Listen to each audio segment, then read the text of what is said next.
Hey guys, welcome back to the channel. Today, we're starting part 1 of an awesome What If Deku Had a Paranormal Sensory Quirk story. If you want to see part 2, drop a comment below and tell me what you think. Don't forget to like, subscribe, and share. Now let's jump into the story. Izuku doesn't like to admit it, but it gets to him. The bullying he means. It's been going on since they were 6, and he thought it would stop when they were 6. They were small children who didn't understand the consequences their actions and words caused. It began again after summer when they were 7, he figured they'd stop when they were 7. There was a new kid in class after all, fresh meat. They'd forget about him. They don't. When they were 8 he figured they have to stop before the end of the year. Teachers were starting to notice the small yias and the not-so-hidden exclusion they were enforcing on him. The teachers don't notice, they continue. 9 years of age and 3 years of bullying. They have to stop now. It's getting ridiculous. Though, he probably causes most of the incidents now anyway. He's just so used to being pushed around that he can't stand other people being the punching bag. They won't let up on him, so he might as well make himself useful. Nobody notices, nobody does anything. It continues. 10, just a little under 2 years and he'd be able to go to a new school. A school away from Bakugo and his other tormentors. That's the sad thing, he doesn't know the other tormentors by name. They've done nothing in his life but cause misery. Bakugo though, the one he used to call Kaken and the one who used to be his best friend, he was there before that. That's the only reason he knows his name. 12. 1 year left, then he can go to a junior high that he knows nobody else will go to. He's thought about it, long and hard. He'll go to the worst school in the ward, none of his classmates will follow. He's always been compared to dirt, to trash, to being Deku. Maybe if he goes in a class with the shittiest of them all he can get away from it all. It doesn't happen and his first year of junior high starts off with Bakugo getting everybody against him. 13. That's when he does it. For the first time. It wasn't that hard to get a gun, if you knew where to look. Izuku went to a school with crafty people who knew where to look. He may have been Deku, but he was still Wallflower Deku. Quiet and listening. He didn't have much trouble. Of course, the old man behind the counter gave him a skeptical look, but his expression, whether it was the conviction in his eyes, the grinding of his teeth, or the culmination of years' worth of stress piled into his eye bags, finally sways him. He buys the gun 2 bullets and heads off home, making sure his mother isn't home. He writes a note. Telling her what's gone on, telling his teachers that he doesn't blame them, they didn't know, telling Bakugo that he's sorry he was so worthless that it made him hate him. And that's when he grabs the gun. He was originally sitting on his bed, but he soon finds himself on the floor back pressing as far into the wall as possible. His hands are shaking, looking at the gun. Was he really going to do this? Why? Why was he doing this? And then, a voice answers back, why were they wasting time on you? He doesn't know how to answer that, because the voice sounds so much like his own, only nastier. Why did she ever encourage you? What made you think you could be a hero? Why are you burdening everybody? He knows the voice is his own, but he doesn't really know where these thoughts are coming from. He hasn't ever felt like that, he's felt like dying for a long time, to get it to end, not because he thinks he's a burden. Or because he thinks he's wasting people's time and energy, but now that the voice puts it out there he realizes what it's saying is true. He wants to be a hero, but he can't be a hero. He's quirkless. He's hurting his mother by pursuing a hopeless dream and ruining what little life he had by acting like he could really do it. What had made him think he could do that? What pretentious thought had made him think of himself so high and mighty? He was Midoriya Izuku, Deku. Quirkless Deku. Worthless. That's what he was known as. Most people didn't need to know his name was Izuku, because they were calling by what he was. Deku. Worthless Deku Midoriya. Hands not so shaky this time, he picks up the gun and puts it in his mouth. He'd researched enough villains and heroes to know that when villains did something like this the person always died. He doesn't even notice the sound of the front door opening, or his mother's footsteps and voice. All he can focus on is the feeling of his hands around the gun as he swallows and breathes out for what he can only believe is the last time. He pulls the trigger just as his mother opens his door. Her smile drops and that's the last he sees before his world goes dark. He knows he's never going to forget that image now, the look of horror and guilt as his mother saw him do it. He didn't want her to be there. And yet she was. This will stay with him throughout whatever comes next. He isn't too sure what he expects death to be like, maybe cold, maybe unbearably hot, maybe silent or full of noise. He doesn't expect what he finds. It's just like in a video game. There are two words hovering in front of him. Continue from last checkpoint and end. Of course, there's also the peculiar hovering number to the side with WTLPT above it. A screen pops up and he flinches. No, that can't be. Turn right.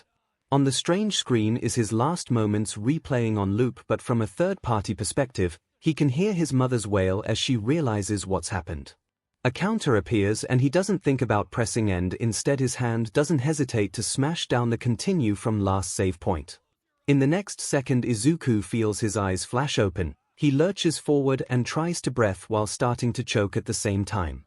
His mother rushes forward, seemingly putting aside her disbelief to help him, and manages to coax him into cough up what has to be his lungs and a lead bullet. He's not kidding either. When he finally can breathe again, it's after he's spat out a crumpled lead bullet and a whole ton of BLD that can no be healthy even considering the circumstances onto his bedroom floor. He's glad they don't have carpets. 13. He was 13 the first time he tried to kill himself, and he finds out what his quirk is. They run tests, find out that his heart is beating at the same rate that of somebody on the brink of death's would, and that somehow his pulse rate is no longer there. His breathing is fine though. But unfortunately, when they take a look in his mouth, they find a wicked scar on the roof of his mouth and the very back of his throat. They can only theorize that that's part of his quirk. He can come back, but it leaves a scar in place of the injury. His mother also informs them that when he shot up, a small yellow light rippled away from him. It's sick, twisted and totally inhuman, but they make him repeat his actions just to video record the response. The wave, whatever it is, messes up equipment but makes things like heart monitors turn on and causes computers to shut down.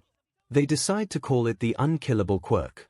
He doesn't mention how his WTLPT had wavered after his initial death slightly and shot up after his second death.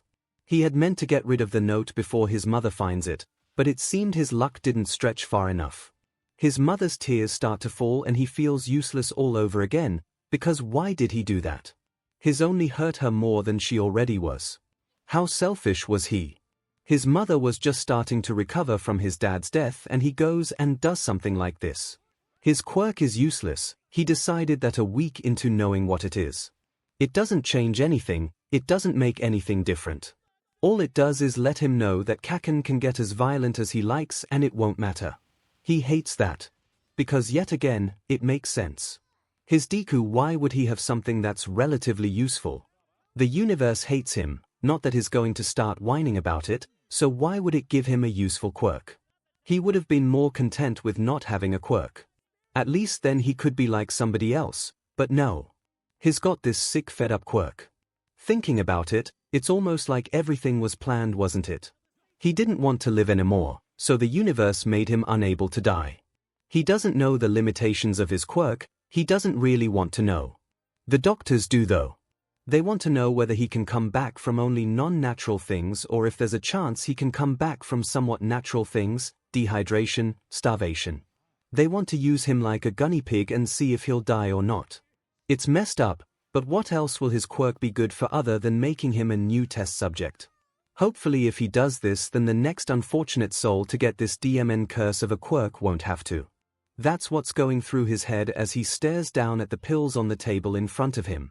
Test started today. Test number 1. Overdose. He takes the pills in his hand. Why isn't he shaking? Taking the glass of water in the other, he puts the pills in his mouth before drinking the water and swallowing the pills.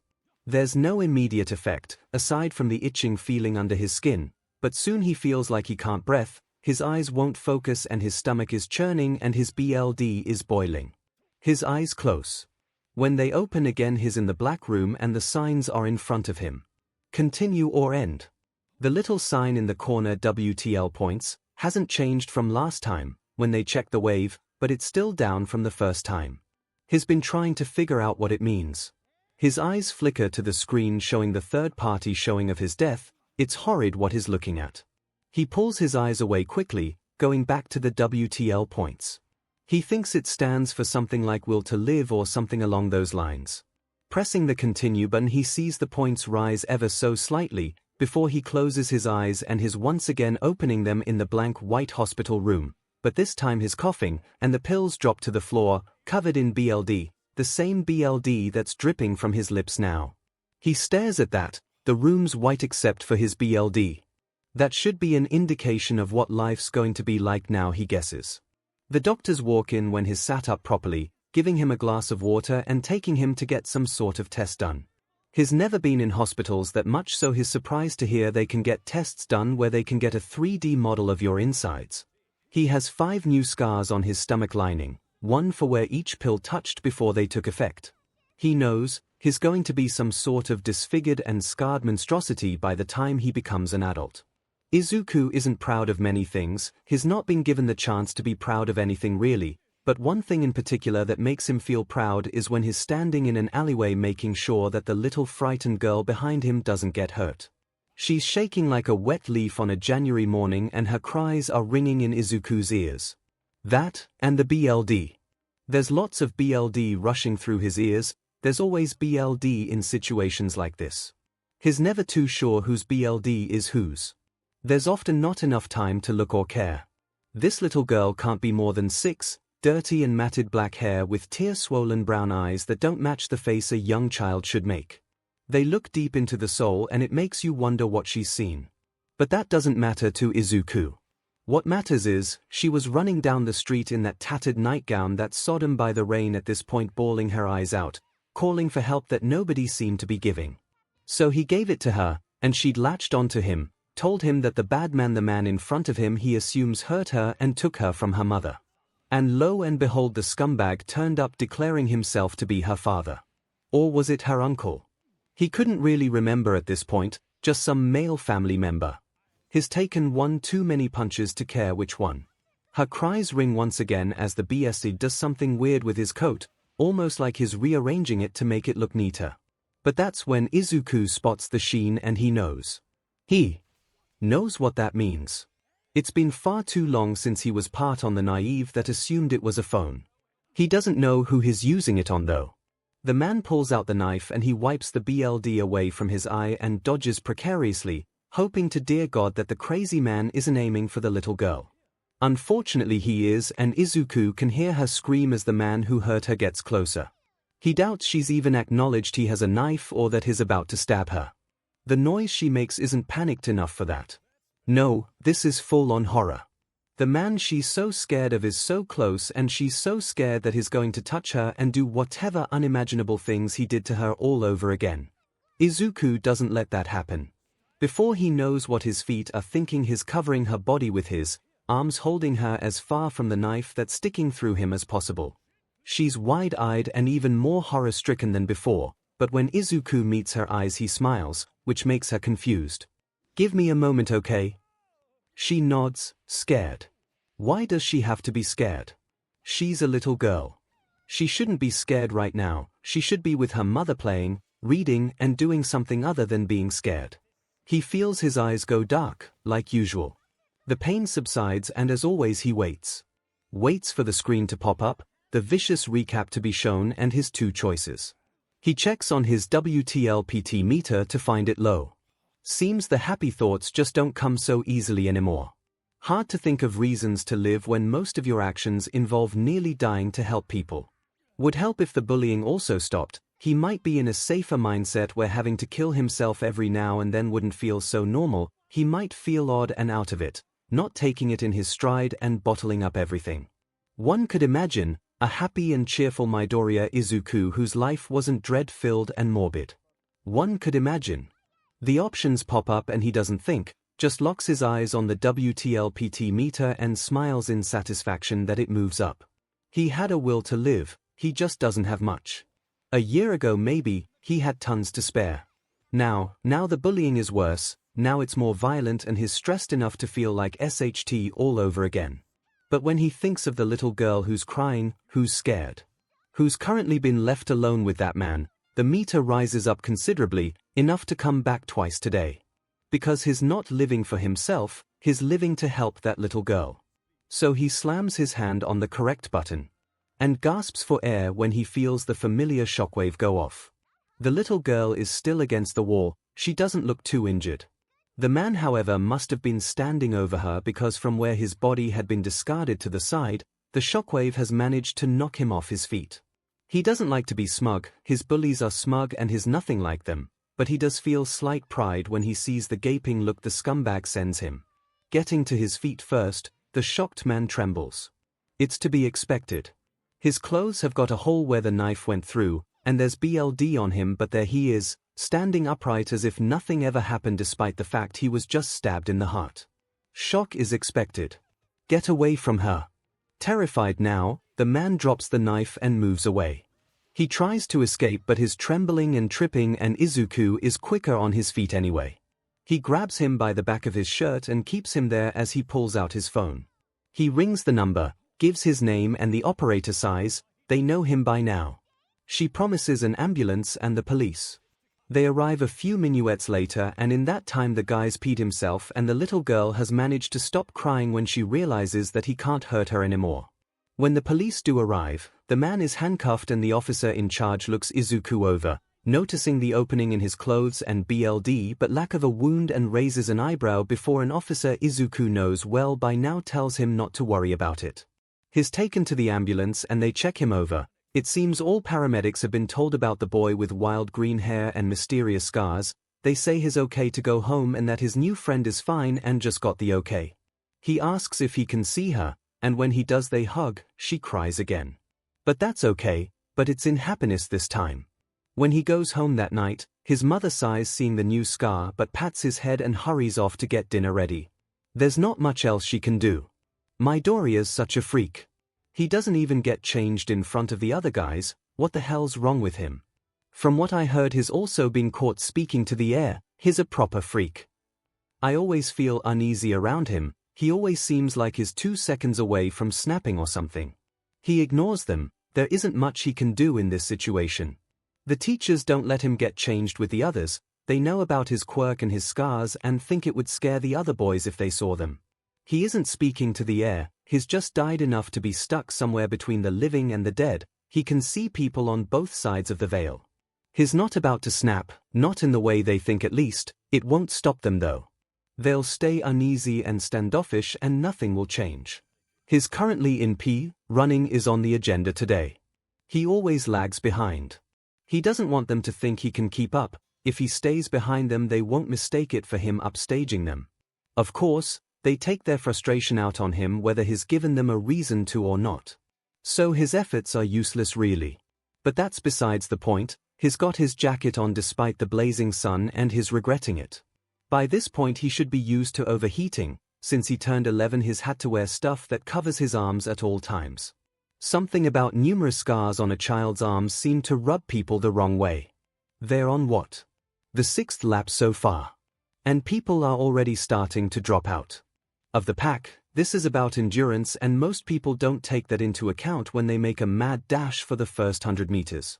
He can probably get to 10 laps before he's going to start thinking of dropping his pace. He's used to long endurance activities, fights, missing the bus, running away from bullies, but running has never been his forte. Honestly, if he wasn't considering UA he would have been the first to drop out. UA isn't just for heroics, it's also got other courses, support, general studies, and business, and his quirk isn't suited to the heroic course so he's got to work extra hard to get into one of the other ones. He can feel the eyes that are following him from the sidelines, but he makes sure he's deaf to the words that follow. He's doing this for himself, not for them. They don't want him, he's had that message ingrained in him for years.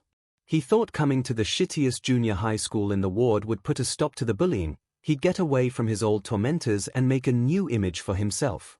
But no, the universe has to throw a spanner in the works and Bakugo Katsuki happens to come to the same junior high as himself despite getting the highest scores in their final year, saying that Izuku got 2nd highest and he's there as well.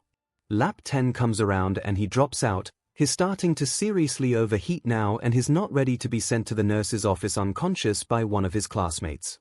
They wouldn't even take him to the office probably. He hates today. P is always last lesson on Wednesday, and their teacher always makes them stay for half an hour later than school hours last. It's something Izuku's learned to get used to, but not everybody has. That much is indicated by the way that a bunch of them are crowding around the fence looking far too longingly out at the busy street behind the school. He sees a familiar flicker of movement in the corner of his eye and mumbles under his breath before slumping down next to the shade of the tree close to the group of students by the fence. He's close enough for the teacher to not single him out but far enough that they won't hear what he has to say. "What are you doing here?" The translucent man sits down next to him, though he still hovers a centimeter or two above the ground. Mr. Curidan is lovely and all, but it's a bit uneasy having a dead man show up when you're tired. The elderly figure just sits next to him, watching the other students run. "Just came to check up on you. You didn't stop by this week." That's right, he couldn't make it because he had so much homework. That and his mother pointed out that he needed to stop spending so much time around dead people. His mother understands his condition. Hell, when he first came up to her and said he saw their elderly neighbor who had died 6 months prior, she'd driven him to the hospital. 2 months later and bada bing bada boom, apparently he can communicate with ghosts. "I'm fine, I couldn't make it because of homework and because I was told to spend more time around living people." He lets the words hang in the air. A lot of his ghostly friends have communicated with his mother through levitating pen and paper, and some of the younger ones through writing in flour they've dropped on the kitchen floor. Mr. Curidan has spoken with his mother a few times, and he knows her standing on the matter.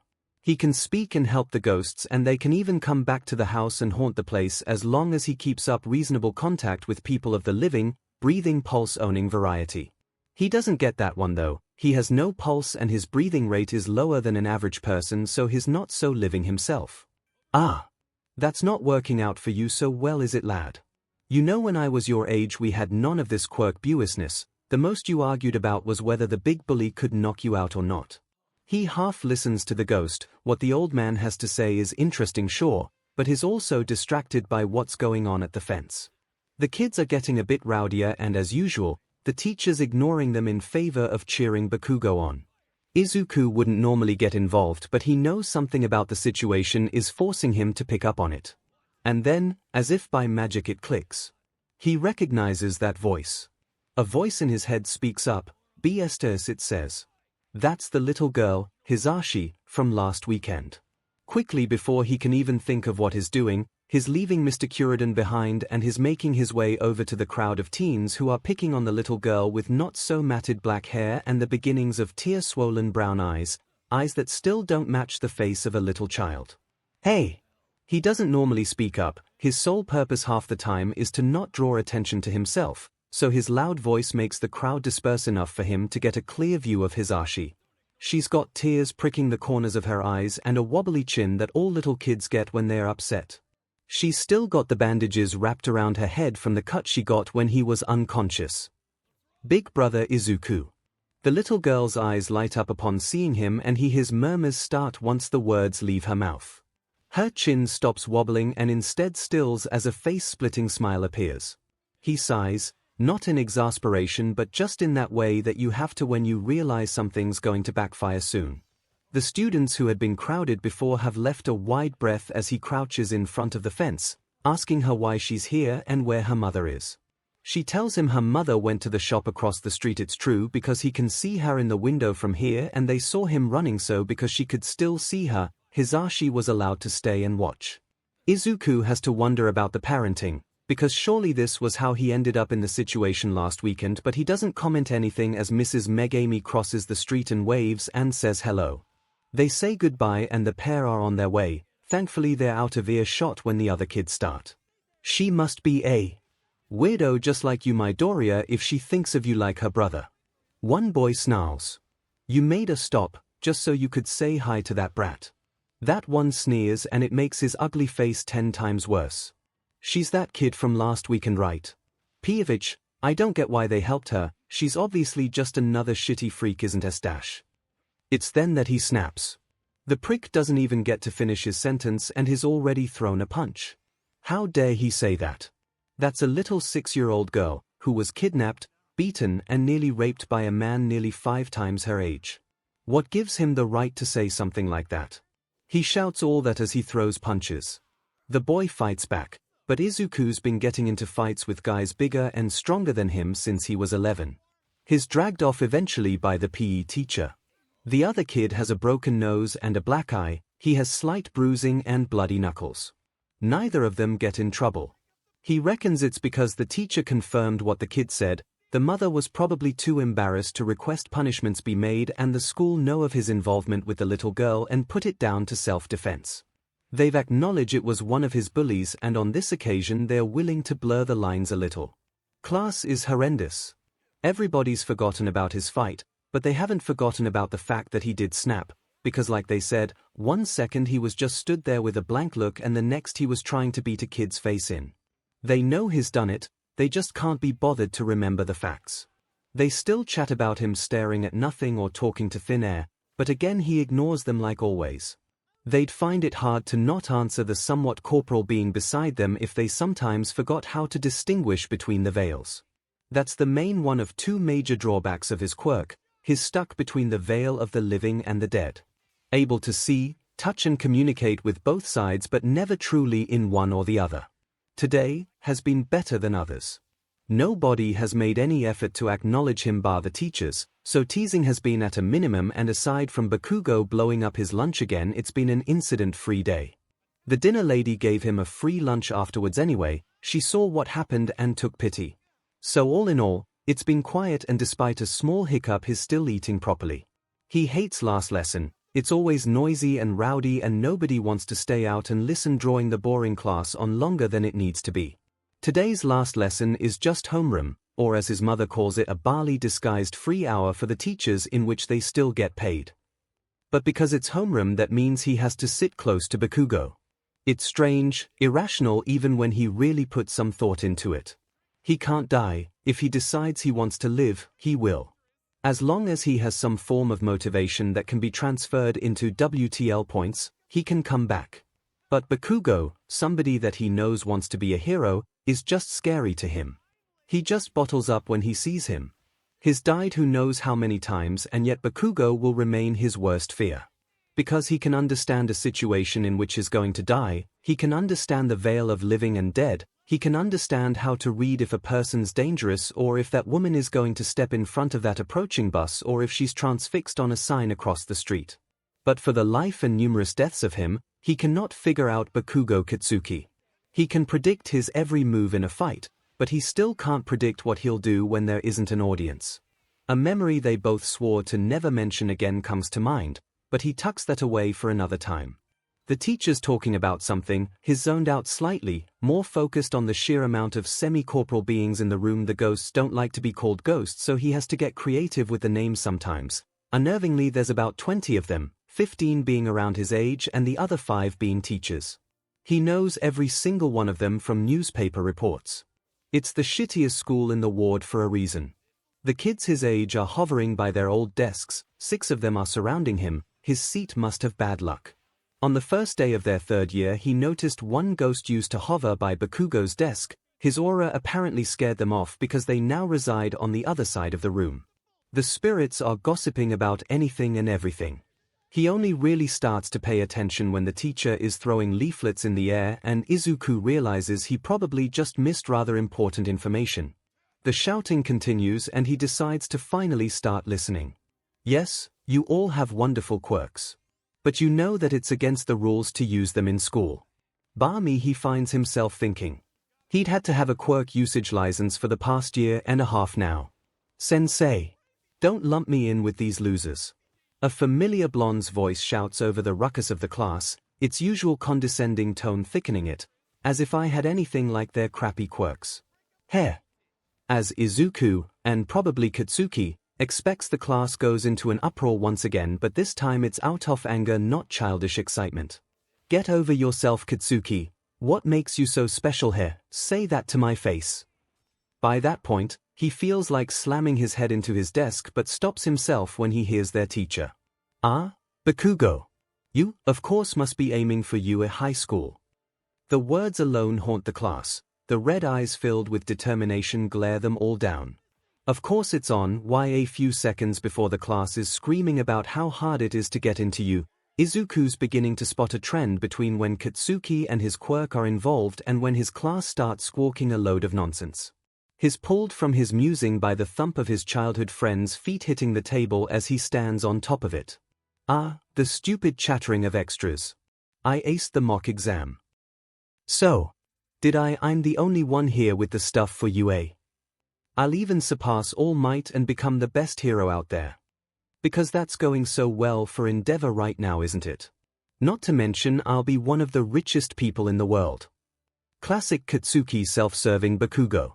Oh, you're also going for UA, aren't you, Midoriya? He's glad in that instance for his quirk, because as he lets his head hit the desk out of defeat he can practically hear the blonde's ego cracking. He only bothers to look up when everybody begins to laugh. Here. Midoriya. No way. He's not sure if that's disbelief or an insulting tone. Good grades alone can't get you into the hero program. There are like 3 or 4 programs in all at UA. He's well aware of his negative reputation and desires to just screw any chances of him getting a good one back by standing up and defending himself. If they want to think he doesn't have a quirk, then let them. That's not necessarily true. Sure, there's no precedent, but... He trails off as he sees Katsuki's palm slam down on his desk, explosion going off on the, thankfully empty, table. Come on, Deku. Forget the crappy quirks. You're totally quirkless. They both know that's a lie, and he can just see it in those red eyes that Bakugo Katsuki is challenging him to say he's wrong, and you think you can rub shoulders with me. The eyes go from challenging to just plain angry, and Izuku finds that the hurried gestures from the ghosts in the room are motioning for him to try and backpedal the conversation. And fast. Wait, no, Kaken. I wasn't saying I could compete with you. Not at all. I mean it. Soothing the explosive boy's ego always worked when they were kids, but it's been so long since he'd done it that it only seems to anger him more. Great, he seethed to himself in his mind, he probably thinks I'm being sarcastic. Sympathy might work. It's just been my dream since I was little. And well, he wants to continue with this, or maybe even we promised we'd be heroes together, but he knows it's useless, so he continues to try and gain some form of sympathy. The ghosts muttering to themselves while giving him sorry looks are really not making him feel better either. There's no harm in trying. Those words are what tips the class over the edge, and all the condescending attitudes boil over and explode into laughter once again as Katsuki's rage is once again unleashed upon him. He blanks it all out, finding the eyes of the only living person in the room not laughing at him, finding it to be the boy he beat up the other day. The boy's staring at him, confused as to why he's backing down, why he isn't standing up for himself. But it's different now. He doesn't have a cause to fight for now. He's not defending anybody's honor. He's just doing the teenager equivalent of pushing papers until he can move on to bigger and better things. And if that means letting everybody think they have the upper hand, well, so be it. The day had grown worse since he'd resigned himself. His journal was blown up, he'd actually been pushed down the stairs by some of Katsuki's groupies, he'd been told to jump off of the roof, and his old phone had been crushed in the landing at the bottom of the stairs, so he couldn't even call his mother to come and pick him up. Some of the ghosts in the classrooms had come to check on him, giving him their apologies for not being able to do anything and offering him advice about what to do before they'd gotten stuck at the school gate unable to leave. It had been nice and good advice, but he had a suspicion they hadn't followed their own advice when they were alive. Feeling in more of a slump than usual, he took the shortcut to his house, through the under-bypass tunnel, needing nothing more than to just collapse on his bed and contemplate why he had such a sucky quirk. Again. GLOP. Ha! Ha! A medium-sized body. To hide in. Before he could process what was happening, he felt a warm gloop surrounding him and trying to smother him, some of the weird texture getting into his mouth and up his nose, blocking his airways. On instinct he fought to get away. Don't worry. I'm just hijacking your body. Calm down. It'll only hurt for about 45 seconds. Then it'll be all over. He knew exactly what the slime meant by all over. He was going to use him as a human sack bag. Scared and slightly crooked fingers came up to his face, beginning to claw at the fluid, asphyxiating him. I'm saved. You're a real hero. I never thought he'd turn up in this town. He managed to get his nose free for a second, letting out a weird noise before he was once again covered up. No point in trying that. I'm fluid, you see. He couldn't do anything, and so he let his hands fall to the side. The explosive waves that happened after his quirk happened would probably blow the hoop off of him anyway. Stopping his fighting, his eyes flitted to his journal that had fallen open, quite ironically for the situation, on his sketched-out hero costume. No tears pricked at his eyes as anybody else's would. No, he didn't have to fear about not being able to achieve his dream, at least not in the way of not actually being alive to complete it. He just had to let the darkness consume him. The clatter of metal hitting concrete snaps what little concentration he has left to the shadowy figure in the corner of his eye. For a few seconds he thinks it's maybe one of the local ghosts he usually talks to coming to see him off, but a loud and well-known voice corrects him. "Fear not, kid. I am here." He recognizes the hero's voice and feels himself get slightly giddy off of the lack of oxygen or the next two words he isn't sure before the hero lets out a battle cry, "Texas Smash." The slime is knocked away from him, as well as all the surrounding air, and he quickly catches a glimpse of the blonde hero before finally passing out due to lack of oxygen. He feels something hitting his face and out of instinct, the first thing he does is twist the wrist of whoever's hitting him. However, he stops immediately when his eyes unblur and he realizes he's twisting the wrist of the number one hero. A hero whose whole arm is turning with the hold and actually looks quite worried right now.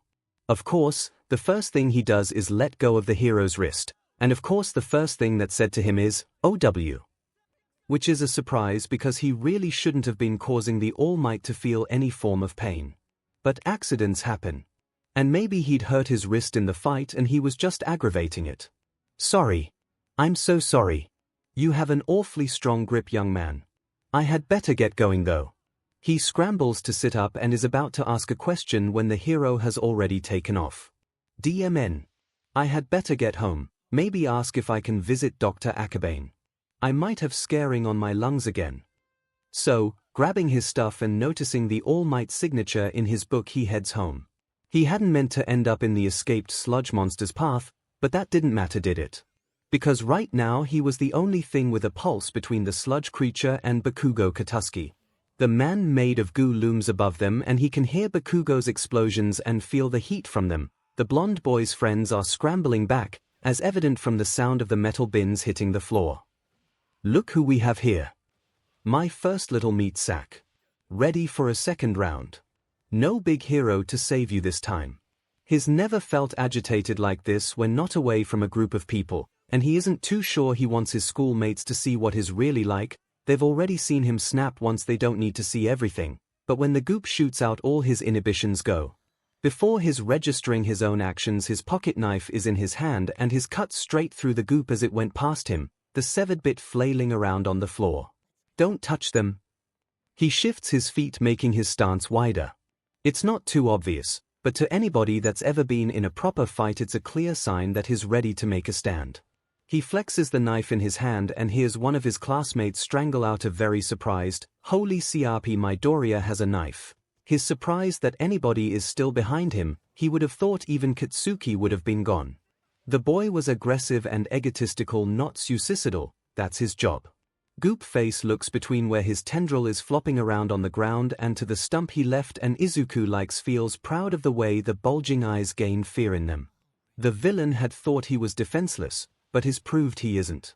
He's a threat now, hopefully that makes Katsuki and his classmates less important. "You have lots of guts, kid. But you're not worth my time. I want your buddy's body and quirk and I'm gonna get it." It goes in slow motion as half of the villain is sent pinning him to the ground and he can only watch in horror as the other half barrels into Katsuki's face, stuffing itself down his throat and surrounding him, finally letting him go as it engulfs Katsuki completely, bare little tufts of blonde hair and frantic red eyes. "Kaken. I don't want to. Don't make me." He struggled against the vice grip on his wrist. He wasn't strong enough to force it off. "Please." He could feel tears falling down his face as he could only watch in abject terror as the metal came closer. It was always cold and then it was always so unbearably scorchingly hot. "Shut up. It isn't that bad." The older boy's grip tightened on his wrist as he burst out laughing. Red hair and red eyes haunted him as he made him hold the metal bar, forcing his clenched fingers open. He went to drop it when he felt another hand on his shoulder. "Come on. You a baby or something? Everybody else does it. Besides, it's never hurt you before." He trembled, his eyes searching frantically from the bar in his hand to his shirt sleeves. "Go on. If you don't, you can't hang out with us anymore." His eyes snapped up, they'd never said that before. He didn't have anybody, these were the only ones willing to spend time with him, he couldn't lose that. "Okay, I'll do it." He tried to stop his tears, they already probably thought he was a loser. Gripping the metal tighter, he was still terrified of it. Feeling it in his hands sent nervous tremors to his heart and left his trying to grasp for breath. "Get on with it, Deku." Nodding slightly to himself, he let the chill of it sink into his hands before bringing it up and slamming it back down, hearing the smashing of glass and once again feeling the unbearable scorching heat rush quickly towards his fingertips as the cheering surrounded him and calls of "me next" echoed in his ears. Once again, he felt the beginning of tears prick at his eyes as the flames rushed forward. Once the villain had gotten a hold of Katsuki, everything had gone from bad to worse. As if his day hadn't been bad enough already. In his fear and adrenaline-fueled flailing, his quirk activated, explosions sending heat and powerful rushes of air everywhere, the ferocity of it only amplified by the villain's own quirk and limited control of the teenager. "Move! Move, move!" Scrambling to his feet, he didn't even notice the shocked looks or the rushed questions thrown at him as he forced his classmates south of the alleyway and out into the high street. People gave them questioning looks, his knife most likely being the main reason, but the looks turned into mass panic as he shouted out to the crowd of people, "Villain!" If there was one thing that came out of a quirk-filled society that was actually halfway decent, it was that fact that you could always count on people to run away when the word villain was spoken and for pro-heroes to be immediately alerted. He wasn't entirely too sure how it happened, but he did somewhat remember seeing Katsuki's mouth above the green gloop that was suffocating him, and he kind of remembered running forward past the pros because they weren't doing anything like usual, and he kind of remembers Katsuki shouting at him before a large rush of air knocked him out. Again. That wasn't entirely that important to him. Izuku just wished his mother would stop asking him questions as he lays there in a hospital bed while Detective Tsukochi is stood in the doorway with a skeletal man while wearing what he can only describe as the face of complete and utter dismay with a pinch of expectancy dropped in there. "Hi, Detective Tsukochi. How are you today?" He can see the way the man slightly dies inside at his overly friendly speech. They are anything but on casual speaking terms. Sure, Tsukochi has helped him a few times and has helped the detective as well, but that doesn't mean they were even acquaintances. Or at least that's how he likes to see it. He chooses to ignore the fact that Tsukochi is so familiar with him that the lonely man comes over with his sister every Friday for dinner because that's again not too important to him. "I see you're doing your best to stay out of trouble, Midoriya." He can hear the tired smirk on the man's words as he steps more into the room, shoving his hands into his trench coat pockets. "It isn't really my fault this time. Like seriously." He adds it on quickly because Tsukochi is clearly not convinced. The guy jumped me first on the way home from school. He can see his mother's face pales and realizes that they maybe didn't know that fact if the man's eye twitching is anything to go by, and then I didn't know he'd be near Kaken. I happened to pass by him on my way home. And then he appeared. He trails off because he did promise to try and keep out of trouble, and so telling them he pulled out a knife in front of his classmates and cut a villain's arm. Hand off probably isn't the best idea. "Inko-san, could you leave me and my friend with Midoriya for a few minuets? You look stressed and my friend here has to ask a few questions that might distress you slightly. If you're alright with it, that is." His mother is quick to nod, but quickly adds on that she's only okay with it if he is. Agreeing to the request seconds later, he finds himself in one of his least favorite situations. Interrogation. Or at least Tsukochi's version of it. "So, Midoriya, this is my friend and partner of this assignment, Toshinori Yagi." The detective waved a hand over to the blonde man who gave a nod. He's working on behalf of All Might and says that the slime villain incident involved the hero both times, so he wants to make sure all the facts are correct. Cool. He can only hope All Might didn't tell his secretary about the wrist hold, because that would be so embarrassing. Though it would be cool to brag about. But then again, who would believe him? They probably already thought he was a freak. Now in the span of a week he's beaten a student up, shown that he does in fact carry a weapon in front of his classmates, and appeared in a televised incident with All Might. He can just image the reactions now. They totally Midoriya-san. My boy, are you alright? The voice his thoughts had drowned out snaps him to reality. Not only does it sound familiar, but those words and that tone. Looking closer, he scrutinizes this Toshinori. Blonde hair with oldly cut bangs. Black sclera and old shadowed facial features. Christ on a bike is surprised it took him so long when he finally realizes who he's looking at. This man wasn't a secretary to All Might. He was All Might, but why would he want to know if he was there? Does Tsukochi know? Why is he deflated and skeletal, Midoriya? Here. Once again snapping out of his thoughts, he looks over at the detective and the newly revealed All Might to see the pair giving him concerned looks. You were completely zoned out. We didn't know if something was wrong, we couldn't get your attention. While the detective's words are kind, they're the last thing on his mind. Toshinori-san. If you're All Might, why are you asking about what happened? The reaction is close to what he expected, but there's a little bit more BLD than he thought there would be. As soon as the two men had processed his words, Toshinori did a spit take, but instead of his non-existent drink that came out, it was a spray of BLD, while Tsukochi nearly fell off of the chair he'd situated himself on once his mother had left the room. The two are flapping around, squawking nonsense, and is reminded slightly of his classmates earlier on in the day. After the pair had calmed down, he'd actually been heavily interrogated and had turned round and told them how obvious it was if you'd been up and close with the number one. By the way, Yagi-san, I'd like to apologize again for earlier. He sees a humid look enter the detective's eyes as he looked between the civilian form hero and him. Don't tell me you attacked All Might, Midoriya. He looks between the two of them, and Izuku notices that All Might is avoiding looking at their mutual friend in the eye as well. Huh. He actually got you. What did you do to him, kid? I've never seen him look so embarrassed. I may have twisted his wrist. Tsukochi motioned for him to go on, and he said, oh. A burst of laughter escaped as Tsukochi looked over to an even more embarrassed All Might. I told you about him as well. How did you even wind up in his grip? After a long-winded and extremely humorous explanation, an even more long-winded and overzealous explanation of the current events to his mother, and a check of his weapon license, he's actually allowed to leave the hospital, with 3 new vitamins and aclidinium in tow, of course. He's sat in the living room, curled up on the couch with a blanket around him as his mother sits across from him reading a book. He can't quite make out the title, probably because he's still high on painkillers that they'd loaded him up on before releasing him from the hospital, but her little laughs that occasionally slip out show it's enjoyable. Hey! Izuku, look at this.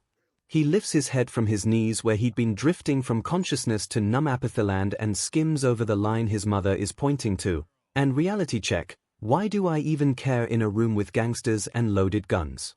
Still working on the priorities, I see, green. It isn't even that funny, and it's a little hard to understand with a numb mind seeing as it's in English, but he gets the gist of it. That's that book I got you last month, right?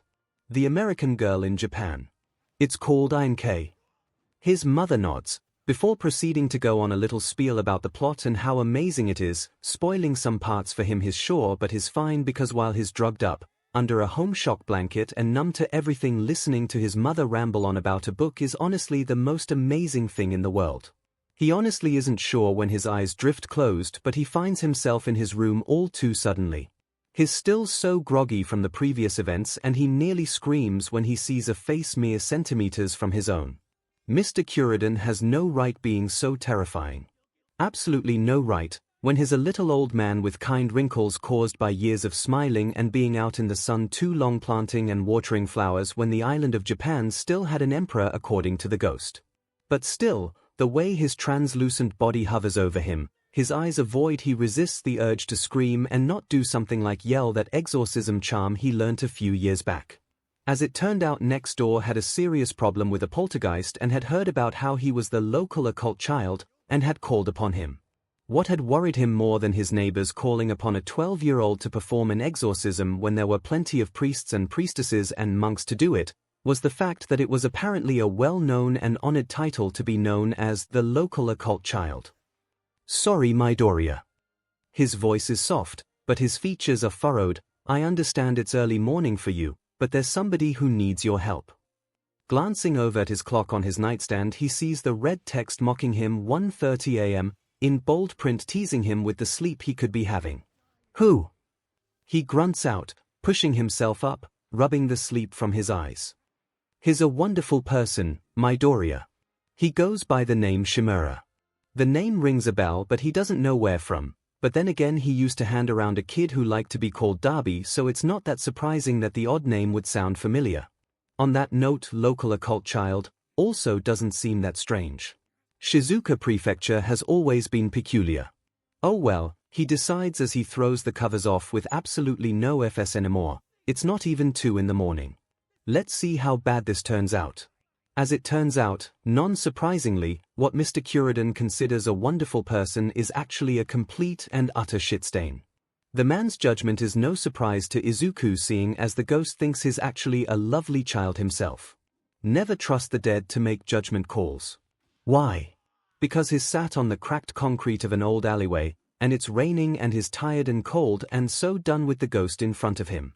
And the ghost just won't stop whining about his son who'd apparently killed him. In all honesty, if Izuku was this prick's son, he wouldn't have to be pushed too far to do the same thing. And the sniveling little brat wouldn't stop crying. So I had to just shut him up. He zones back in at that point and he feels bile in his throat. Too many of the ghosts in his classroom have stories like this. Just from the opposite perspective, I grabbed him by the face and he used his quirk on me. His father. The little disgusting brat had his mother's quirk. Disintegration. He couldn't control it, or so he said, turned me to dust until nothing but my hand remained. He looks over at Kuririn, who looks sickened by the story and like is regretting ever dragging him out of bed. And why are you complaining to me about it? He respects the dead, it's the best way to win their favor, but he doesn't respect child abusers. Kuririn said you helped people find peace. That's true, and I want you to kill me, son, so I can find peace. He stands up. The ghost smirks until he draws his pocket knife. You wouldn't. It's no secret that his knife is blessed. Word gets around the ghostly community when a living soul can banish a dead one. He can't actually banish them. The knife is blessed to remove negative spirits, not covered in exorcism symbols. Would I? It's not even a question. They both know he would, but he won't. Because he's too tired. He puts the pocket knife away, pulls his soaked coat closer to his body and checks his wristwatch, the glass only now being discovered to be cracked. It obviously happened at the same time his phone broke when he was pushed down the stairs. Under the cracks he can make out the time in the dim street light that timidly stretches into the alleyway. 4:20 it reads. He's been up for 2 hours and 50 minutes. He starts off and out of the alleyway and doesn't miss how the curtains of the house he passes twitch. It's a kid from school. One of the boys who saw he carried a knife yesterday, and he knows he's scared. Because the strange kid is on his street. And that strange kid is emotionless and carries a weapon. Honestly, he'd worried as well if he didn't care so little. It's bad he understands, to care so little. But what's he supposed to live for when he dies every few days? He helps people and they live. That's all that's important. All Might's words echo in his mind though as he stalks through Mufasta City, the criminal underground giving him a wide berth. You too can be a hero. It's admirable, and it's always been his dream. But is it worth it? Is it worth the aggravation, the stress and scars? Probably. Because he doesn't really help anybody, does he, being an back alley fighter? He helps an individual when there are thousands just like that. But that's what the pros do, right? Save the thousands. So it could be worth it, but then again, if he does become a hero, which he has been reconsidering for a few weeks now, though he'd never admit it even to himself, he wouldn't be able to save the individual. Big Brother Izuku. Hisashi Megami appears in his mind, with eyes that hold horrors no little child's eyes should ever hold. If he hadn't saved the individual, she'd be who knows where. He's been holding on to the dream of heroism since he was a small child. He's fought tooth and nail for the chances, and now, when the offer is being handed to him, he's thinking of rejecting it. What kind of person does that make him? A contrarian possibly. Though a hypocrite is probably the better description. A buzz in his pocket goes off and he's surprised to see a message on his old phone. He hadn't used the thing since he was in elementary and had first started walking home from school on his own. He'd only really stuffed it in his pocket in case something went wrong and he had to call the police. The time difference is proven by how the contact that's messaging him is so childishly named, 𝐿𝐿 my best friend. Reluctantly he opens the message, wondering on what abuse he's going to get now. He's stunned by what he reads. Look Effa, I didn't need your help. I could have dealt with the BSD myself, but I can admit it was ballsy as F to go at him with a knife. Try not to get yourself killed where I can see you again. It's nowhere near what he thought he'd get, and it's the closest to a thank you he's probably ever going to be graced with from Bakugo Katsuki. He doesn't smile, but the grim look fades into a mask of neutrality as he pockets the phone again and continues on his way home. And no, he most certainly did not feel somewhat proud that Bakugo hadn't deleted his number. School is always hell. All 7 circles with every other religion's version stuck in a blender, mixed with anchovies and spoilt milk that's then forcibly poured down his throat. That's putting it lightly as well. But it's worse when he goes back after the incident. Now instead of looks it's words. Instead of physical pain it's seclusion again. He should feel better being secluded, no one bothers him then. But that's not how it works, is it? That's not how real life works. Ignoring a bully doesn't make them give up. They're bullying you because they have nothing better to do. They have the time to sit there and mull it over and try every little thing to make you crack. Be careful of Midoriya, he carries a knife. If you get too close he might attack you. So he's not just a freak, he's also armed. See, I told you. I told you he was always a few seconds from snapping. Patience, tolerance, and respect. 3 key things to get him through life. Not to get him through school though. Move. The first year screams as they look up at him and quickly scamper out of the way when the whole corridor's attention has been drawn. There's more muttering now and he can hear a gaggle or boys as he passes them mumble about what is probably done to girls with his reputation the way it is. That's one thing he can't condone. His 50 shades of fed up, 50 shades of mistakes and 50 shades of mental instability, but he would never in a million years hurt somebody that didn't deserve it. That's his excuse to the teachers later when he's asked why an entire corridor can testify that seemingly out of nowhere he grabbed 4 boys nearly twice his size and beat them senseless before going on to class. All Might and Tsukochi somehow get wind of the incident because after school he's once again sat in a small room with the 2. They aren't amused by the boys' actions, and when the mothers try to file assault charges he's just lucky the detective has a soft spot for him. And it also might have had something to with the fact that all Thing Might vouched for him, saying he'd been involved in 2 extremely stressful situations yesterday and provocation had sent him over the edge. That, and the fact his sleeves had slipped to show his scars, had the mothers cooing over him and assuring him their sons wouldn't do it again. Fake of course, not agreed upon between mother and child, but hey. Why should they care? They're doing the right thing there. Lies. As they leave and he watches All Might carefully as the man deflates and turns back into Toshinroi Yagi. My boy, the offer is still in place if you wish to accept, but no if you want to get into you. You're going to have begin training now. Does the name Shimura ring a bell to you? His attention is drawn from his soba when his mother makes a noise that resembles a cat being strangled. Looking up, concerned that she's choking, he's shocked to see tears in her eyes. Where? No, how do you know that name Izuku? Her voice is wavering and he's almost hesitant to continue. It's almost like her quirk is emotional crying rather than the attraction of small objects. She set down her own chopsticks and he follows. This seems too solemn to eat and converse about. Kuridan asked for my help this morning, and I met a ghost called Shimura. The name sounded familiar but I couldn't place where. He's hesitant to meet her gaze. He knows he isn't supposed to go disappearing into the night helping the dead. Or at least not without parental permission first. The Shimura family were our neighbors in the house we lived in before your father left. Before his father left when he was 5. Left because he didn't want a quirkless son and used the excuse of taking a higher paying job abroad. If he was getting paid more, then clearly he wasn't sending half of it home. They lived in a flat in Shizuoka Prefecture, for crying out loud. The strange area. The ghost town rebuilt as it was sometimes called. So much BLD shed had taken place here. Other kids from school that came from other prefectures and simply got the train in didn't have trouble expressing how uncomfortable a lot of the local residents made them. It was often hilarious to him, seeing as the ones they pointed at were often lost souls who didn't know how to make themselves invisible to the living. You actually used to play with their son and daughter. Oh, Hannah, she was such a lively girl, always smiling. Tenko was such a lovely boy. But an incident happened before we left between you and the boy. He can feel a burning on his shoulder and tries to ignore it as his mother continues. He was only a few years older than you, so he developed his quirk. Unfortunately, he couldn't control it. You fell over one day and he held out his hand. Tenko Chimera is an old fuzzy memory in his mind.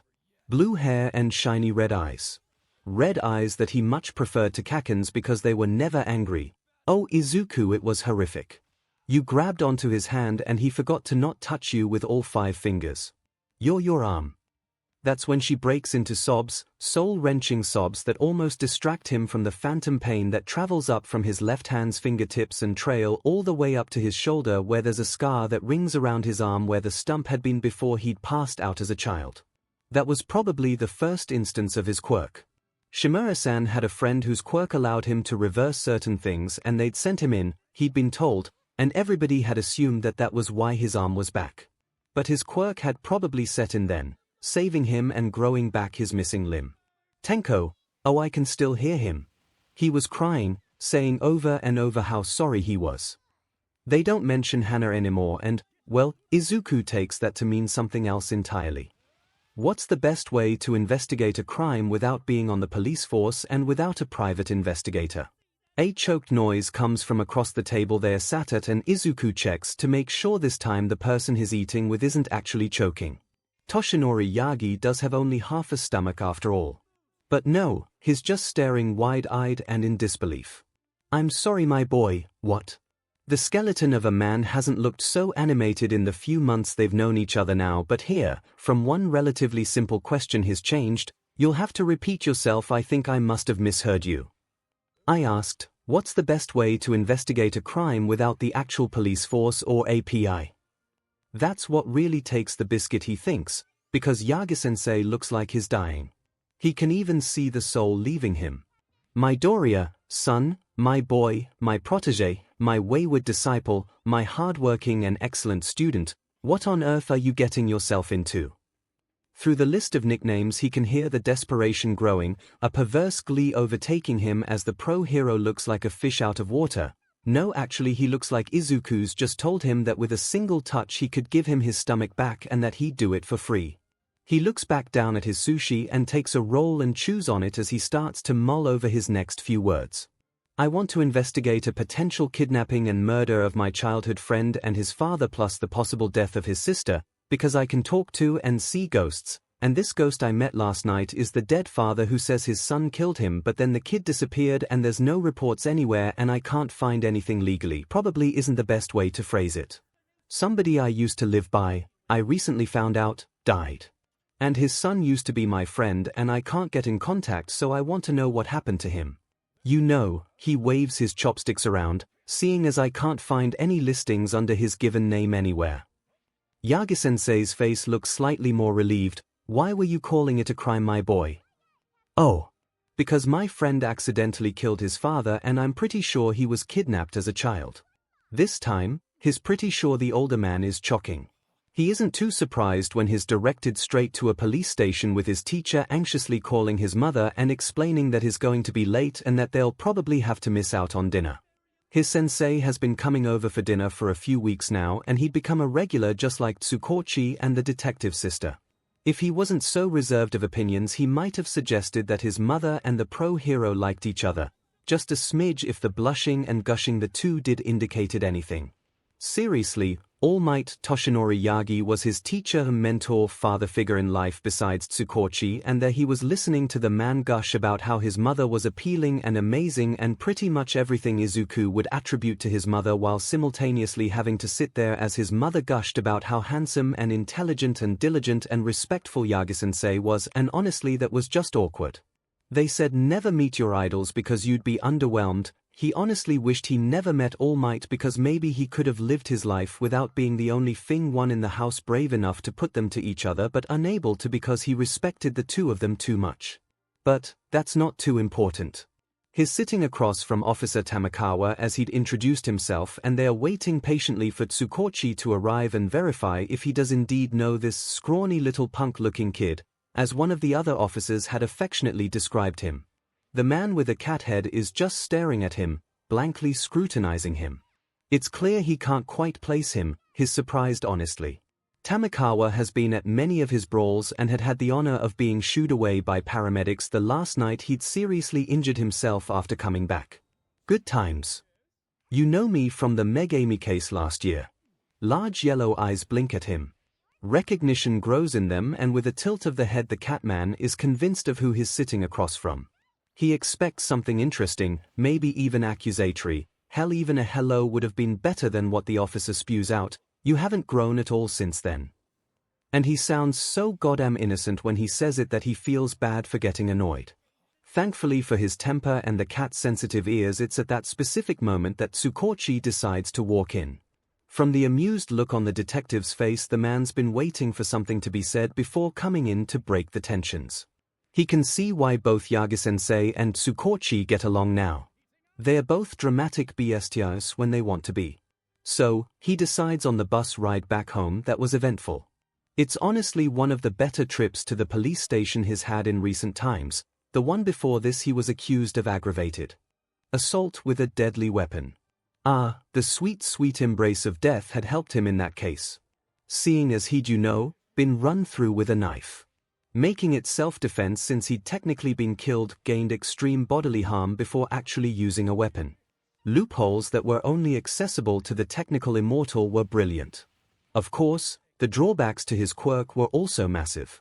Mainly how due to his scars and dead as FIs the lady that sat next to him on the bus is clammed up and sweating bullets while trying to appear natural. At least Mrs. Tsubaki, who sat in front of him and lives a few streets down, is happily conversing with him. The lady next to him must be from out of town because people seem to always respect him in his little area of the prefecture. Local occult child and all. Or maybe that's why she's so worried, and it's not his looks and depressed appearance. Meh, that's not all that important really. He smiles as the old lady in front of him continues on about something or other, he's only half listening when the lady next to him suddenly grabs his arm tightly. He jolts but looks at her to see pure terror in her eyes. He exchanges a confused look with Mrs. Tsubaki before looking back at the lady clinging to his arm. He slouches slightly, so as to be able to whisper without causing suspicion. Are you alright? Her voice is far more squeaky than he expects. I know. Yes. I mean, I don't know. I'm staying at my friend's tonight, but I've never been in this part of Mufasta City before, and that guy 2 seats back has been following me for the past 2 buses and... He yawns, imitates stretching so as to not make it too obvious, and checks the creep out. He almost smirks when they make eye contact. It's a guy he's met before, one he's put in the hospital before.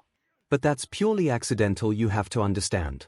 They make eye contact and he motions to the woman before sending a message not to be repeated through his eyes. The man gulps and nods. He shifts back down next to the woman. Don't worry about him. I'll sort him out. Where does your friend live? She looks conflicted to say the least. After all, she's seen him exchange quick eye contact with a creep and says he's fixed everything.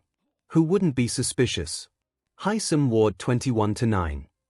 He smiles gently, then fixes his attention on his elderly friend. That's the same street as yours, isn't it, Mrs. Tsubaki? The elderly woman turns back around and smiles happily, chiming in that she'd be happy to walk the young woman over to the house she's staying at if it would make her feel better. The death grip on his arm is released at that, and her sigh of relief is something he knows he'll treasure. Thank you. He holds his hand out. Midoriya Izuku. She smiles in turn, shaking his hand, though he can see she's still hesitant. I'm Ikoma Komari. He hates fighting, hates hurting others completely, to be honest, but he'd be lying if he didn't say it felt exhilarating to grab BST number 27 by his collar and shove him into a wall and be able to step back and watch as this full-grown man quivers before him.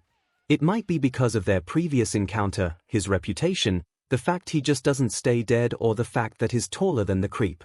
Come on Midoriya man, I didn't do anything. This, he thinks to himself, is why he has a reputation with his classmates. Why he's seen as an outcast and a freak. Not just the scars or the violent outbursts and self-segregation through the years. He's a freak because he can stand in an alleyway at nearly 10 o'clock at night as a 15-year-old and stare down a 30-something-year-old with a criminal record longer than he is tall and still be the scarier one. You were going to though.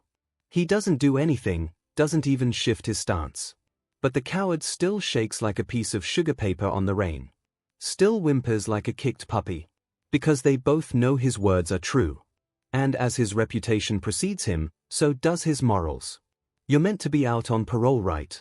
What would your officers say if I were to tell them what you were doing?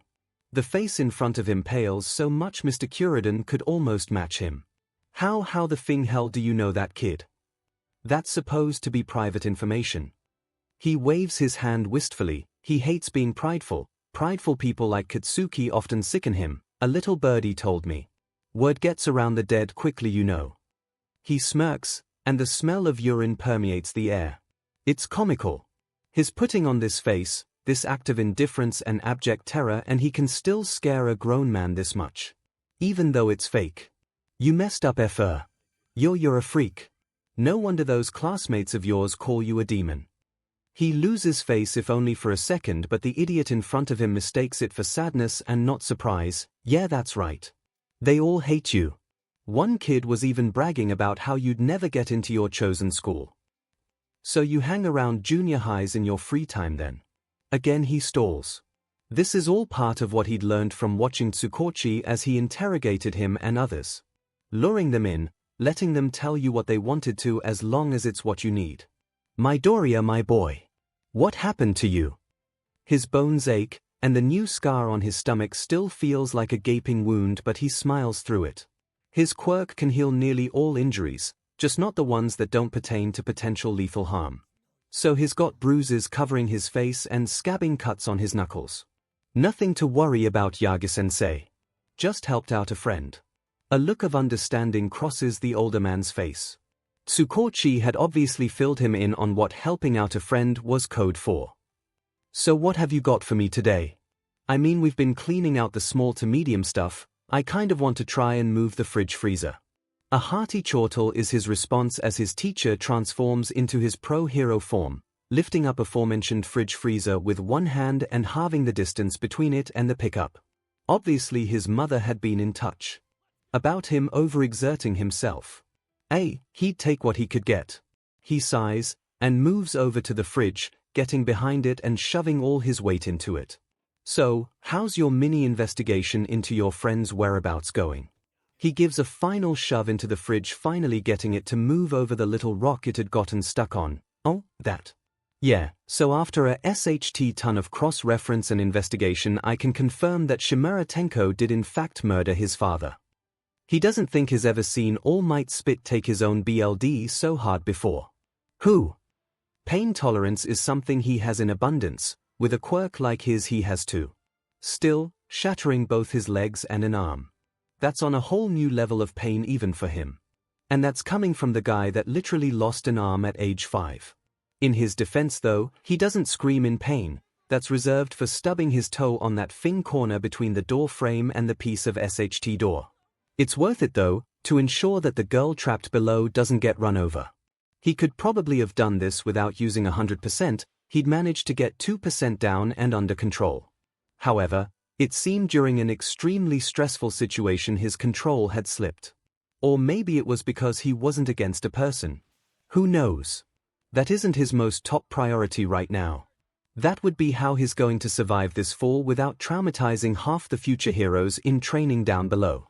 Because seeing a guy go splat and then suddenly reappear before your eyes fine as a fresh daisy really isn't good for the mind.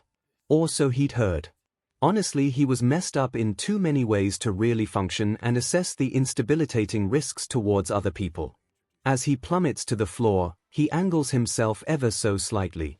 If he keeps this trajectory up, he'll be able to crash through the window of the building next to him. It's secluded enough that his quirk can take effect without severely traumatizing everybody else, Of course the poor teachers watching the exam will undoubtedly need to add another thing to their therapy list.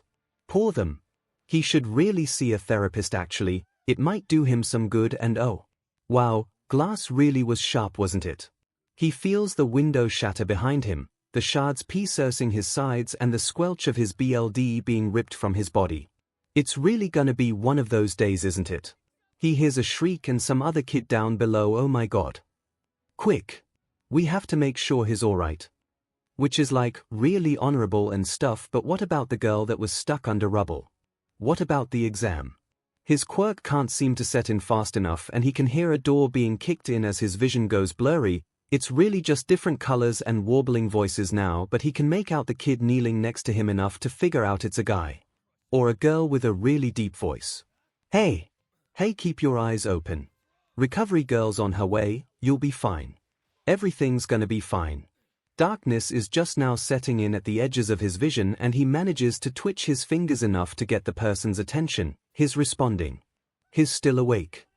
He tried to get out some words, some croaked out reply. He's not even sure what he's trying to say, but the gurgle when he takes in blood indicates something happened to his throat.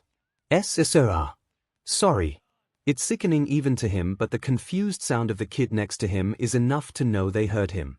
It's ironic because the second he lets his eyes fall closed, lets the darkness overtake him completely, is the exact moment he hears recovery girl's voice say, "Don't worry, I'm here now." Of course he'd nearly overexerted himself. Of course, he'd forgotten that the entrance exam was today. He ran as quickly as possible down the street, oversized jacket billowing behind him as he went. He zipped in and out of people and other examines. Sliding around the corner, he practically threw himself across the threshold, bending over and gasping for air. 2 miles in 15 minutes wasn't too bad. Especially considering his ankle was still sprained and he was bruised from head to toe. He noted the odd and worried look sent his way as he stood up properly again and ignored them. Walking forward, he mentally cursed as he tripped over something. Arms go out to catch himself and suddenly he's not moving, instead he's hovering. Which is strange because he's 100% sure his quirk doesn't have anything to do with levitation or the refusal to acknowledge the basic laws of physics. Sorry. I didn't mean to use my quirk on you without permission. Taking his frozen state as a sign he isn't going to fall anymore, he attempts to righten himself, but unfortunately that isn't working until a dainty hand falls on his shoulder and he nearly falls flat on his face until he catches himself. Looking behind him, a small girl with big bangs and an overzealous blush stands in front of him. She's giving him a closed-eye smile and he's suddenly struck with one of Cupid's arrows. Except this isn't romance. This is unadulterated awkwardness. A nice person helped him because they could. And so far she hasn't asked for anything in return. What is this? She opens her eyes and her smile drops. Oh, are you okay? You're all bruised up. He goes to respond when he clams up, because Jesus Christ Bakugo Katsuki is staring at him like he's gonna shove an explosion up his ass, and that is not something he wants to experience. Hey! His eyes take focus again when Bakugo knocks into the girl, and his first response is to keep her up this time and send a small glare at the blonde. Thing beach. He grinds his teeth at the words. If he didn't have a thing against hurting innocents, then he's pretty sure he'd be in prison right now. Apologize, Bakugo. He sets the girl back on her feet and doesn't think much about his words as he faces the Red Eyes boy. The familiar back stalls and he can tell, once again, people are staring. A sneer is shown to him as an otherwise attractive face looks over a raised shoulder. What did you just say to me, shitty Deku? Think you're some big shot now, you BSC. Just because you're out of junior high doesn't mean you aren't a thing delinquent. They stare at each other, and it's almost a battle of wills before Red Eyes narrow and a scoff is thrown. Whatever. Don't cry when your mother finally kicks you out for how much of a failure you are. He ignores the muttering around him, he's always ignoring the muttering around him, and turns back to the girl quickly and bows from the waist. I am so sorry for his behavior and for my causing you to waste time. I wish you the best at the exam. He doesn't bother to look before turning and speed walking to the building. Patience, tolerance, and respect. 3 key things to get him through life. He needs those things in thing abundance right now. The familiar screen pops up and he checks the WTL points. Pleasantly, they are up. By a lot actually. who knew the longing to not harm hundreds of people was actually a motivator for living. Certainly not him. Again, this type of delusional self-commentating was why he was 50 shades of fed up and in need of a decent therapist. He doesn't watch his death replay, he hasn't watched it for a while now. He's realized it isn't healthy, so he's at least trying to be somewhat mentally healthy. Of course, officially the doctors and hospitals support this practice, Hippocratic oath and all, but they're always trying to convince him to memorize it as much as possible so that they can learn about it more.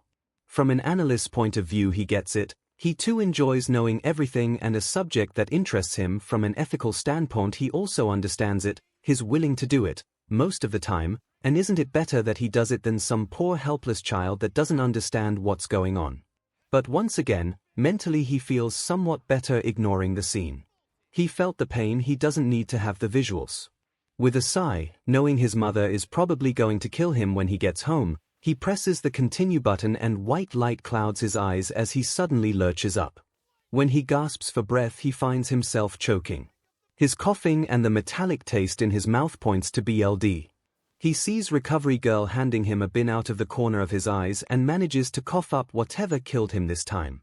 Copper floods his nose, and while he's starting to see properly again, it's made worse because the lack of oxygen is making him go hazy. With a resolute hack, he hears something clatter to the bottom of the bin and he can breathe again. He stays there, he isn't sure how long, hunched over a metal bin in a hospital bed, BLD dribbling down his chin as his lungs start to function again and his brain properly starts up. It's like a computer rebooting itself after it crashes. It still works. It just needs to get itself together. He isn't normally like this. Normally by now he'd be up and about doing something proactive. But he spent too much time in the veil, as he calls it, and he isn't fully all there just yet. It happens whenever he stalls for too long. The elderly woman's voice is next to him and he tries to tune into it over the sound of BLD rushing past his ears and his own ragged breathing. She's saying something about calming down and breathing. Something or other about how he needs to calm down. He's perfectly calm. Perfectly rational as well, contrary to what she's saying. When his breathing evens out, he looks over the rim of the bin and looks into what's probably the closest to the Grim Reaper he'll ever see. And actually, if this is the face of death, then he'll happily accept its embrace. Though he isn't quite happy about the fact that the old lady is the image he gets now, considering the nature of his relationship with death. Like a DMN 90s sitcom on, off-again relationship. You're awake. You had us very worried, young man. He can see the strain in her eyes. How do you tell a kid they were dead for who knows how long? He pushes the bin away, seeing a shard of glass half the size of his palm sitting at the bottom of the metal container, his BLD coating it while it sits in a puddle of BLD. Sorry for worrying you, Recovery Girl.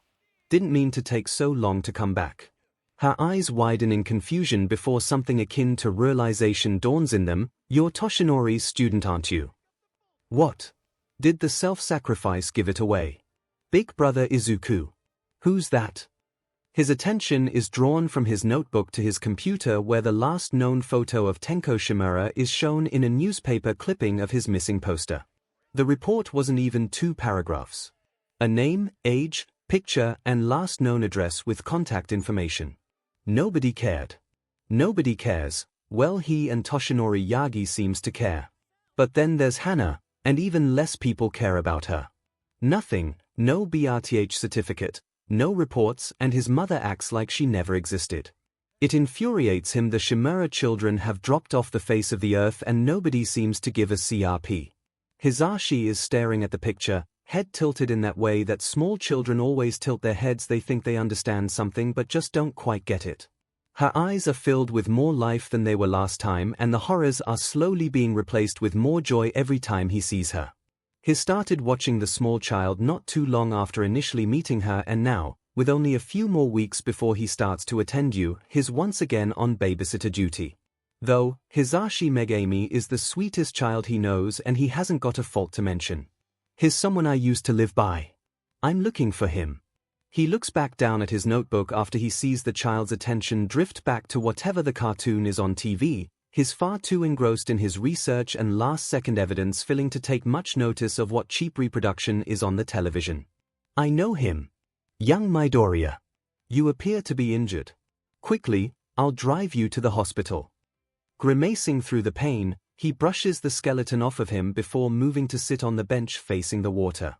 "I'll be fine in a second, Yagi-sensei, give me a secretary." His breath stings his throat and the scar there still throbs like hell even though it's nearly 2 months old by now.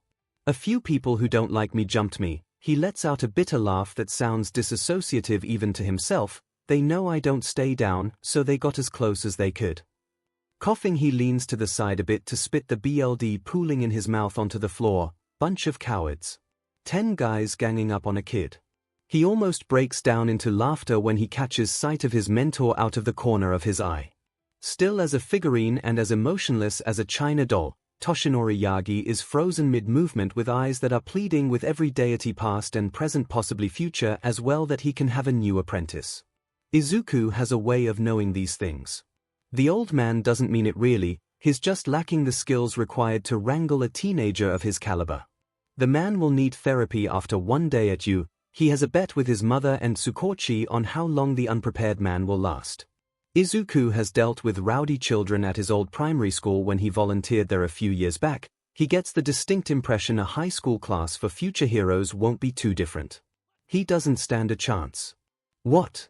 he finally asks, waking his teacher-father figure from whatever comatose state he'd shut himself down into. "Do I have something on my face?"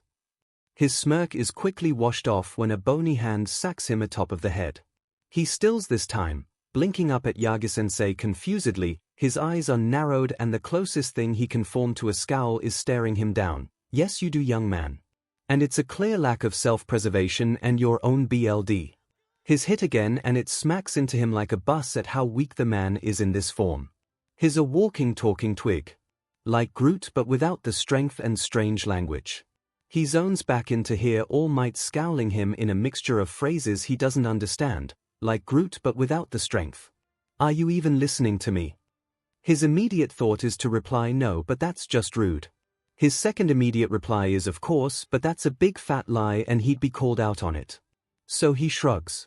Rage of an unknown kind passes through his teacher's eyes. It's something he's only seen in Tsukochi eyes before when he's been really, really stupid. "I understand how your quirk works, my boy, but that does not excuse your reckless behavior. Your actions affect other people as well.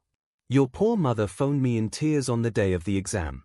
That's news to him and suddenly guilt sets in as he listens. "And do you want to know why? Because you took 20 minutes to revive yourself, Izuku Midoriya. You were dead for 20 minutes and the school had to phone your mother to inform them you died." It's worry, he realizes. Not anger. It's worry and fear and pain. You seem to not care about the people in your life, Midoriya, and that needs to change. Just because you can come back from the grave does not mean you can throw your life away recklessly. Look at you. I understand, I haven't been the best teacher or the best mentor and I probably should have spent more time on paying attention to you as a person than as a pupil. But I'm fixing that mistake. It is in that moment that he sees the hero he looks up to. It doesn't matter his stick thin and spindly with no real threat about, he sees it. In his eyes that harden but hold the faith and empathy of a father and the way he stands tall like a pillar to hold onto too, and you should be fixing yours. I'm not saying give up helping people, I'm saying think about the repercussions of your actions. Young Megami-chan has grown attached to you. What would she do if you weren't able to come back? What of your mother or Tsukochi? Tears build up in Toshinori's eyes as he feels his throat getting constricted. I've seen many people die, my boy, many people before they should. I'm not going to let you join them. It's cold. It's cold and it's raining again. His hoodie is soaked as he traipses the streets, rain digging into him all the way to his bones and out the other end again. He'd taken in his mentor's words, acknowledged them and decided to listen to them. But he had to know first. He had to do one last stupid thing before he started following the rules. The bar is dingy. That's all he picks up from the crooked half-broken neon sign that doesn't even display the bar's full name. Not to mention its walls are cracked and the squat building looks ready to collapse. Infrastructure in this part of the city isn't great. It's generally a bad place to be, especially at night. His sources said that a man matching what would be Shimura Tenko's assumes look would be. Blue hair and piercing red eyes apparently wasn't a common combination. That or he happened to want to find the only guy in the entire city with a disintegration quirk. The more he stares up at the building, the more he thinks against it. 𝐭𝐸𝐲's outburst at the beach, his mother's near breakdown at the mere mention of the name 𝐒𝐿𝐵𝐻𝑒𝐻, 𝐒𝐭𝐚𝐲 frantic denial of information all make it clear he's messing with stuff he shouldn't mess with. But he needs to know. It's like an infection. A virus of sorts. No. He decides finally. He doesn't need to know, like his mentor said, he needs to start thinking more about the people in his life, and that's when he feels the chill up his neck. That familiar sixth sense that tells him bad things are about to happen. It's also then that he notices how quiet it is. Even the dead aren't whispering now, "What's a kid like yourself hanging around here for? Don't you know it's way past your bedtime, Deku?" Turquoise eyes stare at him underneath matted black hair. He feels like dying. He doesn't know what to do. He was supposed to have moved away, he was supposed to never have to see him again. And then he blinks and it's Bakugo standing before him with something akin to worry in his eyes as he says his name again and again. "Oi! I said, are you there, Deku?" His breath comes to him then and he looks away from Bakugo, suddenly hurrying down the street to get away. The tears are starting to cloud his eyes and he can feel his throat choking up. He can't have anybody see him like this. Why? Why had he seen him? What was it that brought back that face? His arms are killing him all of a sudden and he barely registers Bakugo's voice as he turns to look at him. "Move." He doesn't understand when in the corner of his eyes a blinding light hits him and he hears the screech of tires before it hurts and he's gone. As soon as the screen pops up he pressed the continue button and just as quickly as the light had faded from his eyes the white light blinds him before he's suddenly nowhere and everywhere at once. The way red eyes are staring at him, fear and something else in them as he leans against the wall behind him is new. He's been hit by a car before, that wasn't an accident that time, another revenge attack that didn't go too well for the driver dash, but it doesn't make it hurt any less. He can't really focus on much, there's still a ringing in his ears, a blurriness around the edges of his vision and the overwhelming need to sleep. It's because his WTL points are so low. It's draining him the more he uses it with his limited number. He'll need to find a way to recharge them in mass before he goes to UA in 2 weeks. He can't focus. Nothing is making sense. Everything has been going too fast, everything has been hurting recently and he's crying. He's crying and for once Bakugo Katsuki isn't berating him for it. Deku, focus. He can hear the blonde, can make out his lips moving behind his tears and fuzzy vision. But nothing will compute. He wants his mum. He needs her. He needs someone. He can't do this anymore. He can't. Someone, anyone, anything, absolutely anything to get him out of his own head, to have the pain stop, for once to just not have to worry about pain, and other people and being dead and covered in scars and oh god, he can't breathe again and for the first time ever he's scared of dying. He's terrified of what's going to happen. What if he doesn't wake up? What if the choices don't come up? What if it's really the end? He doesn't want to die. Not like this. Not on the pavement in the rain with a lost friend who hates him because he can't breathe. Not like this, please not like this. Pain, and he can see flashing lights of red and blue and Bakugo is there again, swearing at him he thinks. His hand is raised and his cheek hurts. He can only see, his mouth won't do anything. Tongue like lead in his mouth. His tears are indescribable from the rain soaking him, soaking Bakugo and why hasn't the other boy left yet? He could have left at any other point. But he hadn't. He'd actually moved his body out of the road and pushed him against the wall, he'd stayed with him and when he hears another familiar voice he realizes that his old friend had actually called the police. He wakes up to 2 ghosts and 5 living people. As expected. Of course. Doesn't mean he doesn't let out a scream at the top of his lungs. You would too if the ghostly face of one of your childhood friends you didn't know was dead appeared in front of you along with the face of a complete and utter stranger. That and you know. Minor panic attack and major inner conflict on if he was going to ever wake up again may have also had something to do with it. And whatever the F that nightmare just was. Voices muffled he only starts to focus again when his mother's gripping his face, her concern the only thing he can see. His head feels like it's brought back up from underwater as sound hits him again like the car from before. He can hear Toshinori, Tsukochi, Bakugo, and another voice that he hasn't heard in a long time. Looking to the others in the room, he finds his eyes landing on his Aunt Mitsuki, who looks so sessed off it's scary. When her eyes meet his, her expression softens though, and a soft smile is sent his way. It's comforting. "Oh, Izuku. We were so worried. You weren't waking up. And what happened to you? Katsuki-kun said you got hit by a car, but you were all the way across town and Inko-hun, let the kid breath. He'll catch his death if you're not careful." His aunt's words are meant to be comforting, and they are, in some twisted ironic way. She's the only one in the room that doesn't know. Unless of course his mother told her at some point. They did tell each other everything after all. He is released from his mother's arms after she's spoken though, and he lets himself gaze at Tsukochi, whose face is filled with unprofessional investment. He obviously won't be working this case, if there even was a case. He was so out of it he doesn't even know if the driver went off or was still at the scene. He can't bring himself to look at his mentor yet. He knows he's disappointed the man, because Toshinroi Yagi is incredibly smart contrary to his bronze over brains hero persona, and so he'll know he didn't listen to him. He'll know and he'll be disappointed, and Izuku isn't ready to disappoint anyone else just yet. He registers his mother fluttering about, something about getting the doctor, as the other adults all do adults things, when he grabs his frenemy's attention. They keep eye contact, and just like that day a few years ago, a mutual understanding is passed between them. They won't talk about this. Just like they won't talk about the roof incident. Just like they won't talk about the incident at the river. Just like they won't talk about the scar on his left hand. Just like they won't talk about every other fed-up thing that's happened between the two of them. He can feel the eyes of the dead burrowing into him, and he spares them a discreet glance. Tsubasa is hovering right there, sat in the spare visitor's chair. He looks the same as he did 2 years ago when Izuku last saw him.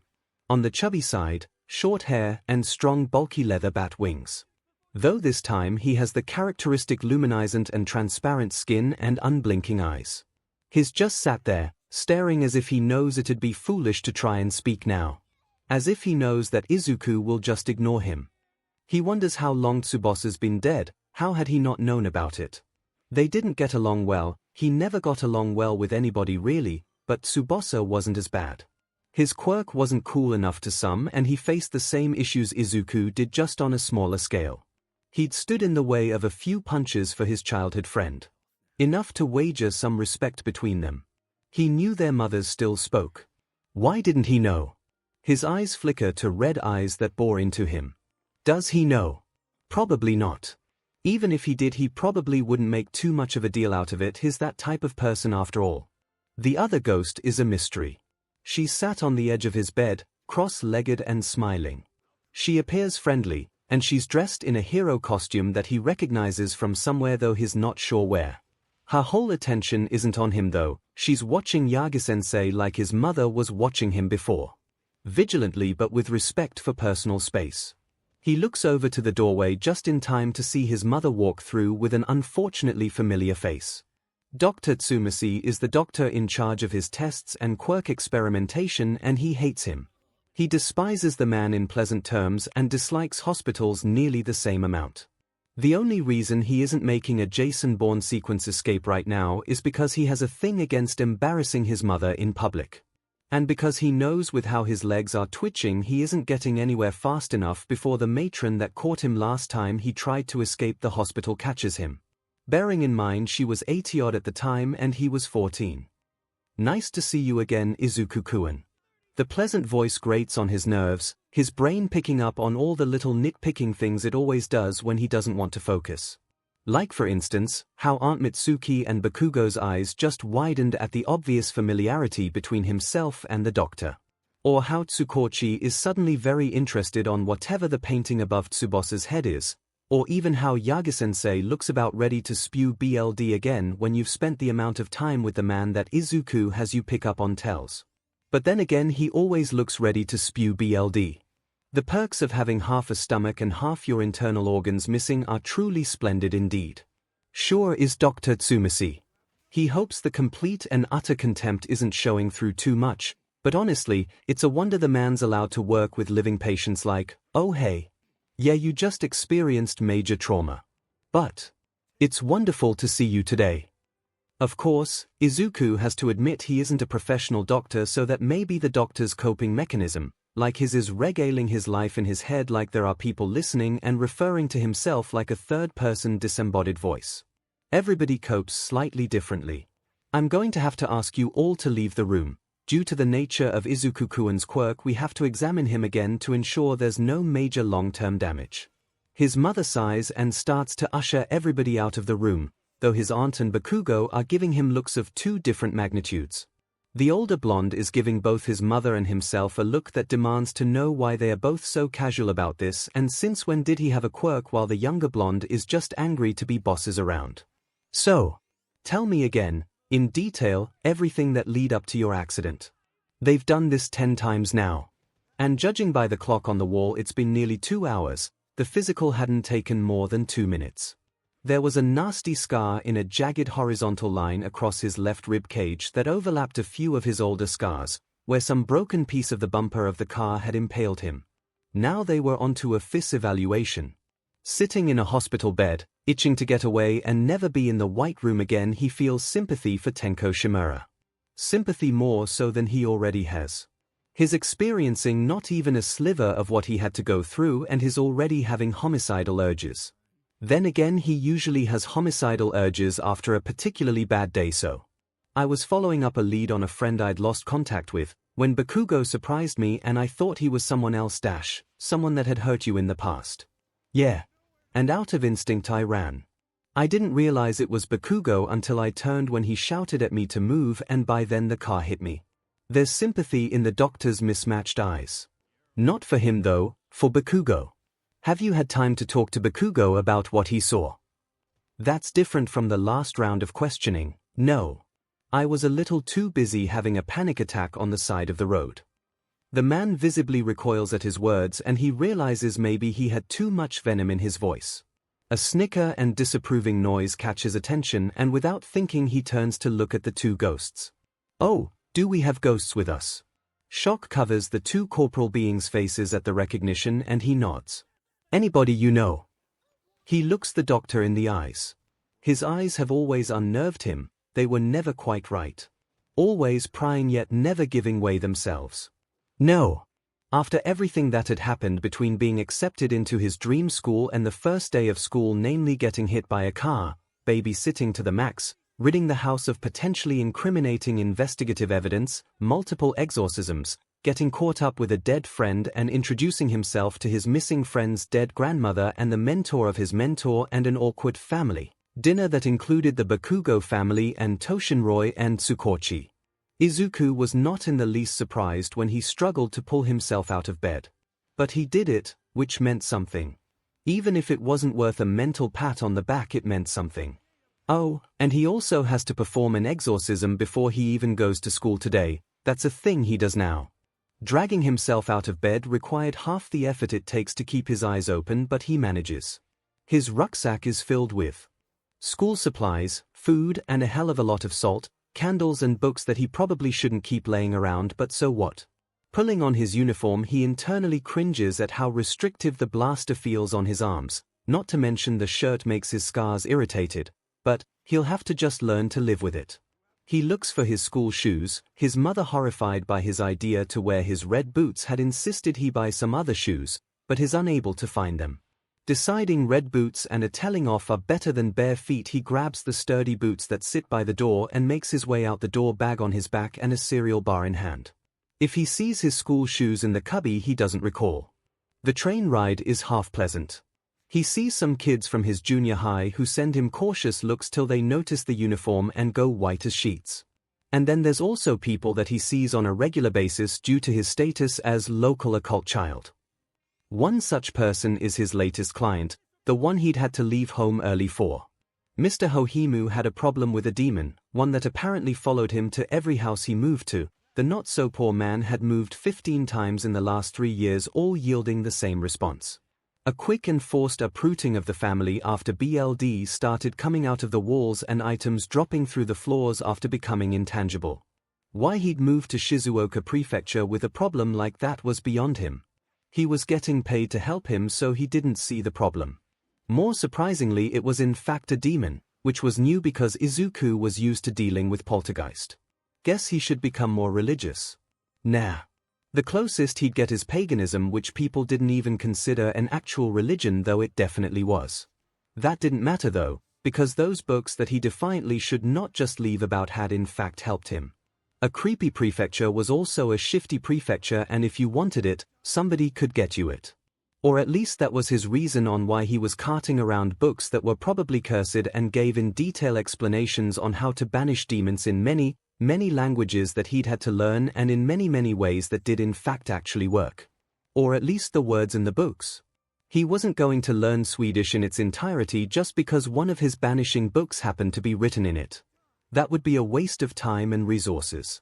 After the banishing, his client had offered to pay his train fare on his first day as well as paying him.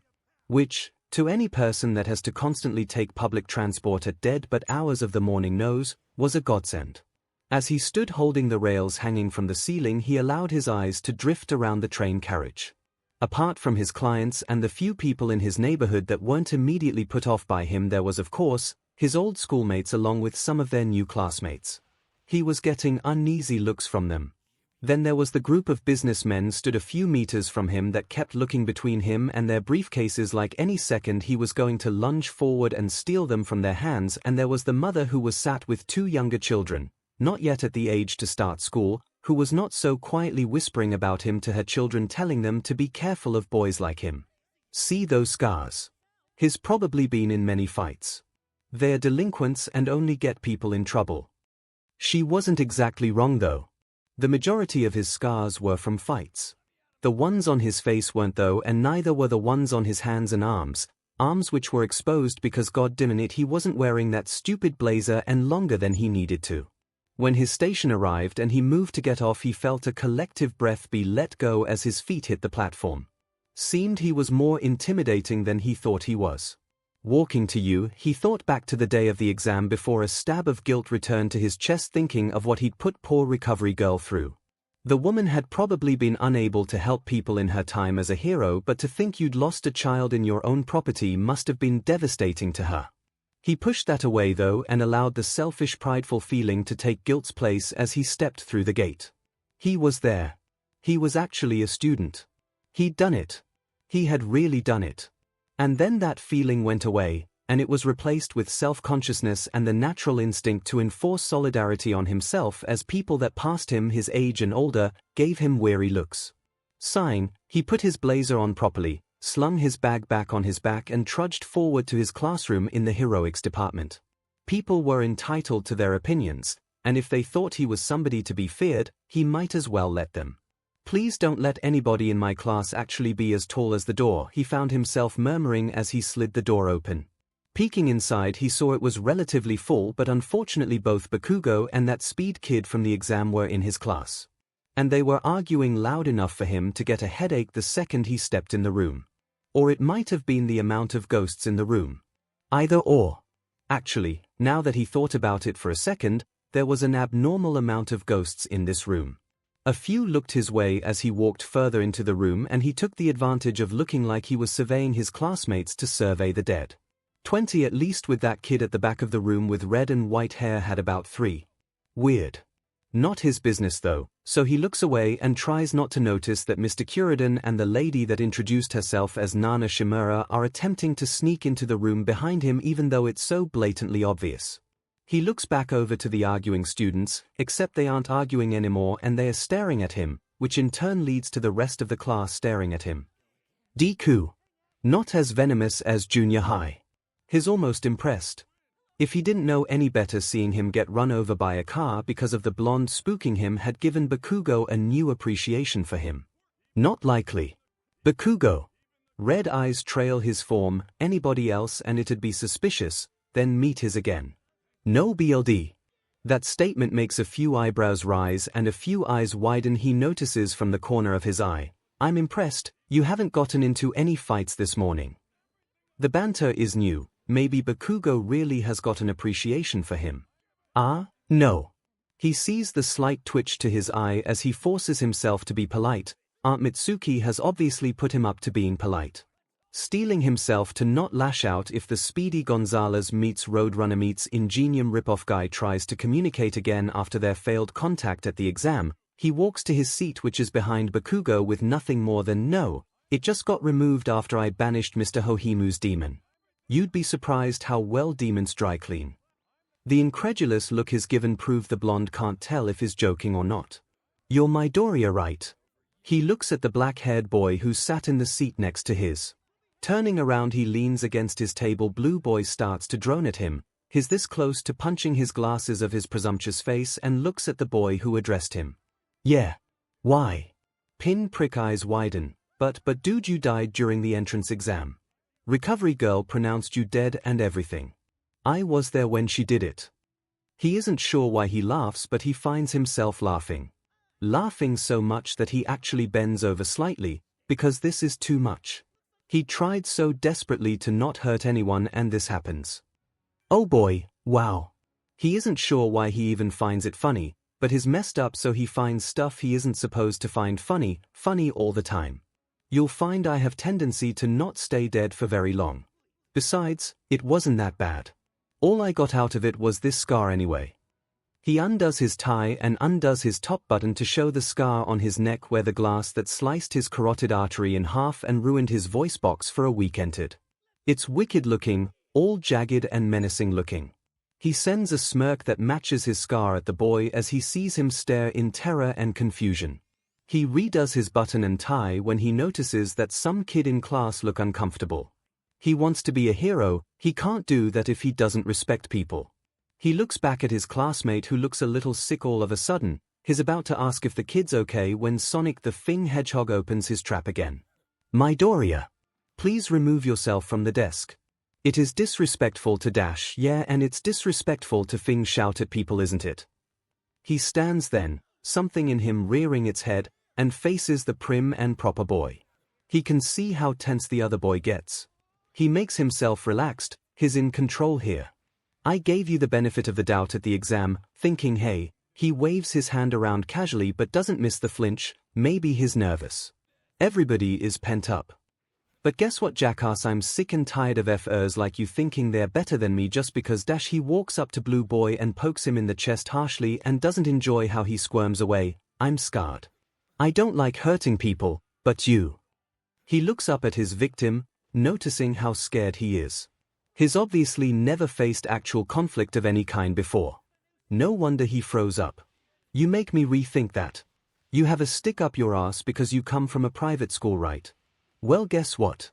A guy who runs when he sees a girl trapped under rubble, he can feel his voice rising without his consent but doesn't attempt to stop it, and about to be crushed by a giant Fing robot doesn't deserve to talk about respect." They stare at each other. Since when has he leant up to get into the other boy's face? He doesn't know, but the sweat running down the other's face is enough of an indication that has scared him. The anger that appeared out of nowhere diminishes. Mentally slapping himself for ruining his own reputation again, he stands down, takes in a calming breath and pats the other on the shoulders.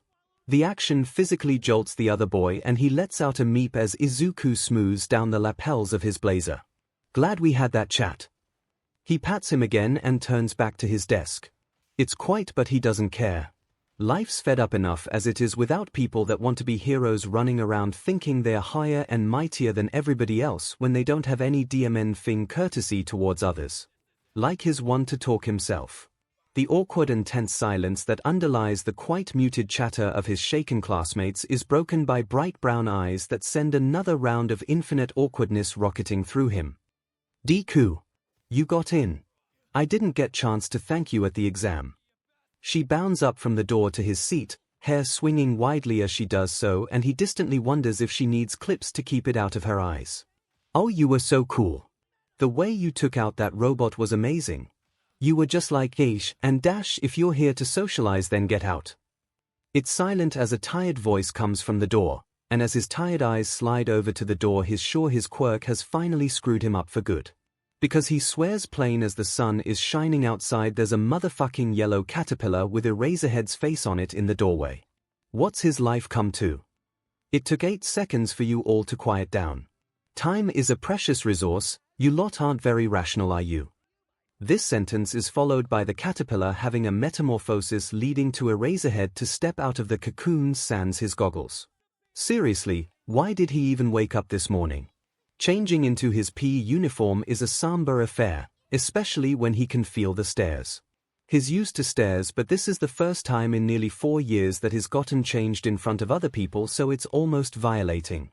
He can't blame them though. Whenever he catches sight of his own body in the mirror at home, he stares. He looks like a cat went to town on him. That and a gun, knife, open flame, and of course how could he forget a car bumper going at least 60 miles an hour to kill him on impact. His scarred up is the point of the matter. Quickly he pulls his shirt over his head, makes a noise of discomfort in the back of his throat as it rubs on his newest scar and irritates it again, and is quick about pulling on his PE trousers. The leg scars aren't particularly pretty either, especially when not many of them have anything to do with his quirk. Turning around, he sees his classmates in various states of undress, all staring at him, all with one thing in common: absolute terror in their eyes. He doesn't make eye contact with anybody but the ghosts in the room, giving the illusion he's looking straight through all his living classmates, and walks to the door, the other boys parting like a river before him. The girls aren't any different on the playing field. The second he's in range, they're staring, stuck between looks of sympathy and fear. Good, he finds himself thinking. Let them fear him. It makes bullying less likely to happen, and when he gets new scars and comes in injured, which is going to happen no doubt about it, especially with how his bad tendencies have started to rub off on his Archie, nobody will bother to question it. The only person that questions him and appears to be willing to look in his direction without some form of distrust in their eyes is Uraraka, who, bless her sunshine soul, is fluttering around him like a mother hen. He almost flinches away when she grabs his arm, but he doesn't do anything other than flinch, which, while causing an upset expression on her face, is much better than him unintentionally attacking the only person who thinks he's a decent person that isn't either dead or older than him. I can call you Deku, right? Just checking in case it made you feel awkward before. He nods. No point in changing names now, right? Besides, Uraraka seems like a nice girl. The nickname isn't even an insult from Bakugo anyway, so from her it's like praise. She holds his arm in her hands, with pinkies raised the entire time he notices, rotating it to get better angles. His arms are covered in scar burns and a few knife wounds. They're his least favorite scars because they happened before all the SHT with his quirk. How'd you get these? I mean, I assume your quirk caused most of your injuries. You did break both legs and an arm, right? He looks at her quizzically. How did she know that? Sunshine Child blushes slightly, though he has no idea why, and hurriedly finishes her point. I wanted to make sure enough were okay, but Recovery Girl wasn't letting me into the nurse's office. She told me the extent of your injuries though. He has to resist the urge to roll his eyes. This girl was really, really too good. Why on earth was she becoming a hero and not being worshipped by some strange cultists who believed quirks were evil, but hers was a godsend? Actually, he'd need to look into that. Nothing from those creeps had arisen recently, and it was getting suspicious. Deku. Hey, it's all right if you don't want to tell me. She's worried his drifting off is to do with her question, he can tell, but he simply brushes it off, though he does feel thankful that his arm has been released. It's not stuff I'm proud of, Uraraka. It's best to keep stuff that's dead. No use digging up stuff that doesn't need to be. If he isn't the only one that catches 𝐤𝐸 choking on thin air, nobody mentions it. Well, at least the disappointment radiating off of Shimura-san is diminishing, though Mr. Kuridan's disappearance is cause for concern. Hopefully he's returned to wherever Tsubasa has been haunting recently instead of going to wreak unintentional havoc on the school. A test of our quirks. His classmates somehow managed to perfectly time their frustration to create one large scream. Never mind about Yagi-sensei not making it through one day of teaching. It'll be a miracle if Izuku can handle this class any longer than the next 10 minutes if this keeps up. What about the entrance ceremony? Or guidance sessions? From next to him, Uraraka starts to protest, and it's actually a rather valid point, though he's had enough interactions with Eraserhead to almost perfectly guess his response. No time to waste on that if you want to be heroes. The horrified noise that exits the girl's mouth is reminiscent of when Mr. Kuridan realized that Tenko Shimura's father was a piece of SHT. The tired man looks over his shoulder at them, and the judgment is clear in his expression. This is a bit more than a simple test. 𝐸𝐸 is known for its freestyle education system. That applies to us teachers as well. But nothing is given to indicate a deeper meaning. Softball throwing, the standing long jump, the 50-meter dash, endurance running, grip strength, side-to-side stepping, upper body training and seated to touch. You did all these in junior high, yes. Your standard no quirks allowed tests. He paused, seeming to gauge their reaction. This country still insists on prohibiting quirks when calculating those records. It's not rational. The Department of Education is just procrastinating. His voice breaks from its ominous tone and back to a regular human's. Bakugo. The blonde looks over to him, seemingly none too impressed about being called out on the first day of school. Step into the circle. With the prospect of a sporting event on the table, Bakugo's expression differs from its default expression into a somewhat more socially acceptable version of the default. After years of close proximity and forced closure over the last 2 weeks, he knows it means the other boy is in a half-decent mood. What was the furthest distance you could throw in junior high? The answer comes into Izuku's head at the same instance that the answer leaves Bakugo's lips, 67 meters.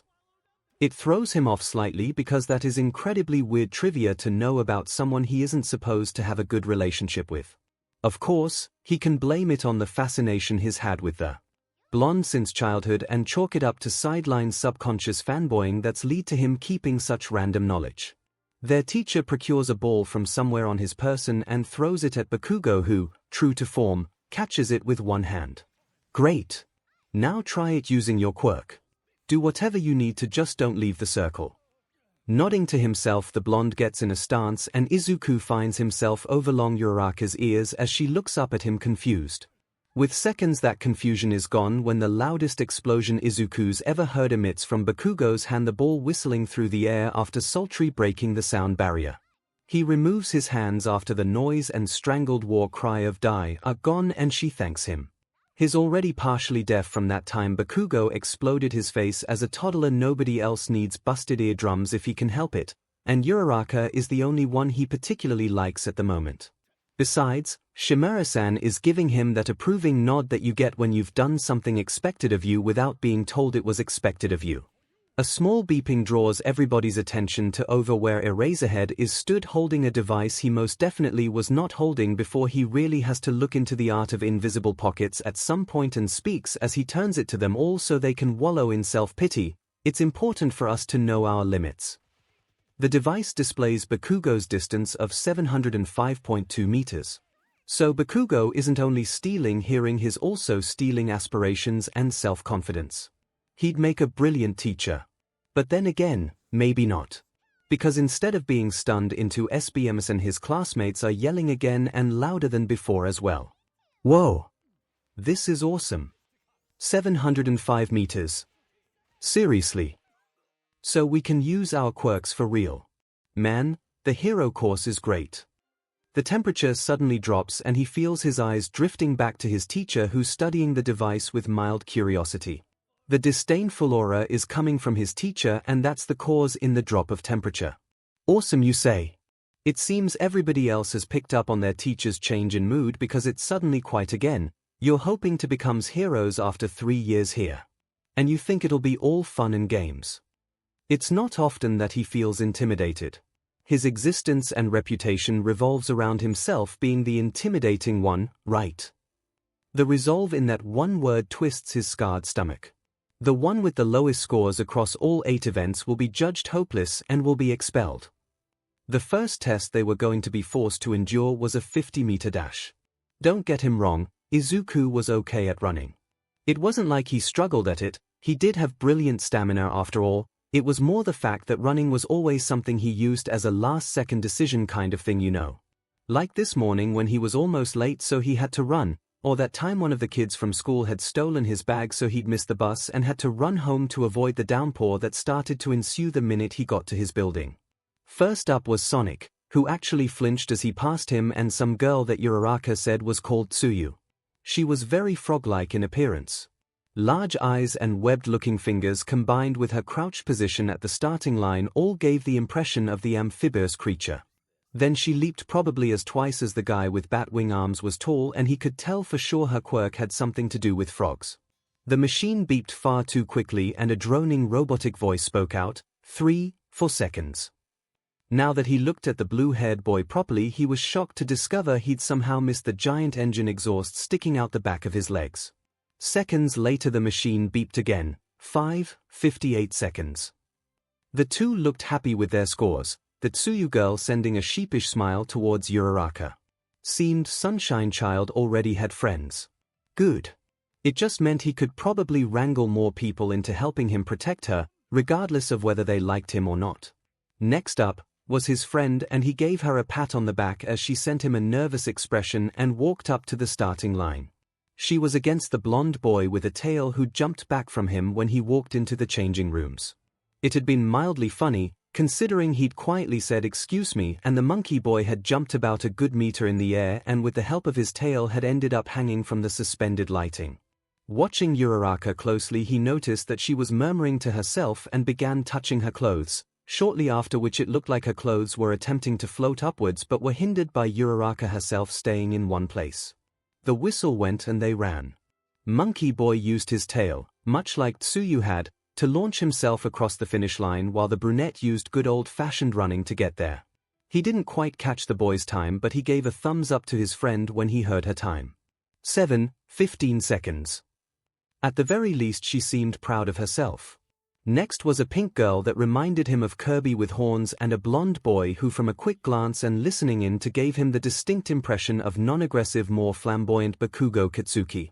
This impression, however, was happily proven wrong when he graciously accepted his fate of coming in second with nothing more than a "if I hadn't had a cool down pee my stomach would have exploded." Now that he looked, he remembered him from his exam. They'd been in the same area and the boy had even saved him from a two-pointer he hadn't seen. He would have to remember to thank him later, if the boy didn't die from intestinal failure beforehand, that was. "All right, Bakugo and Midoriya, you're up." Sighing, he thanked Sunshine Child for her encouragement and walked up to the starting line, stretching his arms and legs like he usually would before running in P. Bakugo was side-eyeing him, obviously interested in how with his defensive type quirk he'd managed to score a place in the hero course. Probably thought he'd just murdered himself in front of the robots repeatedly. That wasn't so bad of an idea actually. If the blast from his revival could be made big enough, he could potentially short-circuit all the robots in the vicinity. His mental notes and reminders were getting bigger every few minutes today. Ignoring the way Red Eyes bored into him, Izuku crouched, not too dissimilar to how Tsuyu had crouched earlier, and waited for the signal. When the whistle did go, he didn't pay attention to anything but the mitigation of 1 for all to a percentage he could handle and how he was going to stick the landing without breaking something. From his power-boosted jump, he found himself leaping over the finish line not too long after. Admittedly, he didn't have the most award-winning landing, having to tumble along slightly to not damage himself, but he did it and smirked to himself when the machine went off. 3:45 seconds. The sound of swearing and explosions had him turning to face his opponent, who had a blazing expression on his angered face as the machine spat out his time almost tauntingly. 4:13 seconds. They stared at each other, eyes conveying messages neither of them properly understood before they moved on and returned to the group. For once in his life, all welcomed him as he faced a group, but just as he'd expected, the second their eyes left Bakugo, they turned fearful again. He'd really fed himself over, hadn't he? The next few events went swimmingly. He was capable athletically, but having 1 for all really helped improve his scores. Of course, all went well until the throwing event. Bakugo was clearly growing impatient, he could tell. Whether it was from the class as a whole like it was with himself, or it was because Izuku wasn't particularly forthcoming in any way about how the hell his revival quirk had now mutated into strength augmentation. The longer he watched the throwing event, the more awkward he felt himself becoming. Normally he'd be able to stick it out and ignore the way everybody was attempting to keep some form of distance away from him, and he knew it was a lost cause. He'd kind of hoped he'd have a friend. Sure, he was considering Uraraka as a friend, but that would probably only last until one of the other girls or guys told her how he'd acted this morning. He tried not to make his smile seem too forced as he watched Uraraka throw the ball. He'd enjoy it for what it was. Just like he allowed himself to feel somewhat happy the past 2 weeks he spent being forced to bond with Bakugo. It wasn't all bad.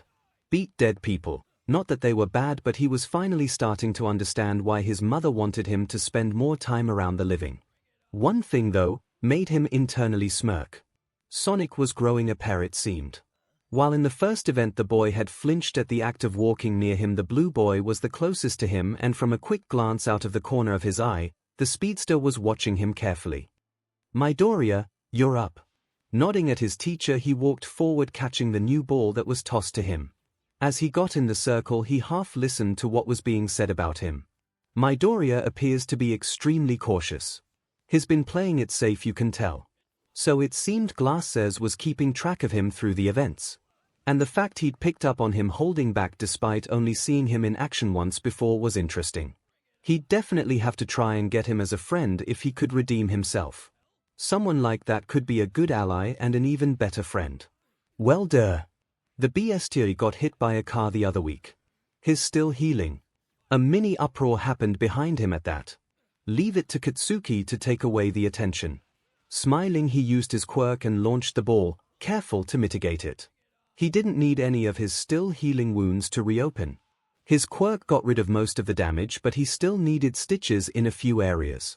The shouting behind him only stopped when the ball created a boom as it broke the sound barrier. Much like it did with Katsuki's. His results would nearly be all perfect if anybody would be willing to do seated toe touches with him. Seriously, there are 18 students and every single one of them are occupied. Even Bakugo has a partner, and apart from his threat this morning, Izuku is like a thing angel compared to that cesspool of a personality. Looking around vaguely, he resigned himself to doing it on his own before he was approached by his, and it hadn't even been half a day yet, least favorite classmate. The kid was tiny, purple in too many ways, and from a quick observation proved to be a gigantic pervert. If he wasn't a hero corps student, with the way he skittishly kept eye contact while looking unsure whether to attack or make a run for it, Izuku could have easily mistaken him for one of the BSTIs and creeps he often dealt with. Am Midoriya right? Jesus Christ on a bike, even his voice sounded like a sleazeball. Did they not have any requirements at all for students? Like, for instance, not being voted most likely to become a SEC offender. Which, being honest, this kid defiantly got voted as that in his final year of junior high.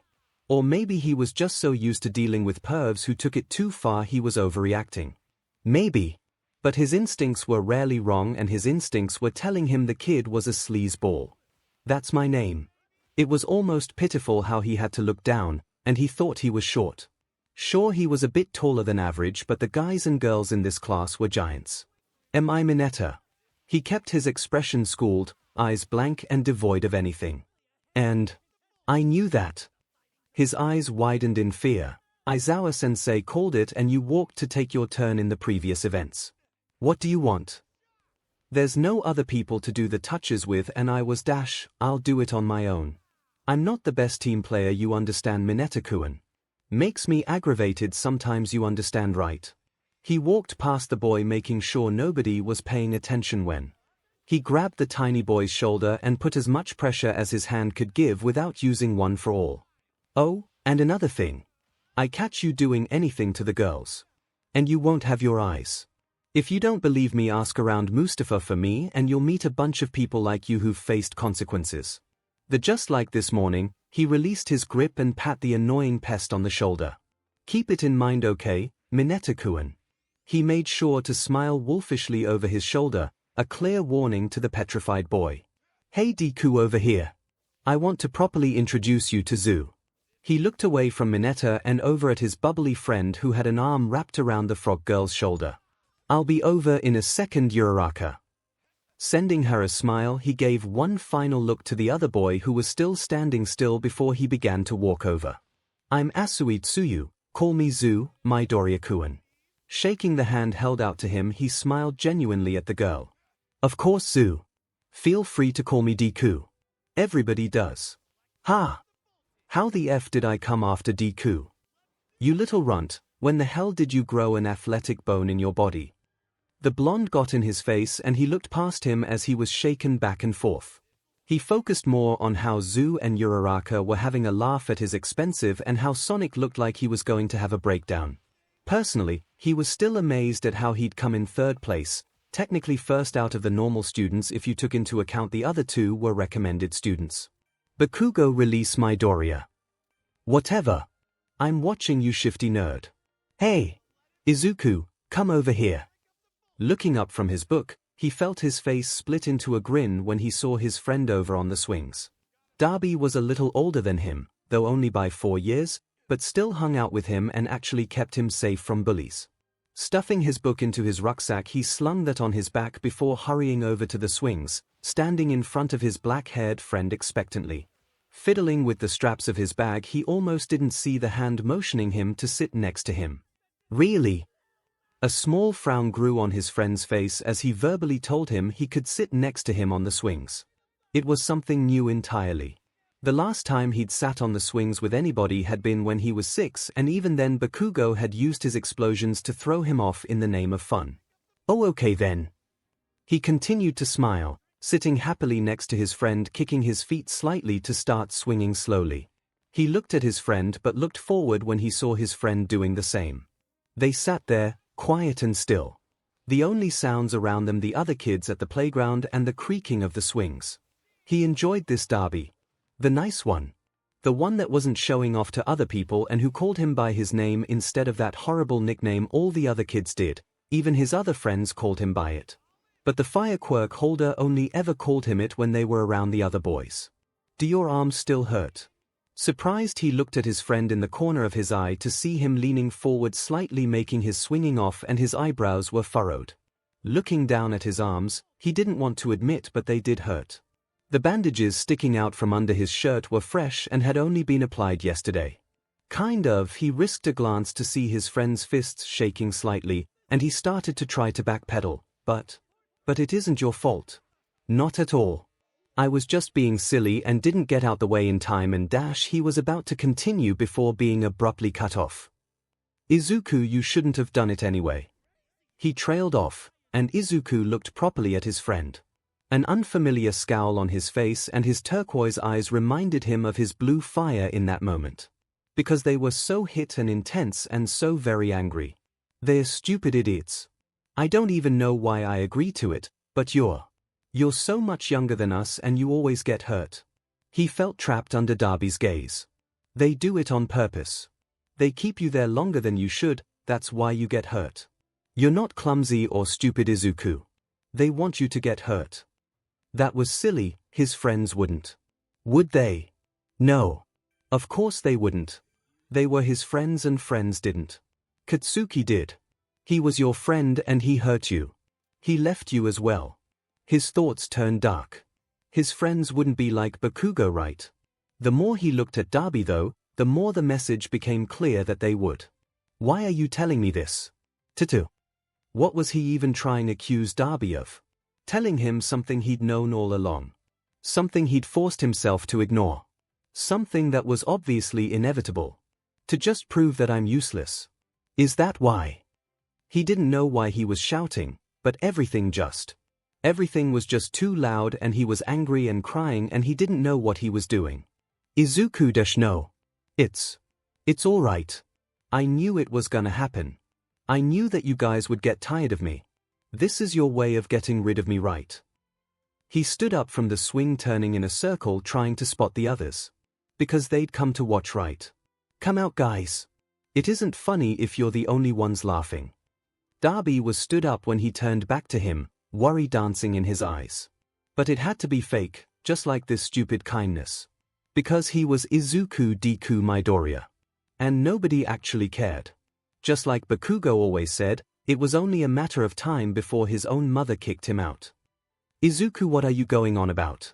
Nobody's watching and I'm not trying to get rid of you, can't you see? I'm trying to help you get better friends. Where Darby? Everybody in this stupid neighborhood hates me. His friend went to deny it, and don't try and lie to me. You know it's true.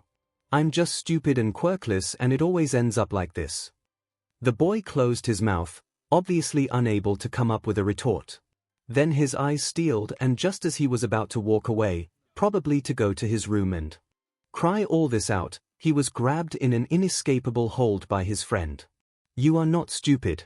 You are Izuku Midoriya, and while you may be quirkless, That does not define who you are.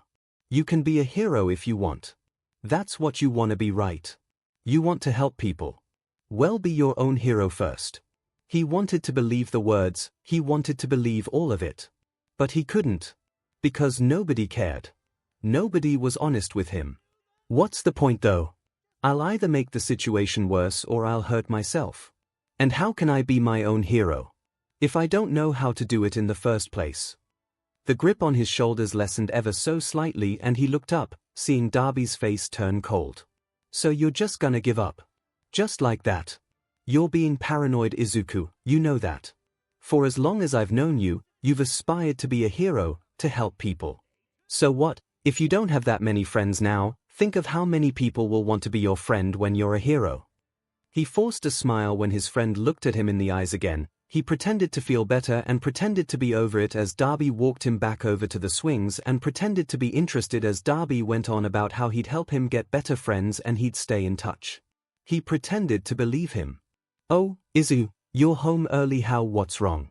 You've been crying again, haven't you? Did those boys hurt you? If they have, I swear no. I mean, no, it's fine. They didn't do anything. Darby and I just got in a fight. Her eyes softened when she looked down on him and he hated it. Why did she always have to pity him? Was he really that pitiful? Well, what did you fight about? He slunk into the living room, curling up on the couch as she went to the kitchen, obviously cooking dinner. He told me I need to find some other friends, doesn't want me hanging around them anymore. He could hear a knife on a chopping board stall before it continued again. And why did he say that? He told me that I need to find better friends than the ones I have now. How am I supposed to do that though? Nobody likes me. Izuku, you know that's not true. Yes it is. Look at Bakugo. He dropped me the second he knew I was quirkless and all the other kids think I'm freaky because I have these stupid. He couldn't control himself as he pulled at the bandages on his arms. Stupid bandages on all the time. And everybody knows I'm quirkless. Why would they? He couldn't continue as he began to sob. Deku. Looking over at the angry voice, he sighed. Ever since he'd started to avoid Darby and his old friends, Bakugo had taken it as a cue to try and bully him more. Curling up on himself on the beach, he looked away from where the blonde was storming over, fists shaking and for once, on his own. Deku, you bstrd. Look at me when I'm talking to you. Looking up at Bakugo, he wondered how he'd gotten in front of him so quickly. Now that the other boy was closer, he could see that he was actually quite bruised up. His jaw looked swollen and he was leaning to the left, putting more of his body weight on that side, as well as a few scrapes and small bruises on his exposed arm. Care to explain why those shitty BSTs you're always hanging around with decided to beat me and those shitty extras up? That was news to him, but the anger behind the red eyes digging into him told him that if he denied knowing about it outright, he wouldn't be believed. So, he did what he knew would cause Bakugo to calm down ever so slightly. He diverted attention away from the main topic. Are you okay? What about your friends? Are they? Those extras aren't my friends. And of course I'm okay. What do you take me for, shitty Deku? I'm not some kind of weakling like you. Look at you, you're curled up and shaking like a diamond leaf. Red eyes dilated and he realized he'd screwed up somehow when they looked even more angry. And don't change the subject. Answer the DMN question. His shirt was grabbed by one of Bakugo's fists and the blonde got more in his face. Explain why those BSs decided to beat me and the extras up. Did you get ballsy enough to think you could scare me? He shook his head quickly, bringing his hands up in the universal gesture of I mean no harm, as he began to try and get his words out as quickly as possible. No. No, I didn't know. I haven't spoken to any of them in a few months. I have no idea why they'd do that. I mean, they've always been kinda violent, but I didn't think they'd ever hurt anyone. Red eyes scrutinized him, checking him for any signs of weakness or a lie before he was thrown back on the bench. You better not be lying to me, Deku. If you are, I'll there he is. Looking over to the familiar voice, he shrunk in on himself more than he ever had before when he saw his friends stalking over to them. They also had bruises. A few of them had burn marks, obviously from Bakugo's quirk, and one in particular, who had always been the head of the group, had BLD trailing from his nose. His heady eyes settled in him before clinging onto Bakugo. Didn't know you'd be stupid enough to go to a public place, Bakugo. You really are just brawn, aren't you? No wonder you pick on Deku so much. He's probably the closest thing to a brain you and your groupies have. He moves so he's standing across from his friends and next to Bakugo. The blonde is tense next to him, obviously knowing that if he starts a fight here out in the open he won't win without his quirk, and in public they'll surely get arrested. He fidgets with his hands and tries to avoid looking any of the older kids in the eyes, knowing they'll probably try and guilt him into joining them again. Come on Deku, let's go. He's surprised and lets out a small yelp when Bakugo grabs the back of his shirt and starts to drag him back. They don't even make it 2 meters before the leader is speaking again. He wishes he could remember his name, but in his fear-stilled mind it isn't coming to him. Not so fast, Bakugo. Deku is ours. You don't get to just drag him everywhere, especially after what you've done to him over the years. He feels the hand leave his shirt and feels tense as the blonde rounds on the group again. Oh yeah. Well, at least I'm not a group of assholes who leave him bandaged every other day. He feels bile in his throat because he hadn't told anybody about that. Only his mother knew he got hurt hanging out with his friends, so how did Bakugo know? The leader, Yukio, that's his name, sneers at him and he feels that feeling of intimidation that he always does. He hates feeling so weak and powerless. Oh, you've been spreading SHT, Deku. He can feel red eyes locking onto him then. Telling people what we do. Thought you'd sworn to not tell anybody. Now he can see the scowl in the corner of his eye, but he can't move. He can't move. You know that really makes us upset. Is this what you've been doing the last few months, Deku? Running off to Bakugo to tell him what big meanies we are. No. No, I didn't say anything. He doesn't know what he's talking about. He's making stuff up and dash. Don't lie to me, Deku. He can see fire in those eyes, just like the fire that lights up his arms whenever he hangs around them. They start to move forward and he wants to run. He needs to run. So he does. He isn't sure why, but Bakugo tagged along with him and they soon find themselves clambering through that hole in the dents they used to go through when they were younger to get into the restricted area of the park that is more forest than anything. He keeps running, barely aware of the cursing spewing from Bakugo's mouth, and suddenly falls when there's no more floor beneath his feet. He gasps for air as he suddenly realized where he is properly. He's in the river in the forest next to the park. 20 minutes at least away from the nearest public place. He'd screwed up because when Yukio and the others found him they were gonna kill him and they'd be able to get away with it. Deku, you fing idiot, get up. I can hear them, for F's sake. Looking around he finally focused on the boy next to him who had for some reason stuck with him and hadn't left him. He keeps running, barely aware of the cursing spewing from Bakugo's mouth, and suddenly falls when there's no more floor beneath his feet. He gasps for air as he suddenly realized where he is properly. He's in the river in the forest next to the park.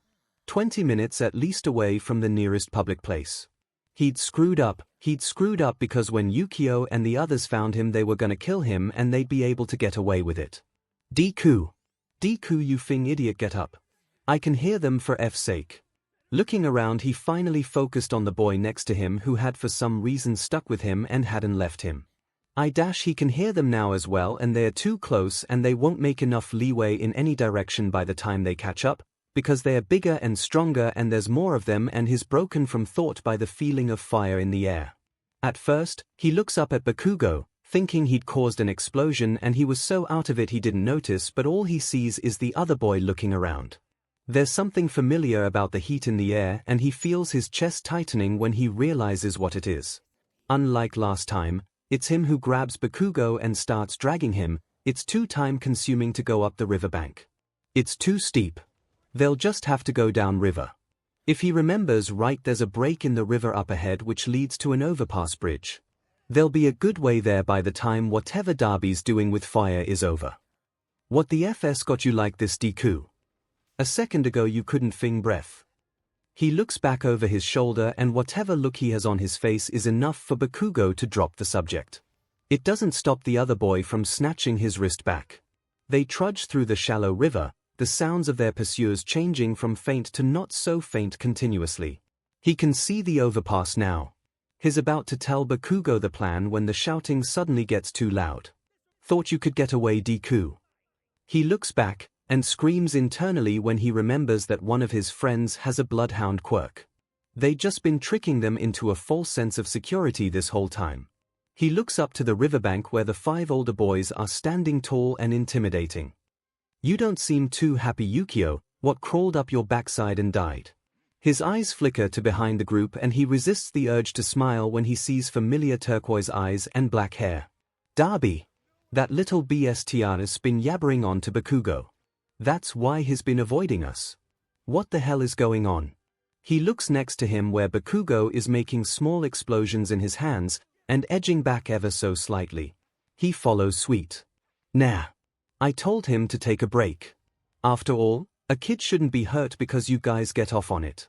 There's ice in his words, which contrasts significantly with his next action of setting his hand alight with blue fire. "Come over here and say that to my face. You're just as bad as any of us, you're a sick F." He and Darby make eye contact and one message is clear in his eyes: run. So he does, turning and once again dragging Bakugo despite the fact he'd still been making explosions at the time, and tries desperately to ignore the screaming and crackling of fire behind him. "Deku, wait up." Confused, he stopped in front of the gate and turned his head seeing Uraraka running over to him. That was actually rather nice, but unfortunately she was a sunshine child and had somehow convinced Sonic to come with her. The blue-haired boy looked incredibly stiff and uncomfortable as he trailed after the bubbly girl. He had learnt the boy's name to be Ida Tenya, but he wasn't going to use it until he knew he could fully trust the boy or events lead to some strange bonding moment, which unlike his other strange bonding moments would hopefully not include him dying or receiving major bodily harm. "Hey Uraraka." When they caught up to him they didn't move right away, instead milling around in one spot as the two caught their breath. "You've met each other, right?" She motioned between Ida and himself and the both of them nodded. "Great. You take the train, right, Deku? Would it be possible for me and Ida to go to the station with you? I found out me and Ida live the same way." It wasn't exactly brilliant, and despite the hedgehog's prior confidence he seemed just as timid and scared of him as he did right at the start of the morning. Thinking it over, it was all right because he didn't technically have to interact with them much, seeing as he'd already established the quiet loner persona to Uraraka and the talk to me and I'll fight you persona to Ida. "Sure. But I have to ask, why? I'm not exactly the type of person you want to be seen around." He almost felt bad when the girl's face dropped, genuine confusion and sadness seeping into her features at his words. But it didn't last long before it was him that was overtaken by confusion. "What are you going on about, Deku? You're a really nice guy. Why wouldn't people want to be seen around you?" Numerous examples came to mind. "I'm the local occult child, everybody's convinced I'm a delinquent, I have literal Yakuza gangs as my enemies, people regularly attempt to kill me even though they know it won't work, I'm an undead zombie that Barley classifies as a person, etc." But he wasn't willing to voice any of them. He didn't have to, thankfully, because Sonic being as pretentious as every other time they've interacted beat him to it. "Uraraka, Midoriya has the appearance of a delinquent. I am sure he is simply trying to make you aware that people may get ill impressions of you." "What?" Uraraka seemed outraged at the explanation and instead rounded on Sonic. "Deku does not look like a delinquent. Sure, he has scars, but that does not mean that he is a bad person." She continued along that line of thought, and the two were blissfully unaware of the stares and whispers that surrounded them as students passed by to leave school. While he was used to it, he always found himself attuned to when people began doing it. "Side with me on this, Deku. Midoriya, you agree with me, correct?" Snapping back into the conversation he blinked, both teenagers staring at him expectantly. He was trapped, he noticed, he couldn't agree with either of them and he couldn't just tell them he'd zoned out. He decided to take the coward's way out. "Let's just get you guys home." Sighing, he stuffed his hands in his blazer and began walking through the gate, hearing the other two spluttering behind him and demanding for him to slow down as they attempted to fall in step with him. "So, what was your old school like, Deku? You don't seem very sociable." He bit the inside of his cheek to stop himself from laughing at his newly acquired friend. The girl had absolutely no filter and a lack of personal space and boundaries. Thankfully she was much too innocent for that to be taken the wrong way. Sonic didn't share his sentiments. "Uraraka, You can't just invade people's private lives like that. Midoriya's life is his own and we have no rights being privy to it. Doesn't matter, she can ask away. He looked at the boy over his shoulder and felt slightly guilty when he saw how shortly their eye contact lasted and how anxious Sonic was. Why'd you want to know though? Besides thinking I don't seem sociable. Turning around, he began to walk backwards down the street, facing the girl as she spoke. Her hand came up to her chin and she rubbed it in thought. I guess it's just you. You don't give me the impression of a delinquent. And Bakugo called you one at the entrance exam, but you've been nothing but polite to me and kind. If anything, he's the delinquent. Her fists clenched and adorably she huffed in frustration. He noticed her nose scrunched up when she got angry. He couldn't help himself though when he laughed at her statement. Bakugo Katsuki, a delinquent. He'd actually stay dead the day that happened. He laughed even more at the thought and the faces the two pulled when he laughed. Two fish smacked around and left to suffocate had mouths closed more than the two of them. Bakugo. Ha ha. You ha. I can't. Ha ha, oh that's brilliant. Wait till I tell, ha ha. Oh she's gonna love that. He could just imagine his Aunt Mitsuki's reaction and his mother's as well for that matter. The shared glance before their eyes would sweep over Bakugo with a certain type of exasperation normally reserved for toddlers still learning their manners. Then they'd look at each other again and his mother would smile sheepishly as his aunt shrugged back and muttered about how much of a demon brat her son was. He managed to get his laughter under control. You really got the wrong impression of him. The two gave him disbelieving looks as they scanned their tickets at the barrier to the station. Bakugo is a nasty prick, yeah, and he gets under people's skin because he finds it funny, but he's one of the most hard-working people I know. He let himself sound a little wistful, remembering all the SHT they'd put each other through throughout the years. He's a natural-born genius, school bores him so he needs distractions. Really? I wouldn't have pinned him as one, he just seems. Uraraka looked to Sonic, who also seemed to be stuck on how to phrase it. Yes, he's quite abrasive and gave me more the impression of a narcissist. He pitched in and the two nodded before simultaneously realizing how rude it sounded. No. Not that. Similar, but I mean, Deku. Midoriya. You can't just why. How undignified. As the two squawked next to him, he let his eyes wander, feeling relaxed for once. He was in a new uniform and around people. He blended in on the platform for once instead of standing out. The squawking descended into a conversation between the two and he realized it was the first time he hadn't been annoyed by over-exaggerating. He tensed up and let his smile fall from his face when he spotted a familiar group of boys halfway down the platform. Quickly averting his eyes, he turned back to the two. We have to move more into the crowd. He already began walking to the crowded students a few meters away when his arm was snagged. But if we do that, we might not get the train. Then we'll have to wait another 20 minutes. His eyes flitted from the girl holding onto his blazer to the boys coming in closer. His throat closed up and his arms burnt under his blazer, the wound on his stomach feeling open and fresh all over again. Uraraka. She seemed stubborn, and when he made eye contact with Ida his desperation must have shone through. Uraraka, Midoriya may have a reason for well if it isn't Deku.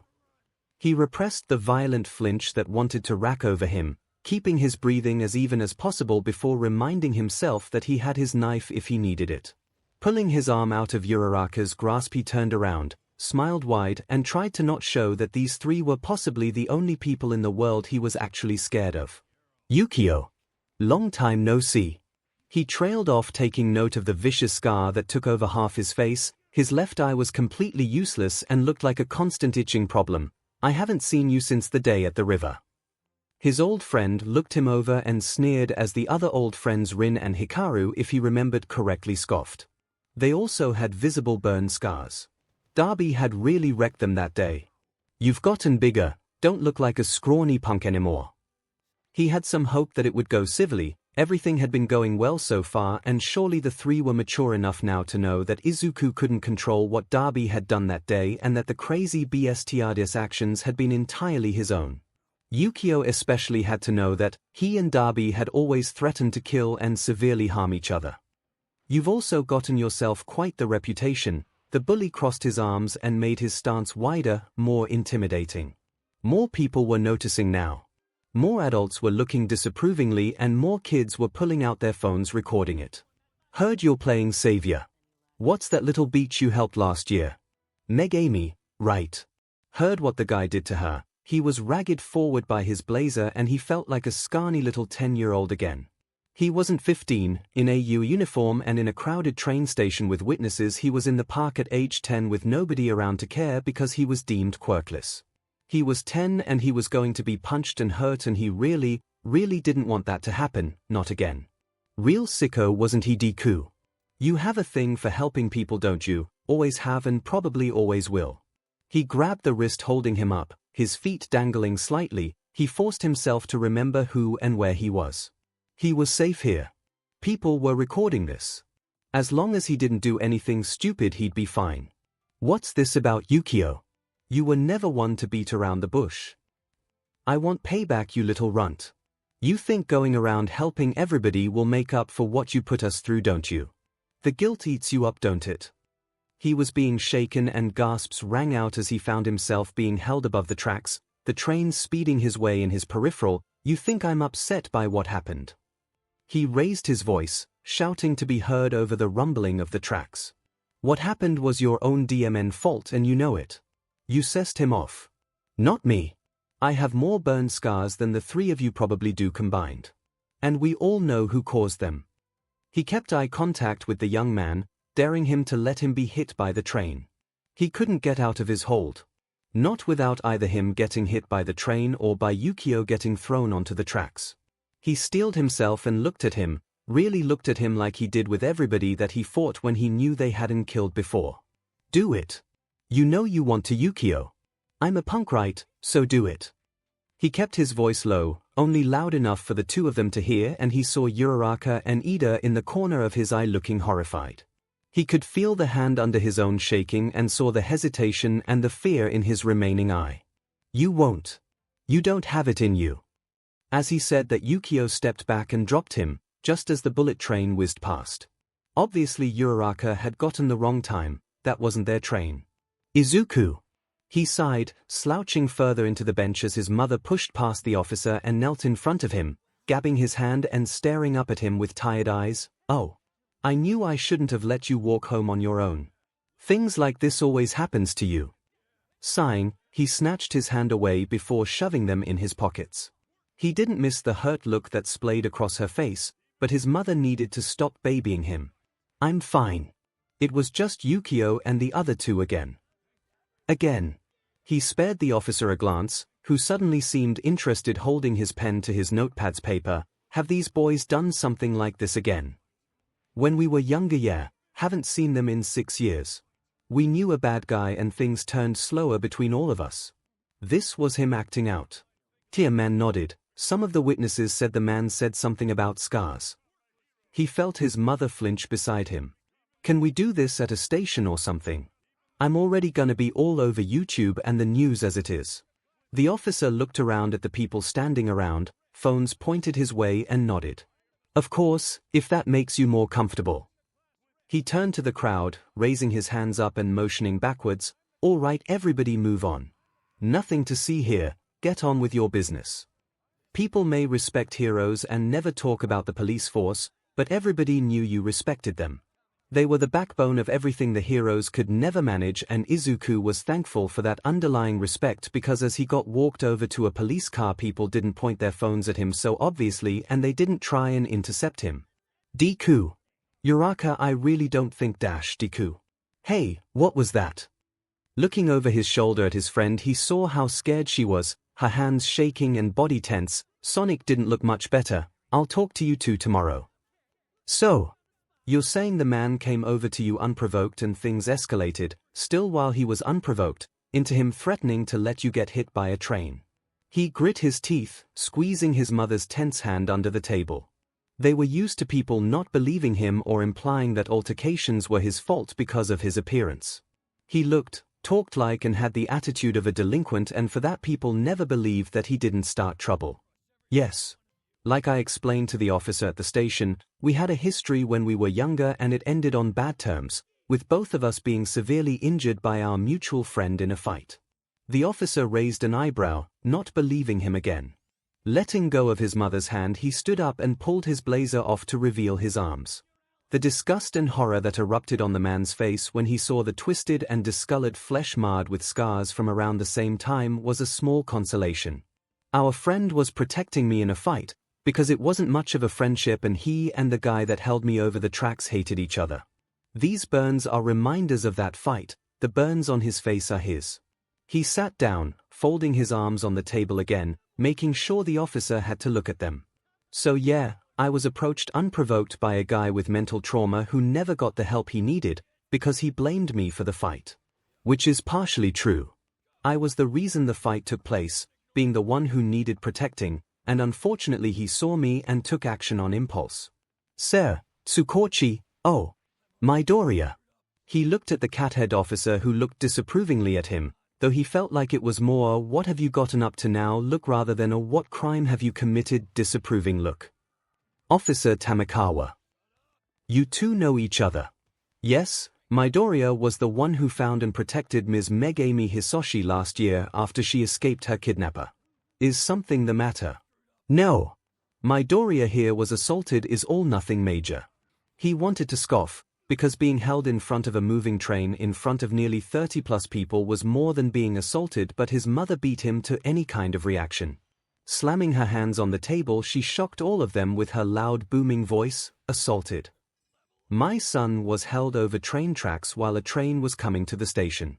He was not merely assaulted. And you, her finger pointed at the officer who'd been taking his statement since they'd got to the station and had been leading them around in circles for the past hour and a half now. You have done nothing but believe my son to be a liar, running around in circles instead of moving on. Tamakawa blinked owlishly at his mother, eyes wide with confusion. He opened his mouth, before closing it. Speechless in the face of his ranting mother. She kept going on, getting louder and louder, and she stood tall and berated the officer. She never once made herself look aggressive, never once did she make any move to intimidate the officer, and never did she make her voice venomous, and yet she still held the officer's attention and guilt-tripped him considerably. All he could do was sink into his chair and hope the next time he died would come quicker than it was. He needed an excuse to stay in bed all day right now. Attempted murder is a serious crime, Midoriya, you need to understand that. I do get that, of course he understood that. He got actual murdered on a monthly basis, but he needs help. He needs psychiatric help, not being stuffed in a prison cell. If I don't press charges, he can get help, right? He locked eyes with Tamakawa, watching to make sure the officer didn't lie to him. He sighed, it's a bit more complicated than that, Midoriya. He needs to be prosecuted, because he had every intention of killing you, but for some reason he decided not to. I understand you want him to get the help he needs, I do. But he's a danger to the public and to himself. Izuku looked away, he understood where the officer was coming from, he just didn't feel right about it all. When he's prosecuted, he will undoubtedly be convicted and found guilty. When he's in a prison cell, he can get the help. Most prisons offer psychiatric help for cases just like this. But if he isn't put away, he might continue to try and hurt people. And the next person he snaps at might not be as lucky as you were. He took the words in, and really bought about them. He knew, deep down, that this was the right thing. And he knew that he shouldn't hold any sympathy towards Yukio because of what he used to do to him when he was younger. He understood what had happened wasn't friendship, but he couldn't bring himself to agree fully to just throwing him in a concrete box. There were plenty of people who were classed as dangerous to the public but were allowed to just walk around all day. Any pro hero fell under that category. But that's different. He reminded himself, they don't threaten to let people be crushed by trains. Yeah. Okay. It was hard to distinguish a smile due to Tamakawa's facial structure, but he could make out what the awkward scrunched-up face meant. Let's go see if your mother has calmed down slightly. He let out a laugh at the naivety of the officer. You really don't know my mother. When they entered the open space, filled with desks and copiers, Izuku could almost forget that he was in a police station and convince himself he was at his mum's old office. Except this time it was a bunch of men and women in police uniforms tapping away instead of cheerfully, coffee-high men and women in the adult equivalent of a school uniform. They didn't spot his mother right away, but when a door opened and her voice rang out, he found her soon enough. She was over in the corner, in some kind of closed-off office, and was still angrily shouting at the police officer who'd been taking their statement earlier. He still didn't understand why they'd been in an interrogation room to begin with anyway. She's still shouting. Looking over at the officer, he found himself smiling slightly. The expression was hard to distinguish, but he could tell the officer was looking on with an anxious smile. "I was supposed to head home a while ago. I don't mind waiting with you until she's finished." He felt his eyes widen. The man had stayed past working hours, just to get the report done. "That's really nice of you, but you don't have to. It's fine. I wouldn't want to keep you from home any longer than I have." The man waved a hand as he leant against the wall behind them, cat eyes focusing on his mother and the cat's fellow officer. "Don't worry about it, I prefer being at work anyway. The coffee's better here." Seeing no room for argument, he leant back on the wall as well. Sighing, he allowed himself to slouch in his position. When his mother got angry, she got angry. A memory of when he was possibly 5 or 6 came to mind.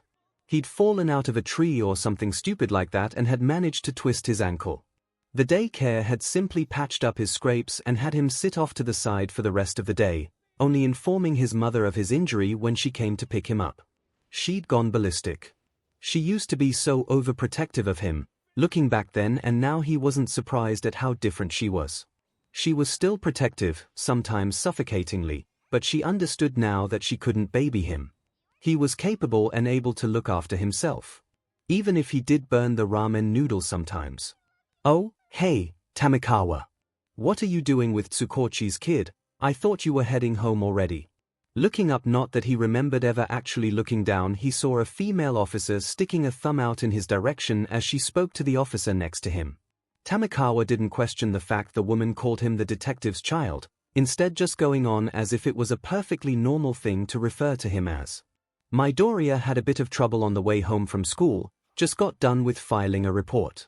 We're waiting for his mother to finish chewing Sue out." The lady looked over to where the man pointed, and she made an expression that looked like a mix between saying ouch and mild fascination. "What did he do?" She looked obsessed. He kept quiet, not knowing what to do in the situation. They were talking about him and his mother but weren't actually including him. Did he listen anyway or find some form of alternative amusement? Sue referred to being verotined with getting thrown in front of a moving train as assault after reassuring me that it was nothing major. Midoriya-san went ballistic. There was no disapproval in the man's voice. And rightfully so. Her kid gets threatened like that and he refers to it as assault.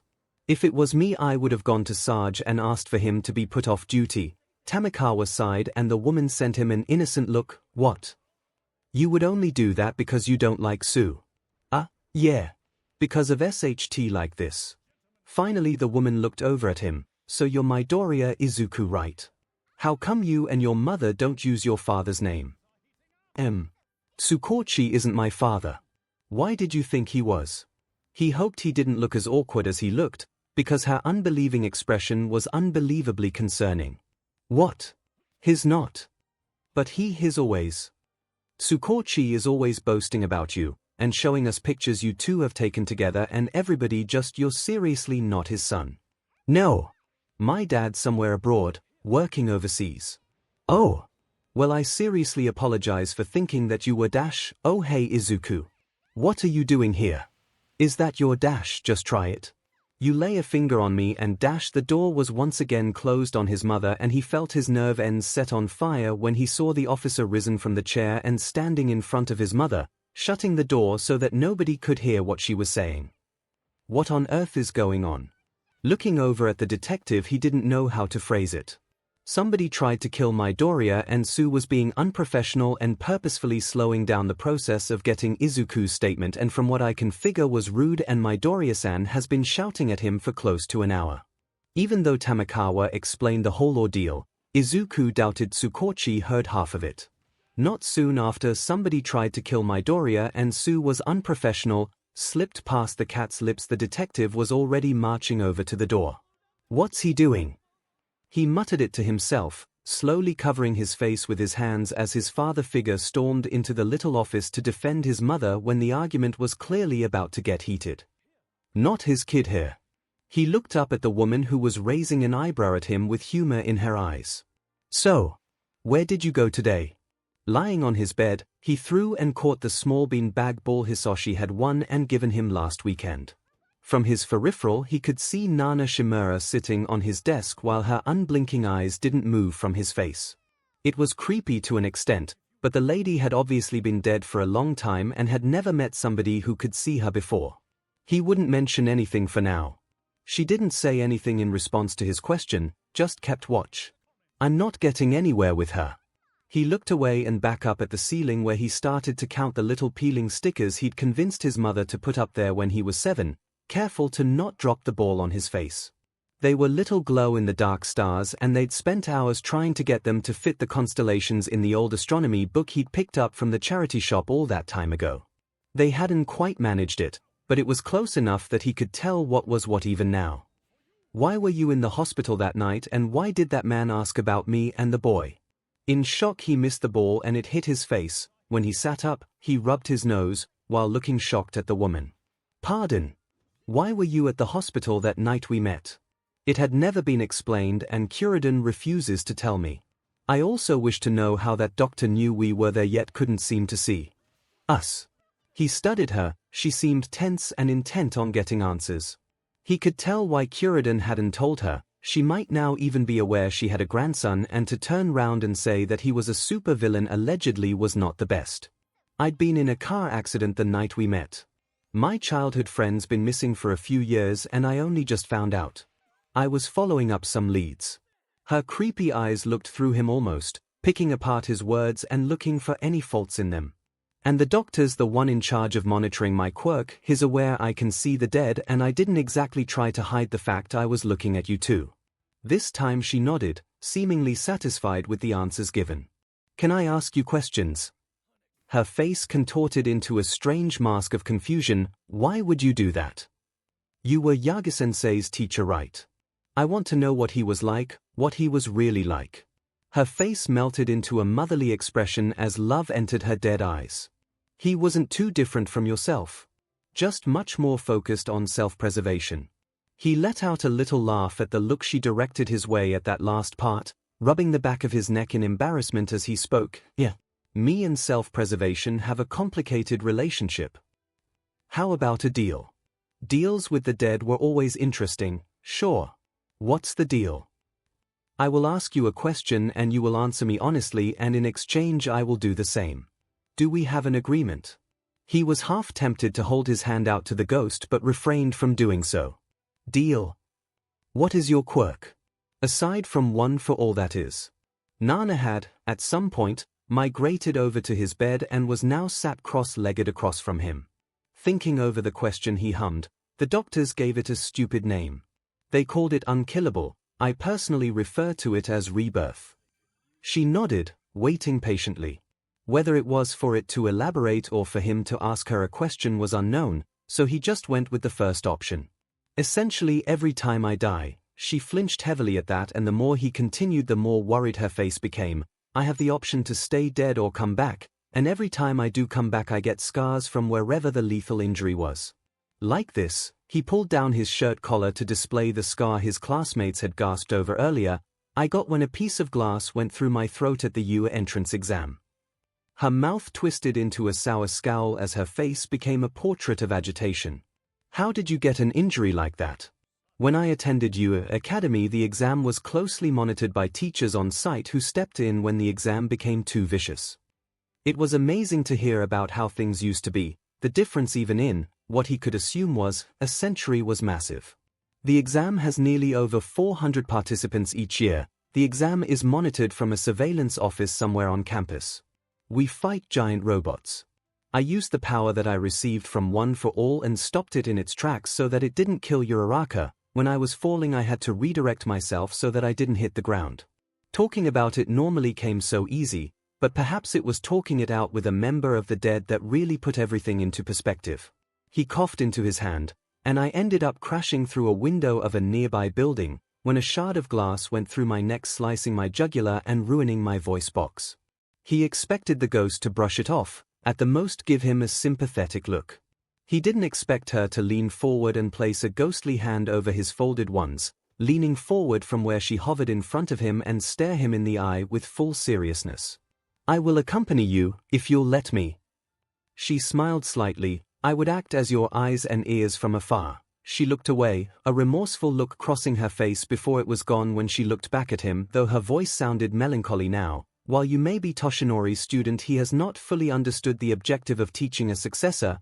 I will attempt to guide you alongside him. That is, of course, if you will allow me to Midoriya."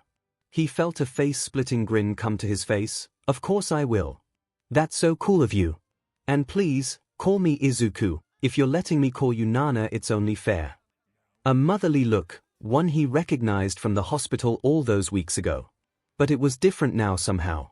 Instead of holding that nervous edge to it and that sense of distance, it felt so loving and lifelike. The warmth seemed to reach him through the veil. "Izuku, dinner's ready." Nana looked over at the door, where his mother's voice had just sounded from the other side, and then looked back over at him. "Off with you, then to bed with you. You have had an ordeal. I can only imagine what you will put you through tomorrow." Smiling at the ghost, he jumped up from his bed and looked over his shoulder at her one final time, where she was watching him before he closed his door and headed to the dining table. "What are you smiling about, Izuku?" Sending a bright smile his mother's way, he could see the tensions in her shoulders loosen slightly. How long had it been since he'd last smiled properly in front of her? Probably too long. He'd have to change that. "I think I just made one of the best deals of my life." His mother rolled her eyes, knowing how he enjoyed to make deals with the dead and knowing that many of them ended with him having a new adventure to tell her while she tried not to faint, and a new collection of bruises, and when he was really lucky, a small trinket to give to her. Try not to do anything too stupid. "I'm not gonna do anything I wouldn't normally do." "That's exactly what I'm worried about." He looked back over at her from where she placed her own plate down before placing his and felt his smile turn more into an impish grin. "What am I here to do, if not worry you?" A hand ruffled his hair as she sat down and smiled back at him. "Izuku, can you get the front door, please?" Groaning to himself, he pretended not to notice Nana's chuckle as he dragged himself off of the sofa and to the front door. He didn't need to leave for another half an hour, and he just really wanted to relax as long as possible. Opening the door, he prepared himself to have requests for his help thrown at him, as was often the case at stupid hours of the morning, but found himself speechless for a few seconds when he saw Yagi Toshinori at his door, briefcase in one hand, while he wore a yellow suit about 3 sizes too big but tucked in enough to only look slightly wrong. Hi. He'd spent plenty of time with Toshinori. He was in his teacher and his second father figure, but it was still incredibly awkward to stand here while he was not aware of him coming early. "Good morning, my boy. How are you today? May I come in?" "I'm fine." Stepping aside, he let the skeleton of a man into the flat, closing the door behind his teacher. He stayed in the corridor for a few seconds, watching the blonde's retreating form. "Oh, Toshinori, you made it." His mother's voice caught his attention as he made his way to the living room once again to find his mother and father figure in some kind of hushed conversation. Looking over to Nana discreetly, the woman nodded before drifting over to the two, watching her expressions change with no context, and the range of looks she sent both adults was somewhat humorous. But he couldn't laugh without looking suspicious. His mother would know something was up.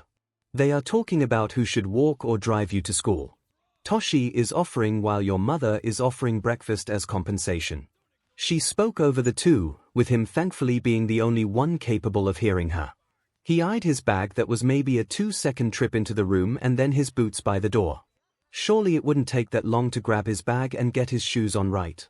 "Izuku, you are not going to run off. You may not like it, but dash if it."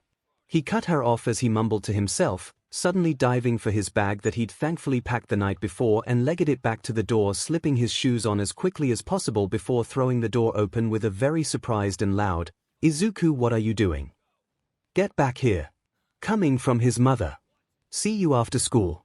Shutting the door, he began to run. Hopefully, if he got the early train, he could make it to school before anybody could really start to ask questions and he wouldn't get picked up by his mentor. He let out a laugh as he ran down the street, swerving through the crowd as some older adults shouted at him when he knocked into them. Focusing forward, he nearly stopped, thinking he was going to crash into somebody when he realized it was just Nana floating in front of him as he ran. "Izuku Midoriya. I distinctively told you to not run off. Your mother is worried sick about you. I understand you don't want to be babied but dash. Ignoring and blocking out the woman's voice, he scanned his ticket and ran through the rye linings and plunged into the crowd of the early train commute. Excuse me. He slid through the train doors just as they closed, his bag nearly getting caught in the door. He was thankful he'd just been wasting time at home and didn't actually need to do anything now. Looking around the train, he spotted an empty chair, a rare occurrence, and promptly made his way to it, plonking himself down and setting his bag down on the floor at his feet. Slouching backwards into his chair, he checked the time on his watch and tiredly pumped his fist when he saw he'd made the early train with a few seconds to spare for the first time in his life. He had initially taken the early train, but because of timetable issues with school, therapy, and that throwback PRD where he had a newspaper round, he'd never actually made it on time. It was the first time in nearly 4 years he'd gotten the train in time. Squinting at his watch, he couldn't quite make out what was wrong until he realized the glass was still cracked. He whispered it to himself, making a mental reminder to finally get the glass fixed or wear his other watch. Will you listen to me now? Sitting up, he pretended to look out the window, while he was actually watching Nana as she paced up and down the train carriage, feet never quite touching the floor. Your mother is simply worried for you. I understand, a bit like you wants your space and to not be mollycoddled. Hell, I was like that at your age. But what we don't realize until we're older is that sometimes we make stupid mistakes and our parents were just trying to help us. She stopped in front of him, arms robotic and reminiscent of how he'd seen Sonic's act the day before.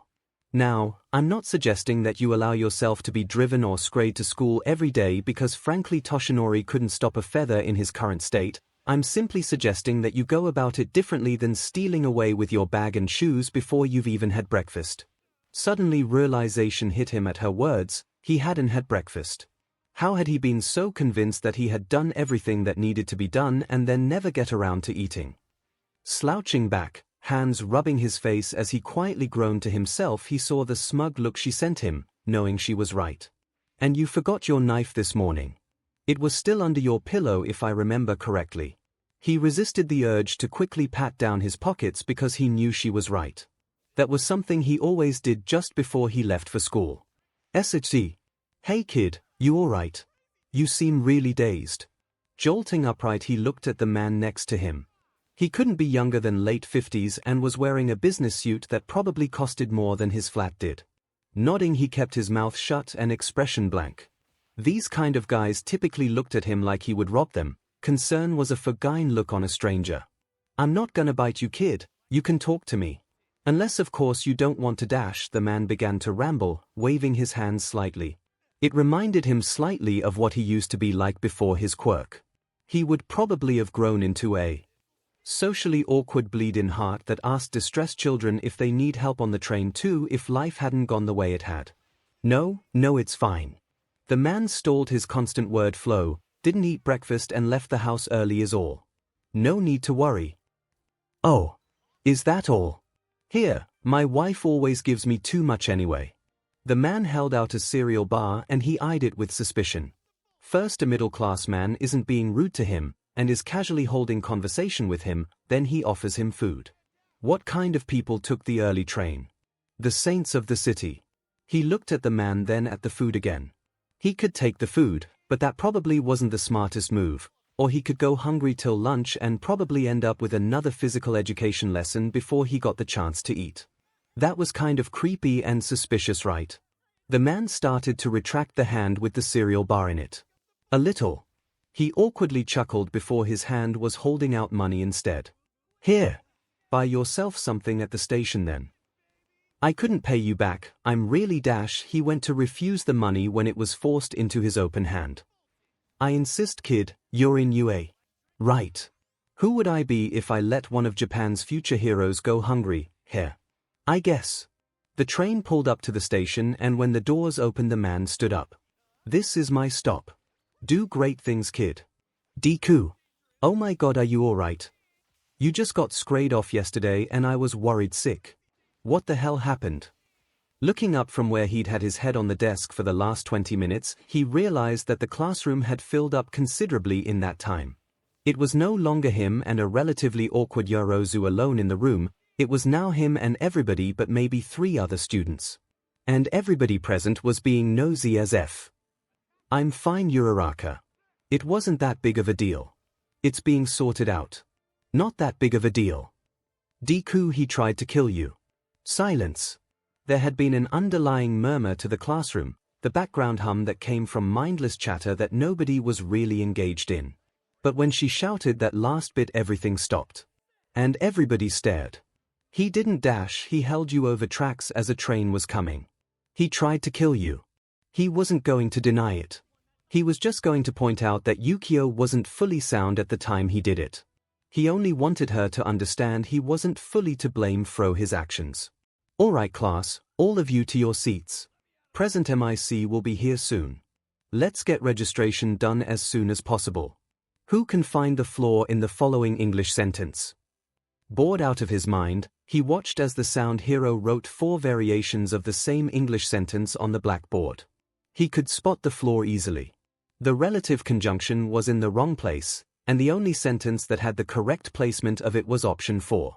He wasn't about to put his hand up for that though. He was drained and not in the mood at all to deal with teachers calling on him in front of the class. Anyone? Yes, Ida. Option 4, the other examples co-gain incorrect relative conjunctures. Correctamundo. Keep that in mind, listeners. That will be on the exam. Lunch couldn't come quick enough. And yet, at the same time came far too quickly. Staying at his desk, he watched as everybody started to file out of the room, his classmates sending glances his way.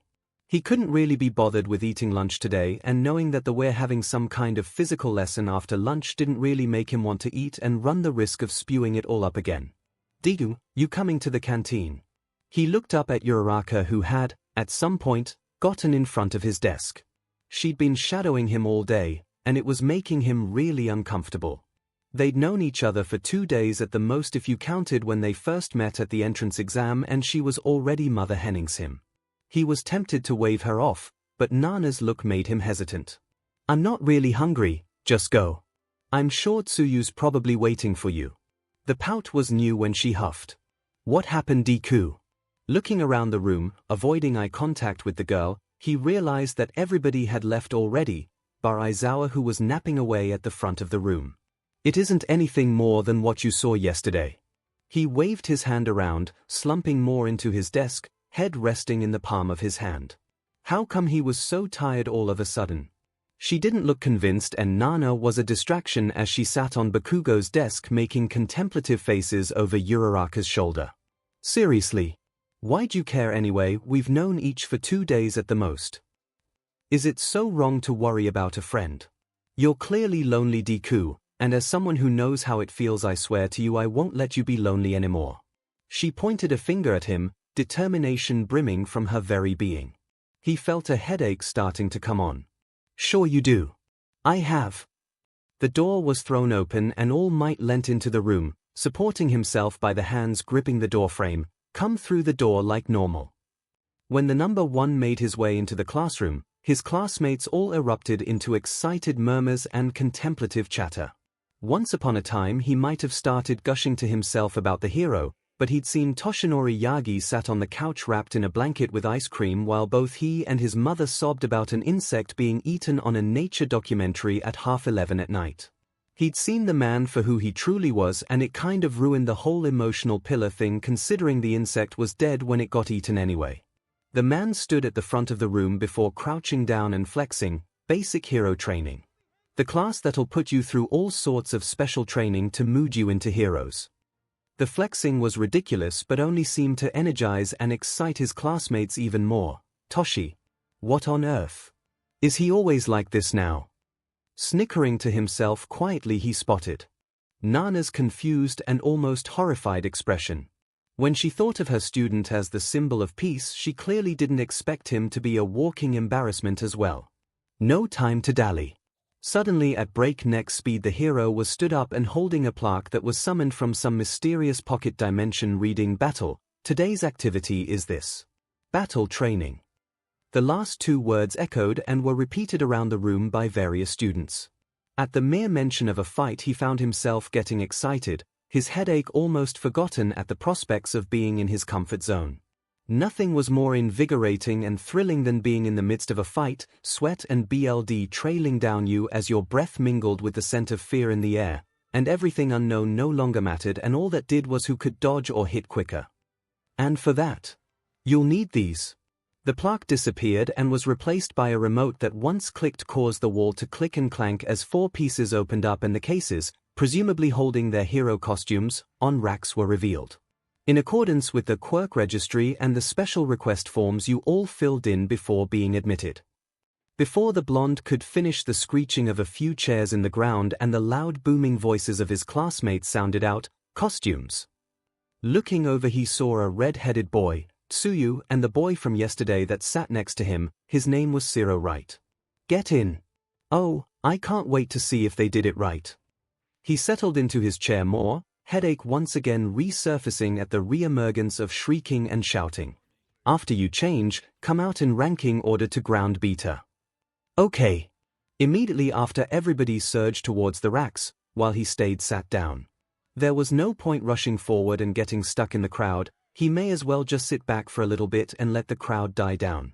He wouldn't be able to drag his heels though. Yagi-sensei would probably try and chat with him about his spontaneous and rude exit in the morning. Sighing, seeing the crowd had died down slightly, he stood up from his seat and slipped past the bodies of the other teens who were somehow oblivious to him moving among them. Getting to his rack, he realized 𝐂𝐿 was trying to get the case out but was having issues. Here. Without thinking, he placed one hand on the metal frame and yanked the case up and out at the same time before handing it to his classmate. He didn't look at him again, just did the same with his own case and began to make his way to the changing rooms. It didn't feel right, the silence as they changed. The boys had all been chattering until he'd entered the room, and it had been silent since. He was already changed into his costume, a simple black spandex bodysuit with a hood that held a grey utility belt to hold his knife and medical supplies. He looked so incredibly plain compared to the others, it would have been unnerving if he wasn't the most unnerving thing in the room. He wanted to snap at them, to tell them to stop staring and just get on with it. He didn't have an entire lifetime to wait for them to start talking. Messing around with the part of his costume that covered his hands, imitating fingerless gloves, he tried not to pay much attention to anything that wasn't his costume. He wasn't going to make himself seem rudder or more creepy than he already had. I wonder if there's a Tom hole in here. His ears picked up on the creepy BSE that was somehow in his class, who was sat on the bench 3 lockers down. He sent a warning glare the boy's way, reminding him of the threat that hung over his head through eye contact alone. Taking note of the fact that Kaminari had left about a minute ago, he made his way to the door, being ranked after the electro boy in the exam yesterday. When he opened the door, he heard a sigh of relief follow after him. He didn't hang his head, but he didn't look up either. He didn't need to, it's not like he was here for anybody anyway. Hey Deku. Nice costume. He looked up at Uraraka. She was smiling and waving him over while she stood next to an ingenious rip-off that could only be Sonic. Things were so weird. Yesterday he'd started to consider her a friend, but now that she was starting to show genuine concern, he was trying to put distance between them. Shall we begin, my wards? It's time for battle training. After everybody has trickled in and he'd exchanged a few pleasantries with Sonic, who he could just tell was squinting at him from under that fake-ass genius helmet of his, and held short conversation with Uraraka, the class officially began. We're all here then. Looking good, ladies and gentlemen. The pro's eyes scanned over them all, and on the outside it seemed like he was neutral to it all, but after knowing him personally for just over a year and spending so much time with him, the nuances showing his different thoughts were obvious. For instance, the majority of the costumes he gave a pleased look to, whereas some of the more questionable or elaborate ones he made a face of confusion at. Even if subtlety. Sensei. This appears to be the same field used in the entrance exam. Will we once again be performing cityscape maneuvers? At the mention of the entrance exam, he subconsciously found himself rubbing his neck. Injuries didn't always get to him psychologically, but this particularly one had, and it had gotten him bad. He forced himself to swallow the non-existent ball in his throat. Nope. You'll be moving on to step 2. Indoor anti-personnel battle training. Murmuring broke out loud enough for when he whispered to Nana, who was in a world of her own, that he didn't get given strange looks. Is it even safe to do this? I mean, how many of them will actually know how to use their quirks safely against another person? The woman came back down to reality as she looked at him and then over his classmates' eyes calculated.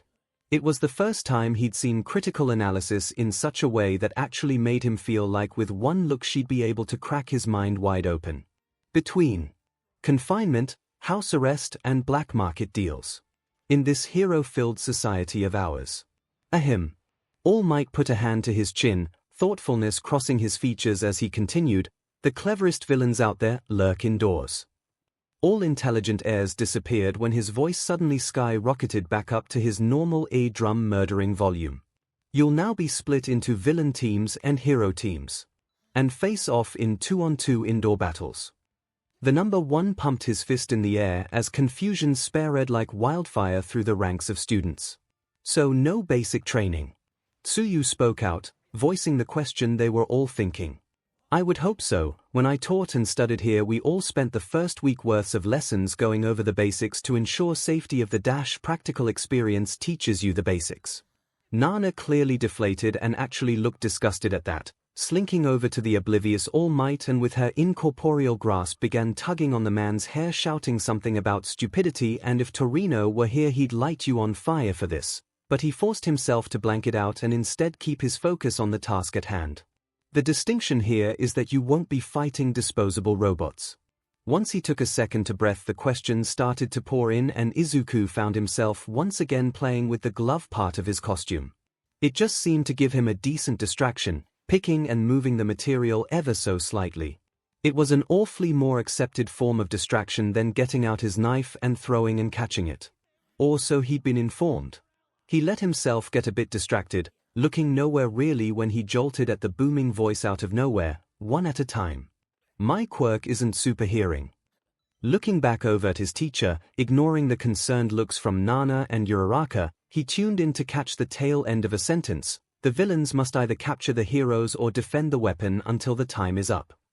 He wanted to be proud of his teacher-father figure because he was actually doing well. He had 100 yen riding on him doing terribly, but that was until he saw the small sheet of paper that he was reading from and all of that pride dripped away into the gutter where the rest of his emotions festered. Your battle partners will be decided by drawing lots. Is that really the best way? Looking at Sonic, he couldn't contain his disapproval. How could he not grasp how this was like a simulation of actual hero team-ups? Pros often have to team up with people they hate. Makes sense that we're drawing lots. We can't complain about unfairness or favoritism this way. The helmeted boy looked his way, and it was almost uncanny how he could tell an eyebrow was being raised at him. My mistake. I apologize for getting ahead of myself. He bowed at the waist in front of All Might and then turned to do it to him, and Izuku felt his discomfort grow alongside his headache. Why was everybody being so nice? Or even passive-aggressively polite? People were apologizing to him and talking to him. And while the majority of his classmates weren't responding to him in any way, they were at least not being rude to him. It was all so strange. It's fine. Let's just get to it. The mans had rummaged in the lots bin before pulling out 2 slips of paper. Team A is Midoriya and Uraraka. Get in. The building blueprints. Better memorize these. Hearing Uraraka mutter to herself, he turned his body away just that little bit so that his mumkings were indistinguishable to her. We'll need your help here, Nana. Think you can scout ahead? Of course, but you need a plan before you can do anything. Nodding, he turned to his partner. I'm really happy that there's no punishment for failure like with Aizawa-sensei's test yesterday. So I'm not really worried. What about you? You seem calm. Looking back down at his blueprint one last time, he nodded at her. Stuff like this doesn't worry me. I'm in my element. Yeah. You do give off the air of somebody who's ready for a fight. He felt himself blanch slightly. Just how blatant was she going to be? I have to warn you, Uraraka. Bakugo's going to come straight for me. The guy hates me, and in regards to quirks he's gonna want some answers, and he isn't emotionally eat enough to talk stuff out normally with people. I don't want you getting caught in the crossfire, so promise me. He gave her a serious look. If I tell you to run, you run. Without question or hesitation. Got it. He could see the worry in her eyes, the hesitation and the curiosity as to why he was so jumpy. But she'd apparently learnt her lesson from yesterday not to postpone his pleas. "I promise." "Training begin." All Might's voice sounded over the speaker and they nodded at each other, making their way over to the building. Going in through the front door would be a stupid decision, so they'd have to find an alternative route. Thankfully Nana pointed him towards a window that was within easy access if they climbed to it. "I've found our entrance." Once they were inside the building, they started to make their way down the corridor. Nana slipped out of sight at one point, presumably to check around all the blind corners so that they wouldn't get ambushed. Her warning though, which arrived in a ghostly wall of "watch out," came 2 seconds too slow as Bakugo leaped out from around the corner, the RBB sole of his boot nearly taking his nose with it as it slammed to the floor. "You ready to die again, Deku?" Glancing back, he saw Uraraka had been thrown back by the blast that had accompanied the blonde's arrival. "You okay, Uraraka?" She coughed, but ultimately sat up properly and without clear injury. "I'm fine, watch out." Turning just in time, he had a second to dodge right under the fist that was less than a hair's breadth away from shattering his nose. Scowling, he let himself slip into the mindset. He had to focus. This wasn't some petty criminal. This was Bakugo Katsuki. He knew how he fought. He had notes on this. This should be an easy fight. Once again a punch was thrown his way and time slowed. He recognized this move. He'd found his first opening. Sliding forward into Bakugo's personal space instead of ducking or jumping back like before, he grabbed a hold of the blonde's arm, holding it close as he used the boy's body weight against him to flip him over his shoulder. He found some sick sense of joy in hearing the pained noise leave his former friend's mouth. Turning quickly, so as to not give him a chance, he grabbed the capture tape from his waist and went to tie him up, soaring a glance Uraraka's way to see her starting to stand up. That was his fatal mistake. In the next second, fiery familiar pain sparked to life across his face and he released a choked-out scream followed by words that should have been uttered at the start of the fight. "Run. Uraraka, run, DMN it." His back hit the wall from the force of the blast and he swore that his face was on fire from the heat of the explosion. He looked over at her direction when he didn't hear any footsteps. Her horrified eyes locked onto his and she stilled, unable to move when she needed to. He needed her to move. She'd get hurt if she didn't run right now. "Focus on me, you bastard." His eyes flickered to the blonde and he rolled out of the way just in time to see Bakugo's hand crash into the wall, the concert there crumbling under the intensity of the explosion-backed punch that had been his head a few seconds ago. He really wasn't holding back at all. He rolled away again, unable to get his feet under him. He wasn't being given a second to fight. All safety and confidence dripped away. He had notes on Bakugo and how he fought, but he didn't have notes on how he fought with an opponent who didn't get knocked out after 2 punches. He finally managed to get some distance between them, quickly scrambling to his feet to see Uraraka still there, staring. He grit his teeth and tried to ignore the pain. He could feel tears leaking down his face, whether it was the pain of the burn or from sheer frustration of how bad the fight was going so far he didn't know. "Use that DMN quirk of yours, Deku. You've never had a problem with a fight before. Use it, you coward." He felt the air leave him as he stared. Red eyes were crazed as they bore holes through him and the twitchy stance the blonde held showed the anger boiling and rising up to the surface underneath his skin. But it was replaced by another image. "CRP, no. No, no, no." He couldn't think like that. He couldn't. Not the time to have a panic attack. Not the time. He could feel his breathing start to speed up and found himself backing up further down the corridor. He couldn't do this. Why was this happening? Why? "Izuku, dodge to the left now." Nana's voice broke through his haze and sloppily he did as he was told, the heat smacking him into the face as he stuck to the wall. He looked around realizing he'd backed up all the way to another corner and Bakugo had gotten his gauntlet stuck in the wall from the force of the punch. Run. He needed to run. And so he did. He heard swearing following him down the corridor, but it soon faded enough that he felt that he could slow down. His legs began to shake uncontrollably and he slumped against the wall, sliding down to the floor. He could make out the camera in the corner and pulled up his hood, covering his mouth with his hand as he let out a sob. He just needed a second. That's all. He just needed to calm down and he'd be fine. Yeah, definitely. So why couldn't he still breathe properly? He could make out Nana in front of him, her ghostly hands running over his head, and he swore he could almost feel them. Deku. He jolted at the name, thinking Bakugo was there until he realized whose voice it was. Uraraka. Did you make it out okay? He hated it, but he couldn't help how fragile his voice had sounded. He'd left her at Bakugo's mercy. It was a gamble that after he ran the blonde wouldn't just attack Uraraka, but he'd felt confident in his hypothesis, now though he wasn't so sure. She laughed, actually laughed, and it didn't sound scared or hurt or horrified or angry, it sounded sad. I'm fine. Are you okay? I just saw you backing up and then he let out an explosion and you were gone. I'm so sorry I didn't run straight away. He let out a shaky laugh of his own. Hearing her voice was actually calming to him. It was a distraction, and it was one that he could work with without making it seem like he needed it. It's fine. Where are you now? He forced himself to stand up, seething internally about how pathetic he looked. He'd fought people who had killed him on multiple occasions. He could stand in alleyways at 10 at night with 30-year-olds who'd performed horrendous crimes, and he never once shook. So why? Why was he shaking now? I'm on the 5th floor. I managed to find the weapon. Ida hasn't spotted me yet. He nodded to himself, forcing himself to walk, before he realized that she couldn't see him. All right. He looked at Nana, who told him he was on the 3rd floor. On the 3rd floor. I think I've lost Bakugo for now. He couldn't believe he was keeping the shaking out of his voice.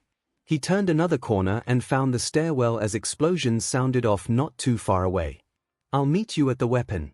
Try and get to it in the meantime. I'm not sure how much longer we have left. Okay. Wait, how will you find the weapon? I haven't dash. He closed the line between them and started to run up the stairs, not once daring to look back as the explosions got closer. All right, Nana, let's do this. He whispered to the ghost, who nodded, her face grim as she studied him. Ha ha. You can't stop me, hero. He reached the doorway thanks to Nana's directions and looked inside to see Sonic holding the weapon over his head as Uraraka desperately looked every which way to guess his location, jumping to the side to just miss at the last second. It was so innocent. This was clearly enjoyably frustrating to the two of them.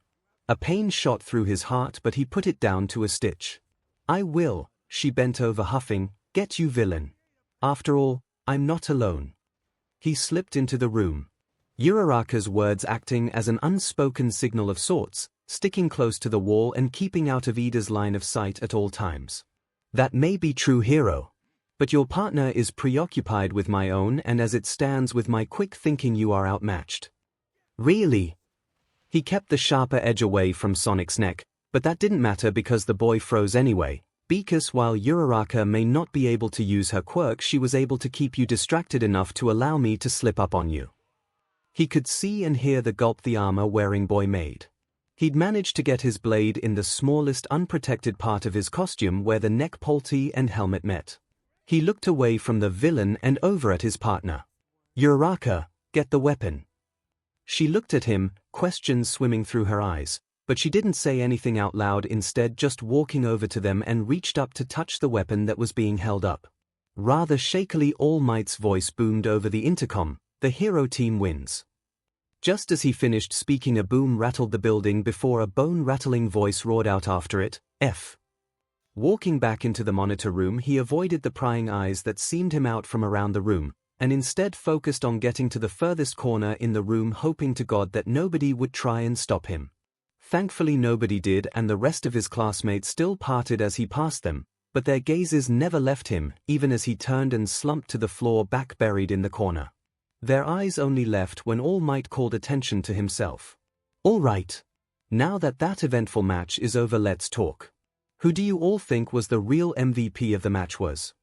He leant his head back against the wall, closing his eyes as the BLD rushing past his ears got harsher. A cold feeling on his hand that was on the floor next to him, and a small whisper or encouragement let him know that Nana was next to him. He still hadn't gotten a look at his face, so he didn't know the extent of his injury, but it hurt like the ones on his arms had when he got them. So he had a feeling he was going to look like Yukio after this. The obvious choice would be Ida. He cracked his eyes open. Nazoru was holding her hand and head high. It was clear in the way she held herself that she was confident in herself. If only he could be so lucky. He immediately went into character, and when his partner ran off he did not hesitate to keep protecting weapon. And when Uraraka appeared he did not fault, keeping in character and a hold of the weapon at all times. However, Ida, who had been preening under the praise, slumped slightly. Midoriya also deserves to be MVP. This caught his attention, and he opened his eyes properly at the words. Sitting upright properly, he began to properly listen. When Bakugo attacked, he didn't hesitate to get him away from Uraraka, who had frozen up.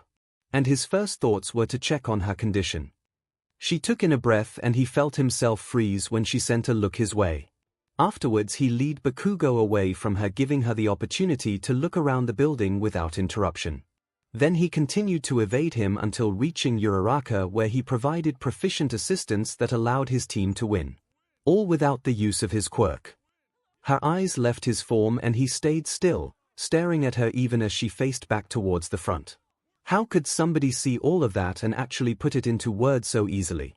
He always had to rely on quick thinking and split-second analysis. To actually witness actual, proper analysis was an extraordinary feat, correct?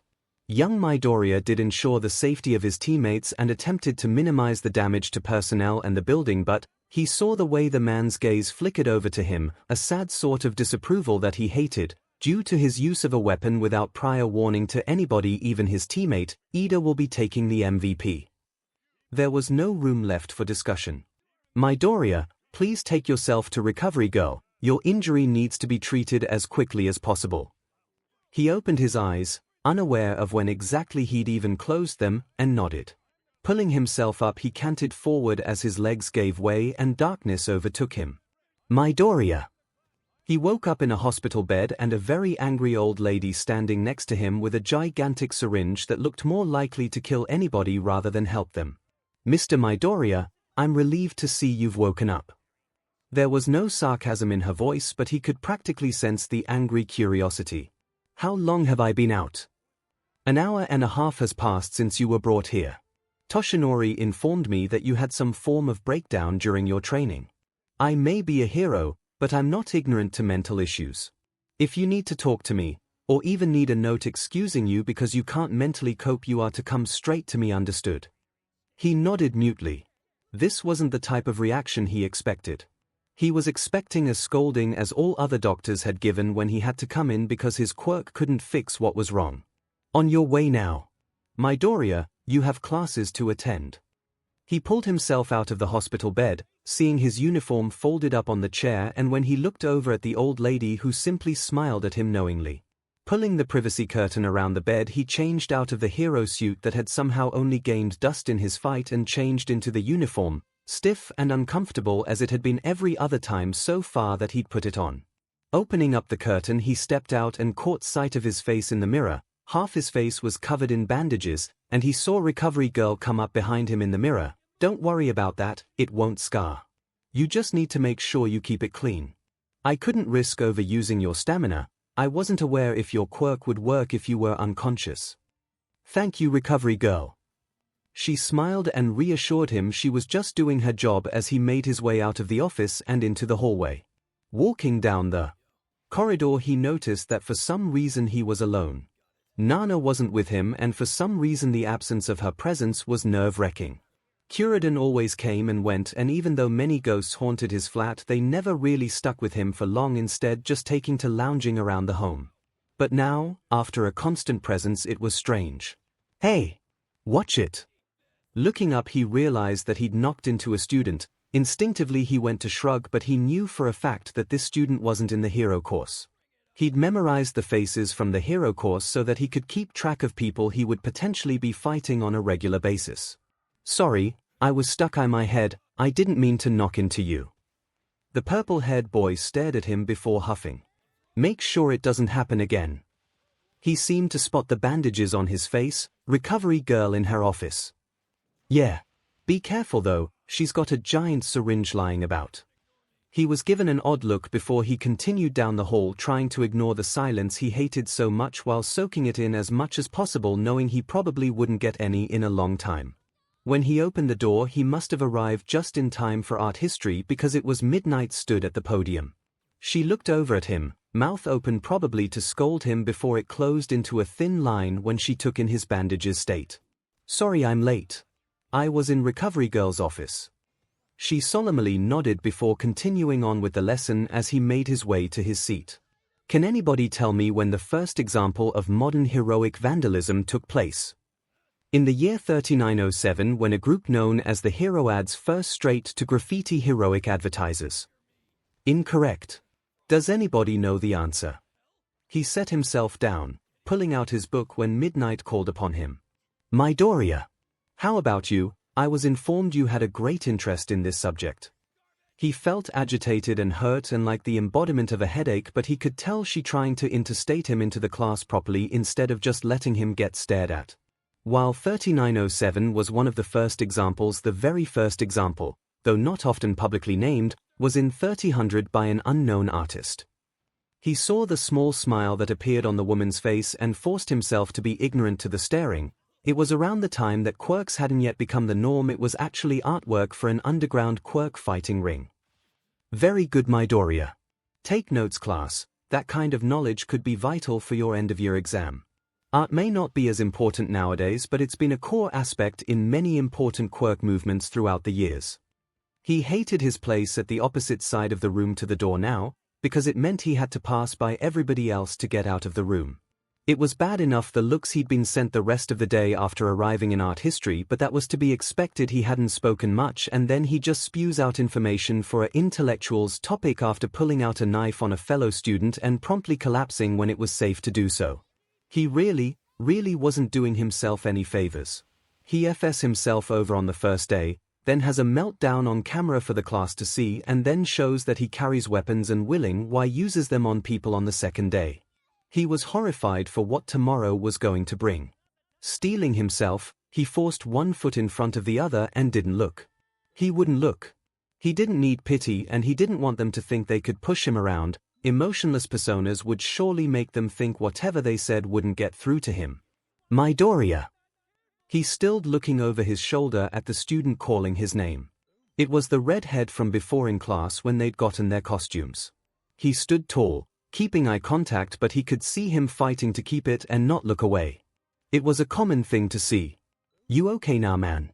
You looked really pale and then you passed out and dash. I'm alive, aren't I? Long as my heart doesn't stop, I count it as all right." He turned back to face forward once again and stuffed his hands in his blazer pockets before walking out of the room. He had to pick Hisoshi up from school and he really didn't want to be late. "Deku, wait up." He heard Uraraka's voice behind him, but he didn't want to stop. He wasn't fully recovered from his breakdown, and he knew for a fact his MIC had been open to the girl when he'd started crying and sobbing. He wasn't prepared to have that talk. Not yet. "Uraraka, let him be." "Big brother. Big brother. Sensei, there's my big brother."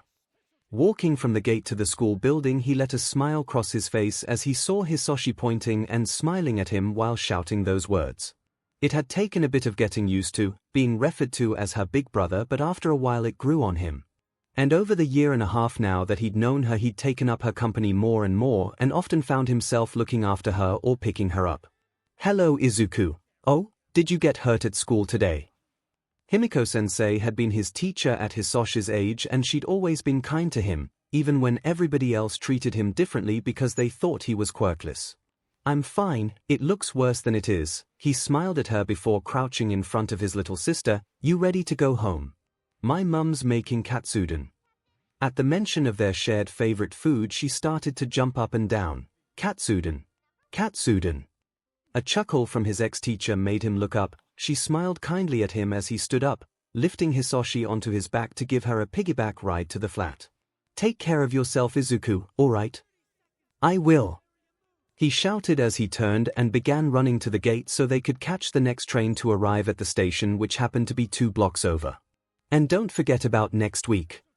He looked over his shoulder as Hisoshi waved at the teacher and nodded at her. "I won't."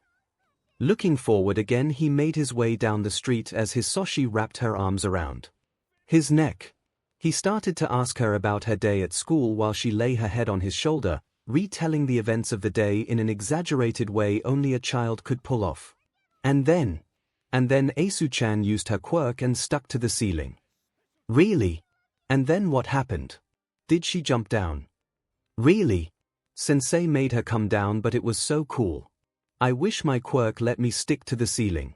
All I've got is a silly bubble quirk. What can I do with big bubbles?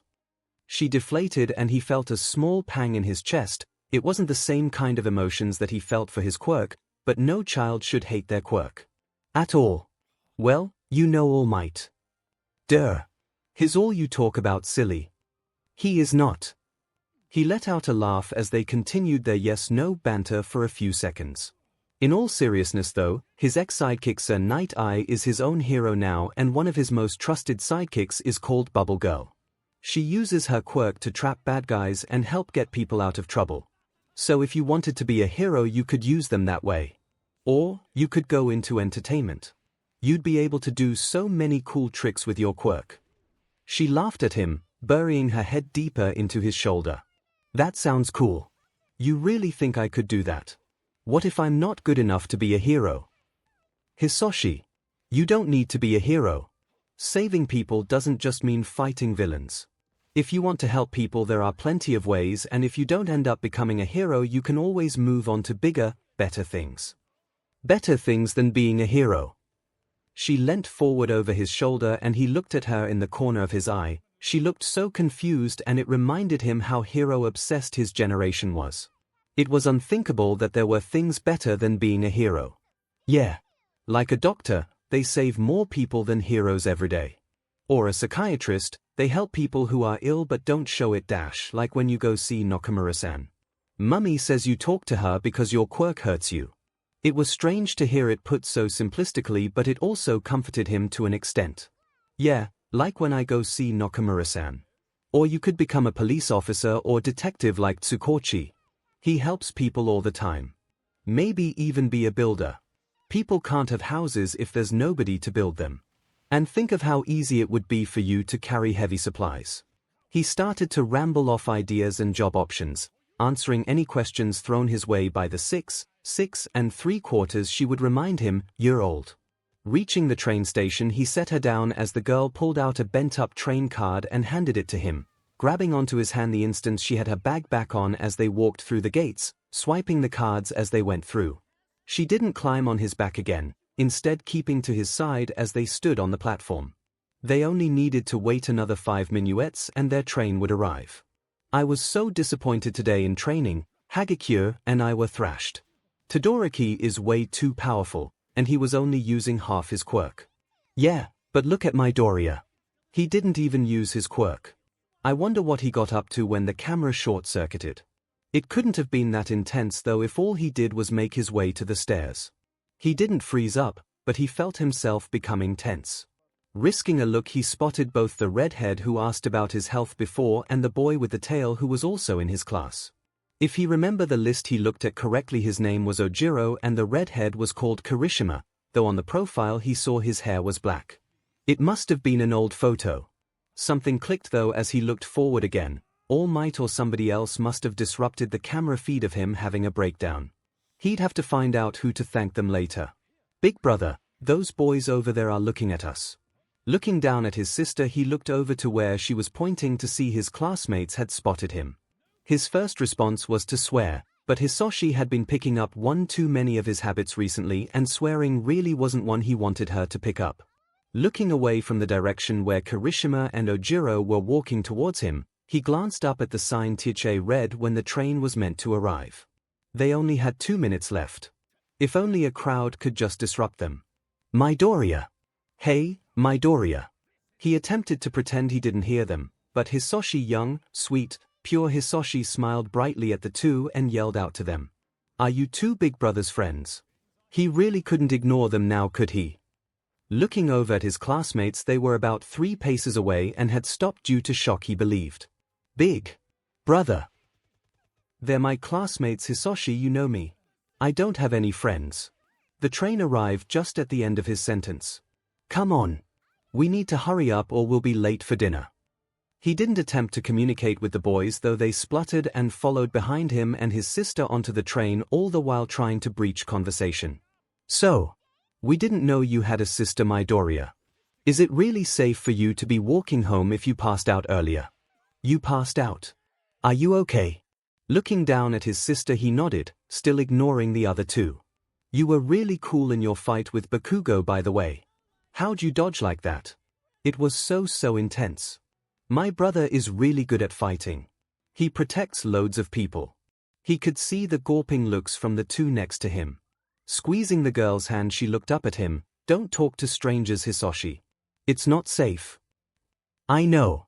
I won't make that mistake again, 'cause like you say, someone might not be there to help next time.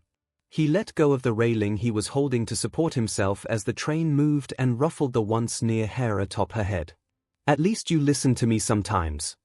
He murmured, and for a few seconds he could forget that he was under the scrutiny of everybody on the train and his classmates who were looking at him like he had three heads. Ojiro and Kirishima continued to try and pry up until their stop arrived on the train. And even then, luck would have it that they needed to swap trains at the same platform they got off at. Look, Toshioji-san. Looking up, he also spotted Toshinori, who waved at him, but seemed to grow concerned when spotting his classmates behind him. See you tomorrow, Midoriya. The two boys waved goodbye, not that he paid much attention. He only knew they did so because Hisoshi waved at them while scolding him for not waving back. When they reached the blonde, he smiled, holding out his hand for the little girl, who quickly released his hand and grasped onto the skeleton man without hesitation. Izuku took the opportunity to stuff his hands back in his pockets and walk next to the man as they made their way down the street and to his flat. What's your mother making this week? It was their weekly family dinner, as his mother liked to call it. Though really all it was him, his mother, Hisoshi, and sometimes her mother, though she was working late today, Tsukochi, and his sister when she had time off university, Toshinori, and sometimes, if the stars aligned properly and fate hated him more than usual, the Bakugos. Katsuden. Hisoshi and himself spoke simultaneously, and his father figure chuckled, swinging his and the little girl's hands per her request. I see you were with your classmates. Have you made some new friends? He was about to retort about how he didn't have friends, everybody knew this, when the wonderful angel that was his sister with her 6 3/4-year-old bluntness beat him to it. Don't be silly, Toshioji-san. Big brother doesn't have friends. He's too mean too. A bark of a laugh broke out from the man, and Izuku hunched his shoulders in and began to grumble to himself. Out of all the things to rub off on the girl, it had to be his lack of filter. Of course. Why do you say that, Hisoshi-chan? The girl had the gall to look at him, and before looking back at the man she saw as her uncle, and shrug. He just looks mean. I know he isn't really, though. He helps people too much to be mean. That's right, and remember to never judge by someone's appearance, okay? Okay. So how did he do? Did he flunk his first proper teaching day? Tsukochi leant in next to him, mock whispering, because it wasn't exactly a secret that they'd all bet on how the number one's first day would go. Sort of. His mother's attention was piqued, and he saw Toshinori slump into his chair as Hisoshi started to ask if he was okay. He did decently, telling us what to do and where to go and all that, answered random questions like any teacher. And then he pulled out a piece of paper and began reading right from the lesson plan. The detective looked over at his best friend, an expression of amusement and disbelief covering his face. You didn't. Toshinori, I thought you were better than that. The hero shrank into his seat even more, and his mother cackled, not laughed, actually cackled, freaking the pro out even more. He sighed, and so did Tsukochi as they both reached to pull out their wallets. I still can't believe Mum guessed correctly. He muttered as he pulled out a 200-yen bill. Your mother is incredibly intuitive. Look at me, I've known him for nearly 6 years and even I couldn't figure it out. Was murmured beside him as a 400-yen bill was pulled out of the man's wallet. Solemnly they slid their lost money across the table. Inko. You were in on it as well. I thought you were better than that. His mother smiled brightly, pocketing her one money, before her eyes turned downright evil as she stared the number one down. Never underestimate a single mother, Toshinori. We know all the ways to win. It was amusing to see the skeleton gulp in fear at his mother. This man fought supervillains for a living, and here he was intimidated by a single mother who worked full-time at a generic office and lived off of her estranged husband's extra money. 𝐒𝐭𝐚𝐲-san is scary. Thank you, Hisoshi. More rice. The little girl nodded. I see where you get it from now, kid. Toshinori and Tsukochi leant in, whispering to him. He shrugged, snickering at them, before digging into his katsudon even more. Had to get it from somewhere. He kept his head down, buried in his physics textbook on the train. He had to catch up on the missed lessons yesterday, and the only way to do that was to read the material. He swayed with the stop of the train, looking up from his book just as the doors opened on his worst possible nightmare. Not only was it more of his classmates, but it was also some of his old junior high classmates as well. Specifically the two he'd defended from the sludge incident. CRP, he burrowed his head deeper into the book, trying to ignore the pink girl and guy with tape dispensers for elbow joints, but it grew harder as he was called upon. What was it with the past 3 days with trains? Should he just wake up even earlier and take the Fing bus instead? Maybe then he could avoid train stations and whatever the universe's deal was with him and uncomfortable experiences at them. Yo, Midoriya, long time no see. He looked up, forcing his junior high persona to return. He wasn't, don't look at me, I hate it and will react violently. He was breath in my mere direction and I'll turn your skull to dust. And he needed to remember that right now. He stared the boy down, and just like he remembered from their childhood when he started to get anxious, his fingers began to twitch and elongate. So, he looked over at the other kid who nodded, urging him on. We wanted to thank you. We never got around to, thanking you at the sludge incident last year. Yeah. You really saved our behinds there. The other boy, he felt horrible not knowing their names. He'd know them since he was a child, for Christ's sake, spoke out, his hands waving around in a placating manner. He continued to stare at the two of them. How the hell was he supposed to respond to stuff like this? They'd bullied him since he was 4 years of age, had inadvertently saved their lives at age 14 and had cut contact with every single person he'd know from junior high bar Bakugo, and now was being thanked for helping them. There wasn't exactly a section on this in the Emotional Connections handbook Nakamura-san had given him. Most people probably didn't experience this CRP, though thinking about it he reckoned he'd be surprised by the amount of people who actually had been through it. He could see them start to become uncomfortable at his staring, and he shifted his gaze to look through them rather than at them. Long fingers twitched and rather hurriedly spat out, "Congrats on getting into you, by the way, bye," before dragging his friend down the carriage. Sighing, he looked back down at his book and continued where he'd just stopped. He needed to get this content down or else he'd be behind. And he needed to remember to invest in a bus timetable and a bus pass. Maybe then he could stop having these awkward and dangerous interactions. He could feel the states from the pink girl and tape dispenser. Looking their way, he glared and was relieved when they looked away, sweat beading at their temples. They were clearly uneasy and he saw them shift under his gaze. Good, they might stop staring now. What's it like learning under All Might? The microphone was shoved in his face, but he did nothing but shove it away and send a look the reporter's way. She let out a strange sort of meep-like noise before he looked forward and made his way through the swarm of parasites also known as reporters. He could hear the reporters throwing questions left and right as different students passed, and he felt a twinge of sadness as he heard some of the replies. I don't know, I'm not hero course. His teaching here. God, they don't tell us anything about the hero course. Who knows, we don't get told anything. It reminded him how lucky he was to have been given the opportunity to be here. Any one of the students struggling to escape the reporters could have been him, he thought as he glided through the crowd almost unnoticed.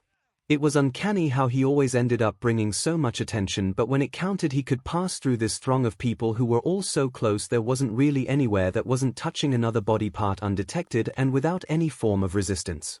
All Might is off today, leave the students alone, you're going to disrupt classes.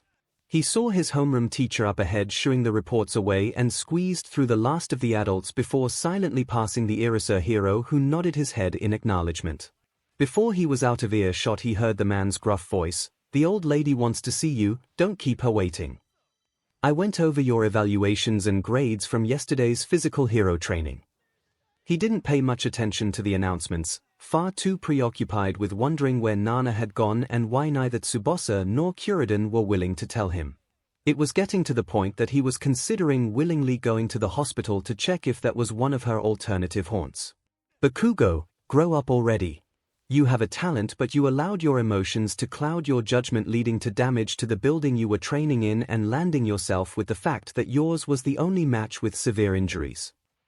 Got it. It was the most forced thing he'd ever heard the blonde utter, but that was pushed away when the pro said his name. Midoriya. Looking at his teacher, he kept track of his facial features and how they moved.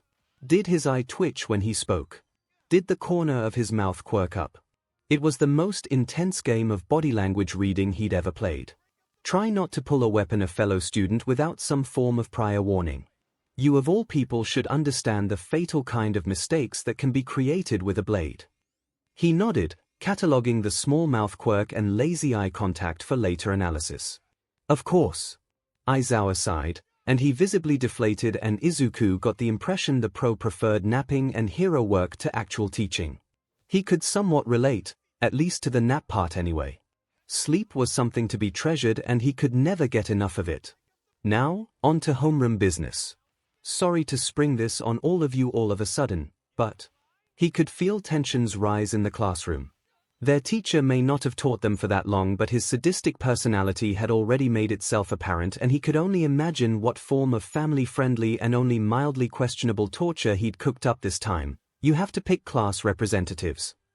It took less than a second for the class to go into uproar about the whole affair. Shouting, screaming, and the shriek and clank of chairs being pushed backwards and falling to the floor enveloped his senses, and he looked out the window. He couldn't be bothered with all this CRP. What was the point of class representatives anyway?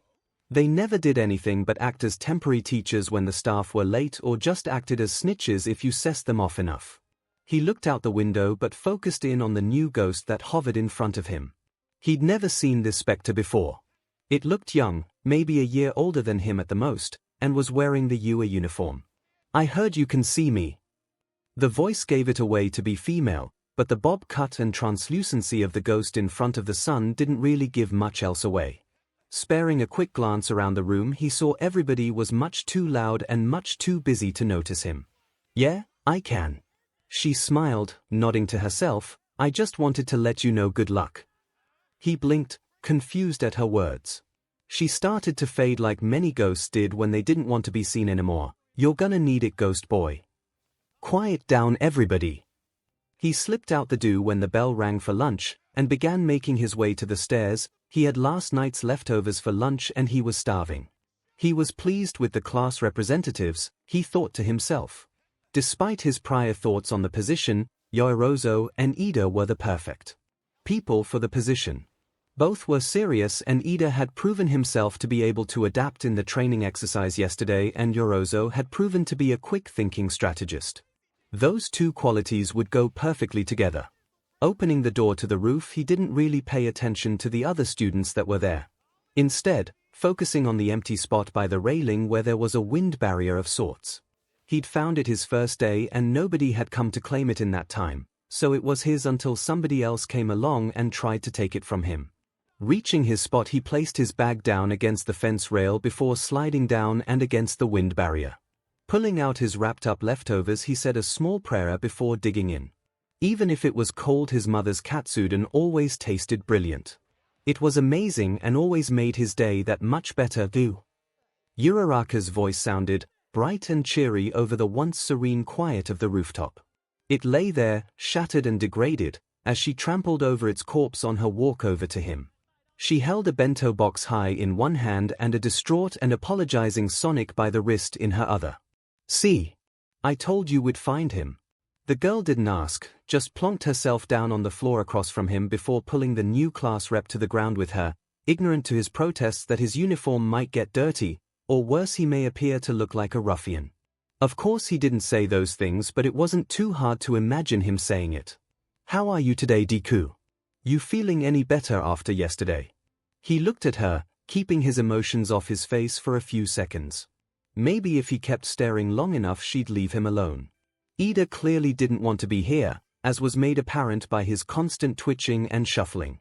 Uraka, maybe we should leave. Midoriya doesn't seem to want our dash. You can go. I'm fine here. She released his once captured wrist and the blue-haired boy glanced between them. Uraraka meanwhile leans forward matching his stare with her own. It didn't hold nearly as much fire behind it, but he had to admit she was impressive to be holding it this long. So how was your day yesterday?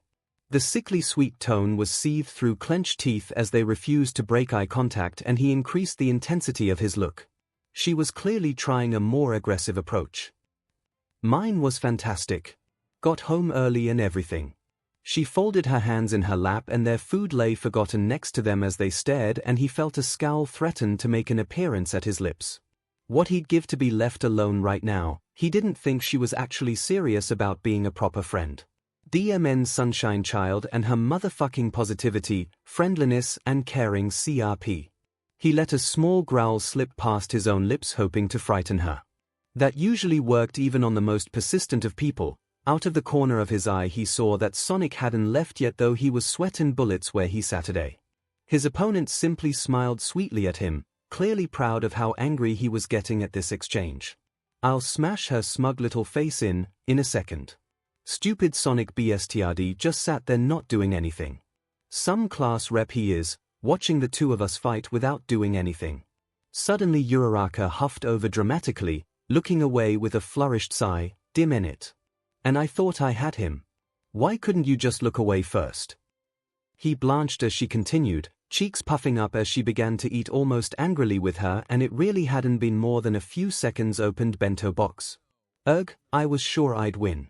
I didn't know you could be so good at staring contests, Deku. What the F? He spared a glance Ida's way, who looked as confused as he felt. You see, we came to sit with you, but also she gulped down a ridiculous amount of rice as he tentatively reached for his own lunch and saw Ida dop the same with the apprehension of a deer, because the canteen was packed. There were no tables left. He nodded along as she began to ramble, shifting around uncomfortably, only gaining small relief in the fact that he wasn't the only one judging from Ida's state, before speaking for the first time since they'd arrived. Congrats on your new position, by the way. He kept his voice quiet, so as to not disrupt Uraraka's rambling. All he got in response was a choked cough and a very quiet thank you. He nodded before turning his head back to his lunch, eating as quickly as he could. I have to ask you, Ida, the way you speak and act all the time, are you from a rich family? She's only just figuring it out. I am, well, you see it's yes I am. I don't like people knowing about it though. He doesn't hide it very well. I actually come from a renowned hero family. Despite his embarrassed manner seconds ago, he seemed quite proud when he spoke now. I'm the second son. Have you ever heard of the hero Ingenium? A list of facts pops up in his head, and he can't help but let them spill out. He has one of the biggest collections of sidekicks in history, currently hosting 65 alone in his Tokyo office. He looks up from his food again when it's silent. What? That's a very specific fact, Deku. Do you just know really obscure information for fun, or is it a paid job? He shrugs and he hears her say under her breath, shoot, I thought he'd fall for that one. You're awfully informed, Midoriya. But yes, I am his younger brother. He's my inspiration to be a hero. He leads his teams fearlessly and with an unwavering adherence to the rules and regulations. It was almost unnoticeable, but he saw it. He tended to pick up on the often unnoticeable things. A tiny, almost timid smile quirked Ida's lips upward. I'm happy that I'll be able to make him proud by following the example set out before me. You know, I think that's the first time I've seen you smile, Ida. You look really nice when you smile. You should do it more. Security level 3 has been broken. All students please evacuate in an orderly fashion. Of course the alarm goes off, not like my week. Wasn't SHT enough already? He spared a look to the roof's railing, thinking how easy it would be to vault it before thinking otherwise. Getting addicted to the feeling of dying was something he did not want to deal with. He did play the universe's game for now. Let's go see what shot's happening this time. When he exited the school at the end of the day, the first thing he saw was a gaping hole in the concrete wall that surrounded 𝐒𝐬𝐽. It was supposed to be impenetrable to keep them safe, but it looked like somebody had pushed through it as easily as one would Play-Doh. He paused, and felt the suspicious feeling that his pupils dilated. He couldn't help the sandpaper feeling his mouth when he saw the full extent of the hole in the wall. He only knew of one quirk, and so did the criminal underground, that could have achieved something of the magnitude that he was looking at. He hadn't wanted to believe it, not that night he had the car accident and not now. He didn't want to think that 𝐭𝐴𝐺 was a villain. But as he forced himself to keep walking, head down so as to not draw attention to himself, he knew it was true. He couldn't deny it any longer. He'd been so close. All that had been between him and his old friend had been a door and concrete. What would have happened? Would he have talked to 𝐭𝐴𝐺? Would he have been forced out? Or worse, would he find that the boy he knew really was dead, and that the man left in his stead was nothing like his friend? He spared one last look the wall's way, tightening his grip on his bag straps. He had his answer, but that didn't mean he had to like it. Today's basic hero training will be rescue training. This time All Might and myself will be supervising. 𝐤𝐵's hand shot up next to him, and if he hadn't been slumped over on the desk he was sure the boy would have smacked him upside the head. What are we doing exactly? Rescue isn't a very specific role. Aizawa nodded. It will prepare you for disaster relief, from forest fires to floods. Once the teacher was done, the class erupted into their own discussions. Some bragged about how they thought they'd do particularly well in certain fields, Tsuyu in the flood zone for example, while others discussed the practicality of people wanting to be action-based heroes training in rescue. It started to get loud, each voice trying to drown the other voices out. PST, Midoriya. Surprised that the pervert has enough courage to talk to him after his threatening behavior and threat, he looked over his shoulder to see the purple boy stealing himself. I'm not done yet. Aizawa's stone-cold voice ended all conversation with a finality most wouldn't associate with a teacher who'd had a class for little under a month. It's up to each of you if you wear your costumes or not. He presses a remote and the cases and their racks came out of the walls again. Be warned though, some of your costumes may affect your performance, so if you want, you can wear your PE uniform for the exercise. All too quickly he found himself standing outside the bus, Ida blowing a whistle that he seemed to always carry on his person, being forced into a line. Unfortunately for everybody involved, the seating didn't work out the way Ida planned and he ended up squeezed in between Tsuyu and Kirishima. The redhead kept up conversation with their peers but remained static next to him while Tsuyu casually managed to avoid physical contact with him while practically looking over the side of the seat to talk to Uraraka. That was of course, until she turned towards him. Midoriya, he spared a look her way but shifted to look at her properly when he saw her body turn towards his. I generally say what's on my mind. He hummed, already figuring that one out for himself. It wasn't too hard. She wasn't one of the louder kids, but she certainly wasn't quite about her opinions and views. You could always count on hearing her in class conversations. Your quirk resembles All Might's. There was a stillness about the air that settled after her words were uttered. Those closest to them began to listen in as conversations seemed like a distant daydream. The other students still talking sounded like they were talking through water. He didn't know what reaction they were expecting of him, but it certainly wasn't to burst out into uncontrollable laughter. Ha ha. Ha ha, oh my ha. You seriously? Ha, God, that's so funny, ha. He felt himself double over, and he couldn't find a way to stop laughing. Sure, he inherited his quirk from All Might, but to say they were the same was such a stretch, and especially when he imagined that she was referring to his 𝐵𝐻 quirk and not his passed-on one. You okay, dude? Sitting up properly, he took in deep breaths, wiping the small tears that had accumulated in his eyes away. Kirishima sounded disturbed, and he couldn't tell whether that was a good thing or not. You think dash, he broke down again into laughter, almost missing the redhead calling out to Bakugo. Bakugo, back me up here. Midoriya's quirk is like All Might's, isn't it? You've known him longest. He managed to make out a scoff and angry grumbling over his own laughter. 𝐵𝐻's quirk is thing useless, it's an insult to All Might to compare them. Useless? Dude, he has strength human dash, we're here. He hopped off the bus, feeling eyes tracking his every movement. But, for once in a really long time, he didn't ignore them, simply accepting them. He wouldn't divulge anything about his quirk or its similarity to All Might's, and he most certainly wasn't going to wait around and be interrogated. Wow! This is awesome. Is this Universal Studios Japan? He stood a little off to the side as his classmates took in the arena around them, gushing over the different zones they could make out. Midoriya! Looking to the side at his teacher, he noticed how oddly relaxed Aizawa-sensei seemed. Maybe it had to do with somebody else being in charge of the class, or maybe he just found the quieter environment a better teaching environment. Yes, sensei.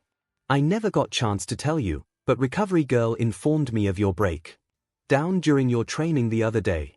Out of respect for your privacy, I didn't watch the video showing it. However, like Hound Dog and the old lady, I am trained to deal with distressed individuals, and if you need to talk, I'm here. He was taken aback at the statement and felt his eyes widen as he stared his teacher down. That's all. His teacher casually shoved his hands in his pockets and sauntered back off to the front of the group as if nothing had happened in the slightest. He chuckled under his breath. Eraserhead was so much cooler as a teacher than he'd ever seemed as a hero. The unforeseen simulation joint. Zoning back in, he kicked himself for being so out of his own head that he didn't realize when the pro hero 13 had begun talking, especially because 13 was an inspiration and an impressive hero. The two pros that stood at the front of their huddle whispered to each other, and Izuku knew immediately that his homeroom teacher was questioning where All Might was. He'd been keeping track of his father figure via the news every hour since the man had told him he felt his power starting to deplete little by little. Before they'd left, he'd been out for 3 hours already doing hero work. He'd used up his 3 hours already and was probably resting. With luck, he'd be able to scrape enough fuel in the tank to pull of an hour in hero form without any actual participating to keep up appearances. I just have 1 or 2 points before we begin our day here, and number one of those points is this. As I'm sure many of you are aware, my quirk is called Black Hole. It can SCK in and destroy anything in seconds, organic and non-organic material included. Uraraka piped up from somewhere near the front of the group, and you've used it to save loads of people. The helmeted head nodded, and though it was without expression, it wasn't too hard to guess the somber tone the hero underneath held. Indeed. However, my quirk could just as easily kill someone. I'm under no illusions that there are some of you in front of me in a similar situation. The hero clasped their hands together. In our super-powered society, quirks are heavily restricted and monitored. People who have quirks that affect their everyday lives to an extent more than the average quirk have to hold licenses to even go out in the street without armed guards. That's the extent we are willing to go to as a nation to ensure that we are all safe. They sighed. It may seem like the system is a stable one, but we must not forget that all it takes is one wrong move for the whole thing to come crumbling down, and with it, innocent people's lives. If I hadn't trained for years, I could have easily accidentally scared another child out of existence. During Aizawa's physical fitness test, you came to learn of your own hidden potential. During All Might's training, you all experienced the dangers your respective quirks pose to other living people. This class, however, the hero paused, mulling over their words, will give you a new perspective, hopefully. Instead of restricting your quirks to merely fighting, this lesson will teach you all how to use your quirks to save people and help in natural disasters. The helmet lifted, and he felt like the emotionless eyes painted on were staring right at him as the speech continued. Your powers are not meant to inflict pain or harm. I hope you leave this class today with the understanding that you're here to help people. Suddenly the hero was bowing before them, and they all broke out in applause. Thank you for listening. He absent-mindedly clapped along. Something was pulling his attention away from the hero and directing his gaze to the courtyard between all the different areas. All right, first off. He saw his teacher's eyes drift to the courtyard as well. The hairs on the back of his neck stood up on end, and immediately he went to warn Aizawa, but the teacher beat him to it. Huddle up and don't move. The command, likely the first order his class had ever followed without question, but something about the genuine fear in the man's eyes forced them to listen unconditionally. 13. Protect the students. He could see the courtyard still from where he was, and when the portal opened up, he didn't know whether his stomach dropped or his adrenaline kick-started. Villains all poured out and into the USJ, all ready to end them. But he recognized more than half of them. They were all weak-level villains with petty crime or low-level mob crime on them. None of them were super villains in the making. What's that? More robots like from the exam. Somehow suddenly beside him he looked over and saw Kirishima trying to get a better look at what was going on. Are you stupid? The red-headed boy looked over at him surprised and hurt when he shouted before Aizawa cut off the ensuing questions and possible argument. Don't move. Those are villains. A black mist came up into the sky and he felt a shiver run down his spine as it spoke. 13 and Eraserhead is it. According to the staff schedule I received the other day. All Might is supposed to be here. The other day.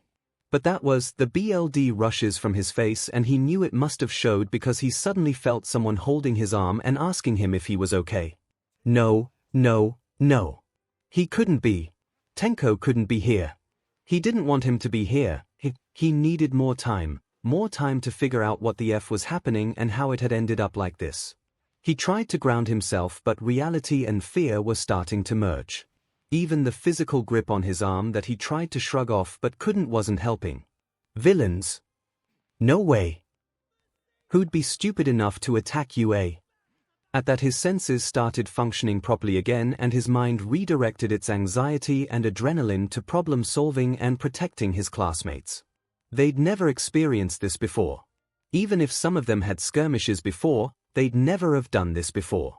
He had to focus. The BLD rushed back up to his brain as it woke up and the oxygen rush there again sent him into overdrive. Apparently when he'd been calming himself down, the conversation had drifted on slightly because he tuned in halfway through a sentence, a habit he would have to break. They must have an objective, because this is a well-coordinated attack. He wanted to scoff, because those men and women down there were anything but coordinated, they only gave off the illusion that they were. And that worried him. If his classmates were this easily fouled by sloppy acting, how would they fare up against them? Hopefully, if they were still as weak and uncoordinated as he remembered, even the less offensive players would still be able to hold their own. 13. Begin evacuating the kids and try and contact the school. One of the villains must be using their quirk to jam the system. Kaminari, use your radio to do the same as 13. We need to call for backup. He saw his teacher pulling his goggles up and onto his face and felt some resemblance of fear settle in his gut. Sensei, you can't fight them alone. There's too many and most of them have mutation quirks anyway. The man looked at him from under his goggles and he could see the indication to continue. I've fought most of these guys before, so if you go down they might not want to fight. He nodded at his teacher who grunted, let's go then. 13. Take care of the rest of the students. Myself and Midoriya will handle the group down there. Almost immediately uproar and complaint came from his classmates. Why's Midoriya fighting? We can help. Sign. He pulled up his costume's hood, slipping his knife out and throwing it up in the air where it flipped open and caught it without looking as he stared his classmates down. You want to know why? He looked away and walked over to the edge of the stairway. The villains had a clear sight of him and he could see many of them grow fearful. This is why. He launched himself down the stairway, feet connecting chest first with a juggernaut that had been stampeding up the stairs. Using the fallen man's body as a springboard, he threw himself into the flurry of humans' bodies, their disoriented state and his continuous non-lethal injuries slowing them down. When he was done with one gaggle, he stood tall and spotted his teacher had joined him at some point. Dodging out of the way at a swipe just in time, his hood dropped slightly, revealing who he was, and he stepped forward only for certain villains to take steps back. What do you think you're doing? It's just a kid. He effortlessly leant to the side as another fist went straight for his face and within seconds had another opponent on the ground as he and Aizawa managed to get the stranglers to start to congregate together. That's the Yurei.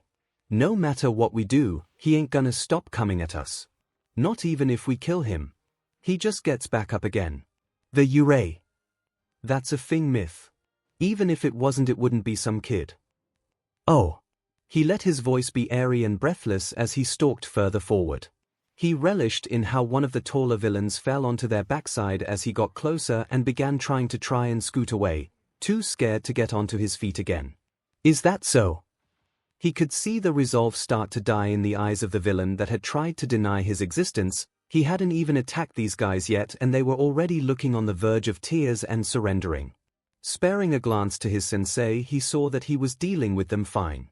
He rolled to the side suddenly, his body working on its own autopilot as he zoned back into the fight. He heard a shriek from behind him where his classmates were and looked up to see that he'd actually thrown his knife as well as evading the attack. The poor victim of his scare throw currently had a serrated double-edged blade sticking out of their palm, BLD gushing from the wound. Standing up, he sighed, "Now would you look what you made me do?" I'm gonna need that back, guys. And with that, he rushed forward again, this time with the intent to end them, not play with them. He swung his fist first, feeling content when he heard a crack of a jaw. Crouching, he swung his leg out, knocking a few of the others to the ground. Standing up almost instantly, he lunged for the guy that still hadn't reacted properly from the knife in his hand and was still staring at it in disbelief. The man shrieked and he recognized him properly for the first time, a feral smirk reaching his features when he knocked him to the ground and grabbed the knife's handle. Why hello, 𝐼𝐸, didn't think I'd be seeing you again. Make sure you don't bleed to death before the police get here, alright? He muttered lowly to the BSD beneath him as he pulls the knife out of his hand along with an ungodly screech of pain. Standing up, he wipes his blade on his leg, the BLD sliding down the sheer surface of his suit. Looking around his small group, he sees them scared yet not as much as they were before.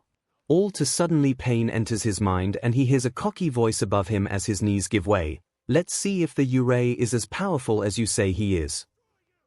He looks down at the blade sticking out of his stomach and feels his arms quiver from where they are supporting his body. He could get up and fight, but it would only scare his classmates. From where he is, it's impossible to see him. There are too many people surrounding him. So he just lets the light fade. When he's in the blackness, his hand doesn't stall and he's hitting the button. Every second he wastes, the more time Aizawa-sensei is facing all of them on his own. His quirk won't work on all of them. The light returns and with it the shattering of a blade and the brightness that always escapes him when his quirk activates. He looks up, smiling as if nothing had happened at the villains. You really thought that that was going to stop me? He seemed to sway as he stood up, drunkenness overtaking his equilibrium despite the fact he was completely sober. His hand shinned where the light reflected off of his knife and he could see the stranglers and the villains whose attention had just been acquired flinch. He tilted his head and a vicious grin took over his face. Feral, in looks, personality and in stance, he spat out his next few words. I hope you can keep me dead, or else I'm going to have to teach you guys a lesson. He cracks his neck and they run, right into Aizawa-sensei's capture weapon. Midoriya, his eyes sweep over the knocked out people around him and the hole in his uniform where the weapon went through. Good job. He wants to relish under the praise, but his mouth goes dry and he feels fear when he sees the man rushing towards them. Aizawa-sensei. Move. Barley, he gets out of the way spinning and he watches as the capture weapon flings out, wrapping around Tenko's hand. He can tell it's Tenko, because no matter how long it's been he won't forget the image of messy blue hair and shining red eyes. That, and he remembers how Shimura-san's ghost had described his death and how all that remained of him had been his hand. And he's pretty sure he's seeing that hand among the many that cover the man as he yanks his teacher forward. He wants to focus purely on that, but there are still a few stragglers who haven't gone down just yet, and so he needs to focus on them. One runs at him with a knife and is tempted to catch it with his own but knows that his knife would probably break under the strain, so he slips under the woman's guard and knees her in the stomach before pressing a pressure point on the back of her neck when she doubles over. The other, a man, has a peculiar mask that doesn't allow him to see his eyes or where he's looking, so he has to rush in blind and nearly lets a shriek out when an appendage with a row of sharp fangs shoots out of his hand and nearly takes his nose off. He has to dodge harshly to get out of the way, and he hisses this time when the movement causes pain to rush up his body from his newest scar. They're always so testy just after they form. What's wrong, little boy? I thought you were the 𝐸𝐸, don't tell me I scared you. It's not that he's scared of the man, no, he's faced much worse, much younger and under much worse odds. He's scared that he can't seem to keep track of everything that's going on. He fights all the time, having to focus in so many different directions, who he's fighting, who he's protecting, his surroundings, not traumatizing the person he's protecting, his weapon's direction and the opposition's weapon and all movements. But now, he can't see, to focus on his teacher and his own enemy. He falls backwards as a hand shoots out and knocks him down, taking a chunk of his skin with it. He can feel the BLD rushing down his cheek, and as he brings his hand up to his face he feels his stomach do flips as he feels BLD, and what he's hoping to God isn't his face muscles. The 𝐸𝐸 is not impervious to physical attacks, is he? Too bad, that would have made this fight so much more interesting. He lets out a battle cry as he lunges for him, but instead of hitting him he slides past him, landing elbow first in Tenko's stomach. The villain, he has to call him a villain, emotions will not help here. falls to the floor and he turns just in time to see his teacher get stomped into the ground by the most unholy thing he's seen in his life. Aizawa-sensei. The man's always tired eyes flare up when they see him. Run. Midoriya, run. And he can't move. How can he live with himself if he runs now? He can't leave him, but what can he do? Get back here, runt. His breathing turns shallow as the adrenaline spikes again. Too much BLD is being lost, but he has to move past this. He has to keep fighting. The villain behind him is the least of his problems, as the monster that just crumpled his teacher into a squirming mound of BLD and broken bones stares at him, and his previous enemy comes lunging at him. Quickly, he moves out of the way as another fanged punch is sent his way, and he realizes a little too late that his knife is gone. He catches sight of it in the corner of his eye as he rolls away, and high as a kite on panic and survival instincts as well as the wonderful poison known as adrenaline, he makes a mad lunge for it, taking a hit in the side as he grabs it. Tank, the ringleader, is staring at him from besides the monster, where Aizawa is twitching in agony and he wants to scream. But he can't. No. Not when he's this close to Tenko, and certainly not when his teacher trusted him. Aizawa-sensei trusted him to handle himself. Trusted him to be able to handle this. He's the first person outside his family to ever trust in him. He can't let him down. When the man comes at him again, he grabs his wrist and twists until he hears the scream of pain over the mantra of keep going in his head. When the scream rings out, he throws the man over his shoulder, twisting as he falls, effortlessly twisting the man's shoulder and dislocating it in the same motion. When his back hits the floor, he's out like a light. So cool.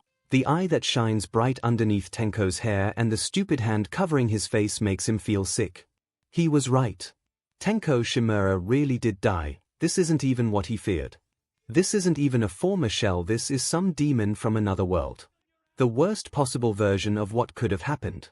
I want to introduce the two of you to the anti-symbol of peace, the bioengineered Nomyu.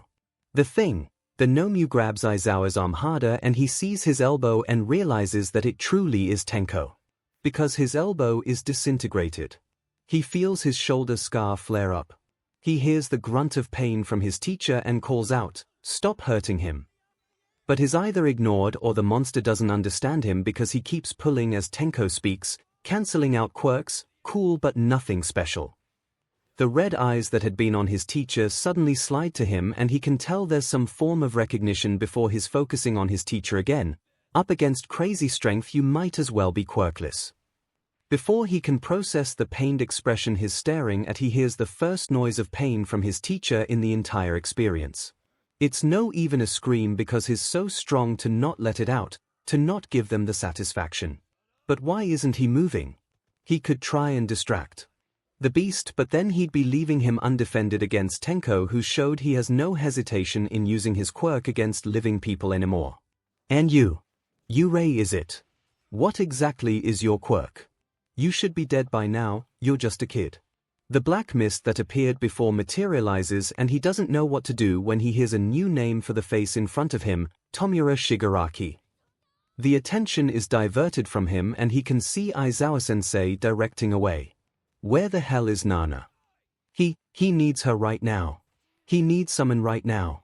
The ghosts have all been gone for a week now. Ever since his DMN fight, they've all avoided him like the plague, and he doesn't know why. He didn't do anything wrong, did he? Kurogiri. Is 13 dead? He can hear the childish curiosity in his voice and he can't stand it. They're incapacitated, but one student escaped. The pros will be arriving soon, no doubt. Oh! He flinches when the mist's eyes land on him and Tenko starts to shake. Ha! Ha ha, Kurogiri, I'd turn you to dust if you weren't our ticket out of here. His hands twitch and reach for his neck, and Izuku feels sick seeing the fingers dig into his neck and drawing BLD. We won't stand a chance against dozens of pros. It's game over, man. It's game over, for now. We're leaving. And with that he turns around, not even bothering to do anything with him. No doubt because he probably looks petrified and like he won't do anything. What do you want me to do about the child Shigaraki?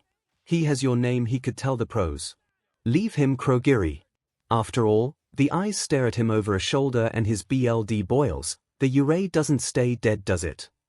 Understood. Tenko Shimura. That's you, isn't it? He feels himself shaking, from BLD loss or genuine fear he doesn't know. The back in front of him tenses. Who? I said, you're Tenko Shimura, aren't you? Don't lie to me. I know it's you. My name is Izuku Midoriya. When we were children we used to live right next to each other. Tenko turns around now, and the recognition is back, full force now though. Izuku-an. You really became a hero. He hears the anger. Why on earth would you become a hero? You're quirkless. I know what happened, Tenko. I know what he did to you. If you hand yourself in you can get help.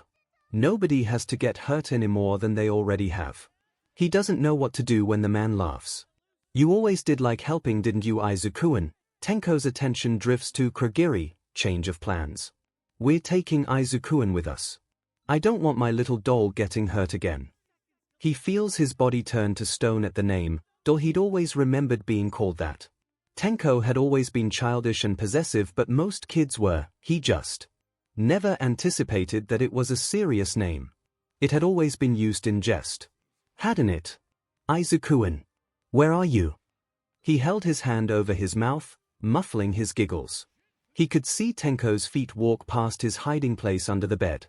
He'd chosen the perfect place this time to hide. Tenko would never think he'd be silly enough to hide in the boys' room. No, no. He was always saying how smart he was. I wonder. Could he be in the wardrobe? He heard the opening of the doors and the sigh when the older boy found him not to be there. He fought down another giggle. Izuku-an is much too smart to hide in my room, isn't he? I wonder. If I wait long enough will he come to me? The older boy's feet got closer to the bed and he tensed up, worried that Tenko had seen him somehow. But no, the boy meandered over to his bed and flopped on it. Oh, lonely me. My little doll has abandoned me. Where could he have gone? Always so pretty and kind, I have been abandoned. He wanted to feel like Tenko was playing around, but he sounded so sad. He made a decision. Crawling out from under the bed, he shrieked out when Tenko's face greeted him from over the side of the bed. Found you. You tricked me. No, I didn't. I'm not going with you, Tenko. I'll say it again, turn yourself in.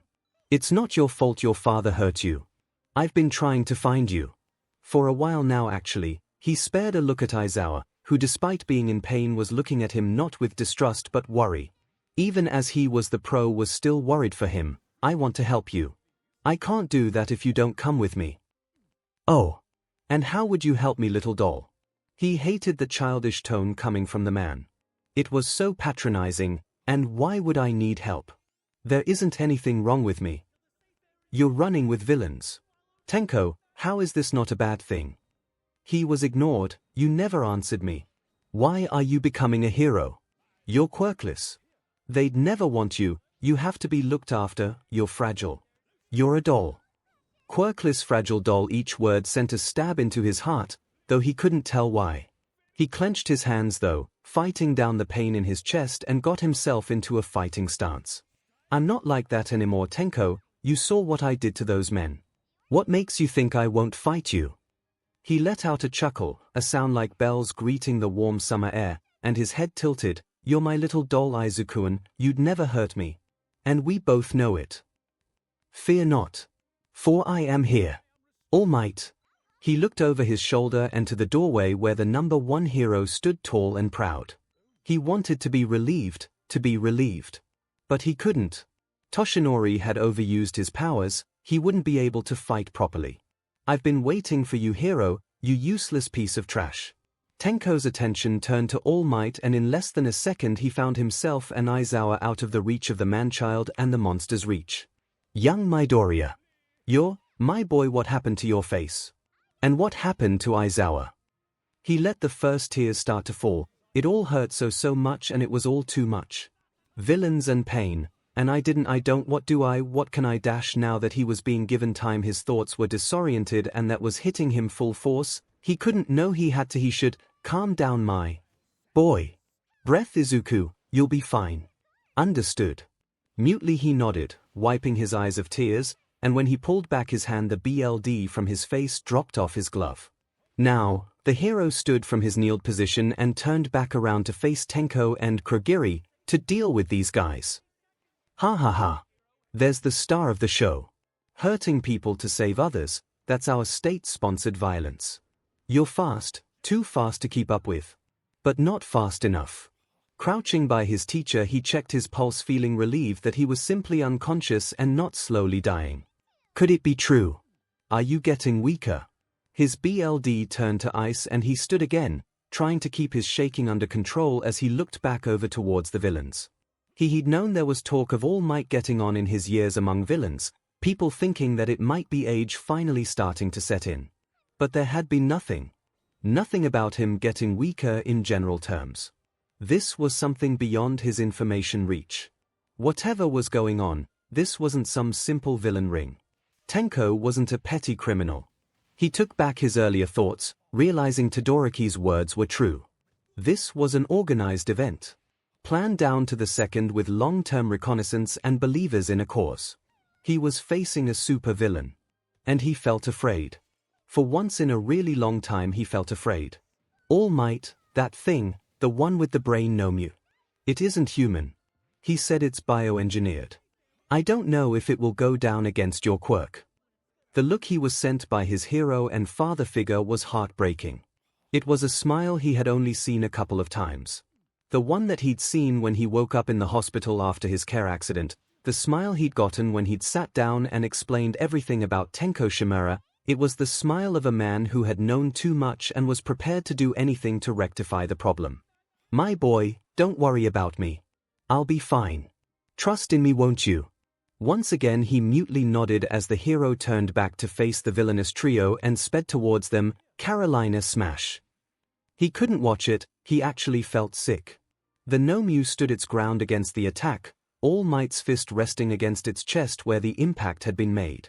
And then it made a deranged grasp and the hero had to drop to his knees to avoid it, hair touching the floor from how low he had to bend. Seriously. He sent another punch at the 𝐻𝐻𝐽 and once again it left no effect. He felt his knees starting to go on him and he, once again, crumpled to the floor, no effect at all. His eyes tracked every movement of the hero and the beast, barely taking in 𝐭𝐻𝐽's words, no effect. Because he has shock absorption. If you really wanted to damage 𝐻𝐻𝐽, you'd be better off ripping him apart piece by piece. Not that he'll give you the chance. Thanks for the advice. I appreciate it. He felt his eyes widen as fearlessly All Might grappled the 𝐻𝐻𝐽 before proceeding to suplex him to the ground. That changed though, and somehow he found the strength to try and scramble to his feet as Kurogiri opened up some sort of portal underneath the 𝐻𝐻𝐽, allowing its top half to stick up underneath the hero as his lower half was stuck through the portal. No. He didn't know his voice could sound like that as he saw the thing's claw-like fingers dig into his father figure's side, and he felt like throwing up as he saw the BLD spurt out of his mouth as the thing impaled his left side. So that's how it is. Midoriya. His attention was diverted as he saw Tsuyu and Mineta running towards him, though they stopped in shock when they saw his face and Aizawa's state. Tsuyu. Mineta. Over here quickly. He swallowed the bile and when they arrived he tried to focus. Can't collapse now. Have to make sure everything and everyone's alright first. You two take Aizawa-sensei and get him to the top with the others, alright? I'm gonna stay here. I've dealt with the hands guy before, if I were to go with you it'd make you guys targets. Quick, get him to the top. 13's been injured. He shoved his hand in one of the pockets of his utility belt and cursed to himself when he realized he'd had bandages all along. Pulling them out he pushed the medical equipment in Mineta's hands. Get to the top and wrap Sensei's injuries and 13's if you can. It's better to get it wrapped than risk any more infections occurring. He could see the fear and confusion in their eyes. Listen to me. Their eyes wandered back to his and he forced himself to smile. He knew it was probably blooded and forced but he did it anyway. You guys need to go, all right. It's not safe. Aizawa needs help. Midoriya, you're losing too much BLD, you should dash. No. Like I said, I just make you guys more of a target now, go. Tsuyu nodded and the two of them lifted their teacher and made a quick getaway, making their ways to the stairs. You see, it's 𝐻𝐻𝐽's job and pull you through the portals, and it's my job to close them, effectively cutting you in half. Do you understand, All Might?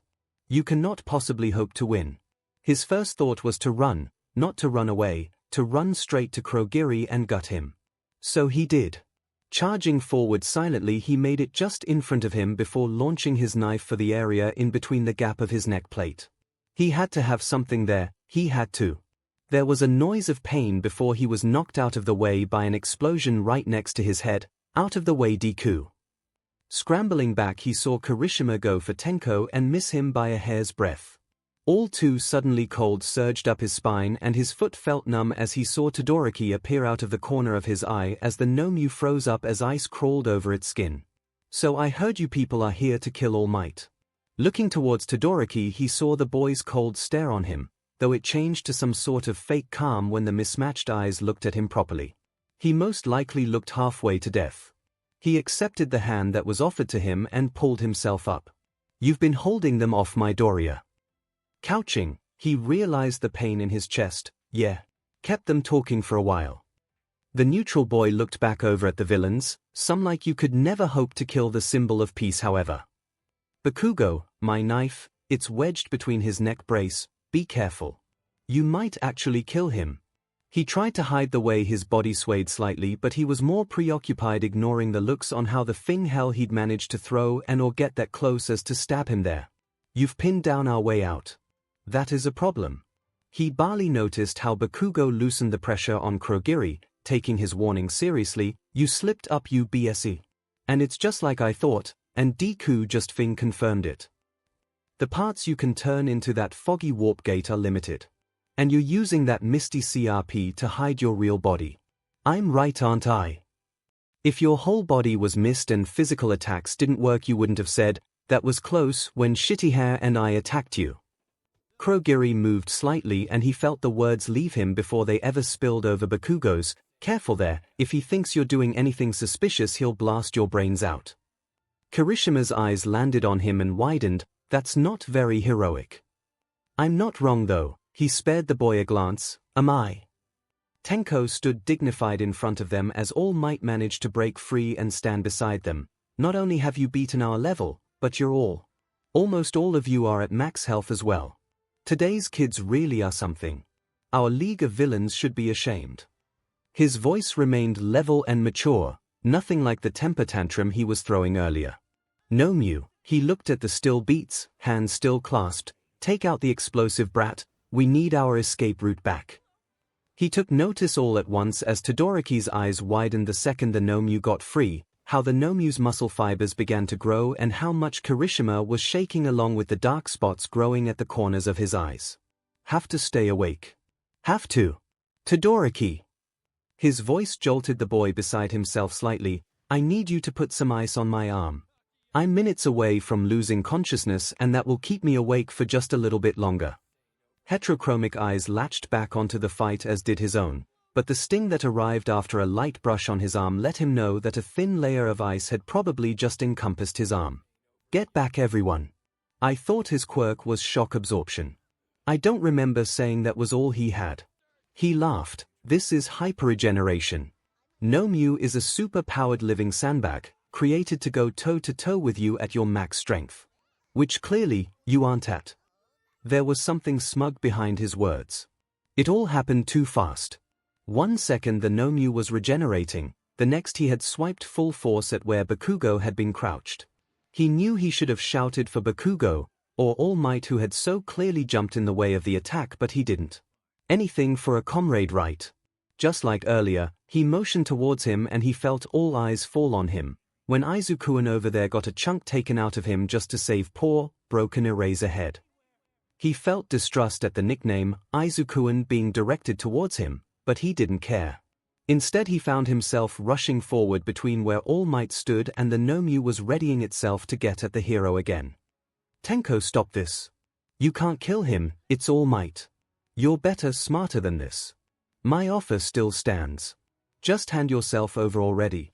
For the first time in his interactions with Tenko he felt genuine anger directed at him. You see this, All Might? This pisses me off. You're brainwashing kids into believing anger is the only way to solve a problem, so people like Aizukuan have to fight for places like this, and when they do they can't do anything. Heroes and villains, we both thrive off of violence. But we're still categorized. Even now, those other heroes over there are judging Aizukuan because I know him. You're good, you're evil, and it's such a fine line. That's how it is. That's why you have to die. Midoriya, my boy, he looked over his shoulder, go back to your classmates. Nobody needs to die. If that 𝐼𝐸 hits you, you'll be gone. He let out a laugh, dirty and dying, you know me, All Might. Never been scared of a little bit of dying. Look at him. Even now. Fighting to stay awake, and all he's thinking about is protecting you. Symbol of peace. What a thing lie. In the end you're just a tool of violence used to keep people with undignified and unacceptable quirks down. But violence only breeds more violence. I'll show that to the world by killing you. What a load of hooey. I've faced off against idealist villains before, and you don't have that same look in your eyes. You don't believe in a word you're saying. You're getting a kick out of all this. You saw right through me. In a matter of seconds it had all escalated. He was thrown over to his classmates, knocking into them like a bowling ball with pins as All Might and the 𝐼𝐸 charged each other, and then they were all on their feet as Tenko rushed them. It was then, at the worst moment possible, he began to lose his footing. Black taking over his eyes again as everything stilled when the 𝐼𝐸 was blasted out of the USJ's ceiling. Here. He didn't crumple to his knees this time, his entire body falling forward as for the second time in a week he passed out, hearing his name being called out just before he hit the ground. He couldn't open his eyes, darkness far too inviting for whatever alternative was clearly trying to entice him. He could hear voices though, Recovery Girl and All Might's voices to be precise, right next to his ear almost. That or the two, well 3, of them were in private and weren't talking in whispers. Given the circumstances, I can't be angry at either of you. And I can't scold you, Toshinori, not after what you told me he went through. He's not going to be happy about his new scar. He told me he hates having scars, doesn't help him with the nightmares. Apparently. He heard the old lady sigh, a tapping noise in the floor indicating that she had her large cane in hand. Is he seeing anybody? His quirk isn't exactly good for his mental health. He's seeing a therapist, yes. Though I'm not sure how much it helps, he's always so distant, even to his mother. It's so worrying at times, he's nothing like other kids his age, even those that want to be heroes. He's put himself through hell and back. I sometimes feel like the less experienced one. His mentor let out a self-deprecating laugh and he felt sleep start to fade away, pain and consciousness being the beaches that they were and forcing him away from his pleasant dormant state. Groaning, his eyes opened and he realized that he was in the school's 𝐿 office, and moving his eyes, not yet prepared to move yet, he noted that All Might was heavily bandaged and sat up in bed. I think I've probably shortened my time limit again. I'll be lucky to get an hour now. Izuku, my boy, wonderful of you to join us again. He spared a look at his mentor's face, seeing the genuine kindness there, and moved to put his hands over eyes before helping in pain when he felt something tear and blood start to run down his side. In an instant Recovery Girl was upon him, fretting like his mother always did by his side. Come on now, sit up, I have to check what's torn. Nodding, he used his arms, that felt so weak all of a sudden, to push himself into a sitting position, and Toshinori turned in his hospital bed to get a better look at him, sending him a smile. Oh! He looked down to see his hospital gown's shirt who had changed him and when. And more importantly, how injured had he been not to have woken up during it. Being lifted to reveal his myriad of scars and old injuries, to see that somehow his latest scar had reopened. The heroine had on surgical gloves and was pressing down around the wound, doing something he didn't understand and muttering to herself about it being inflamed, or whatever that meant.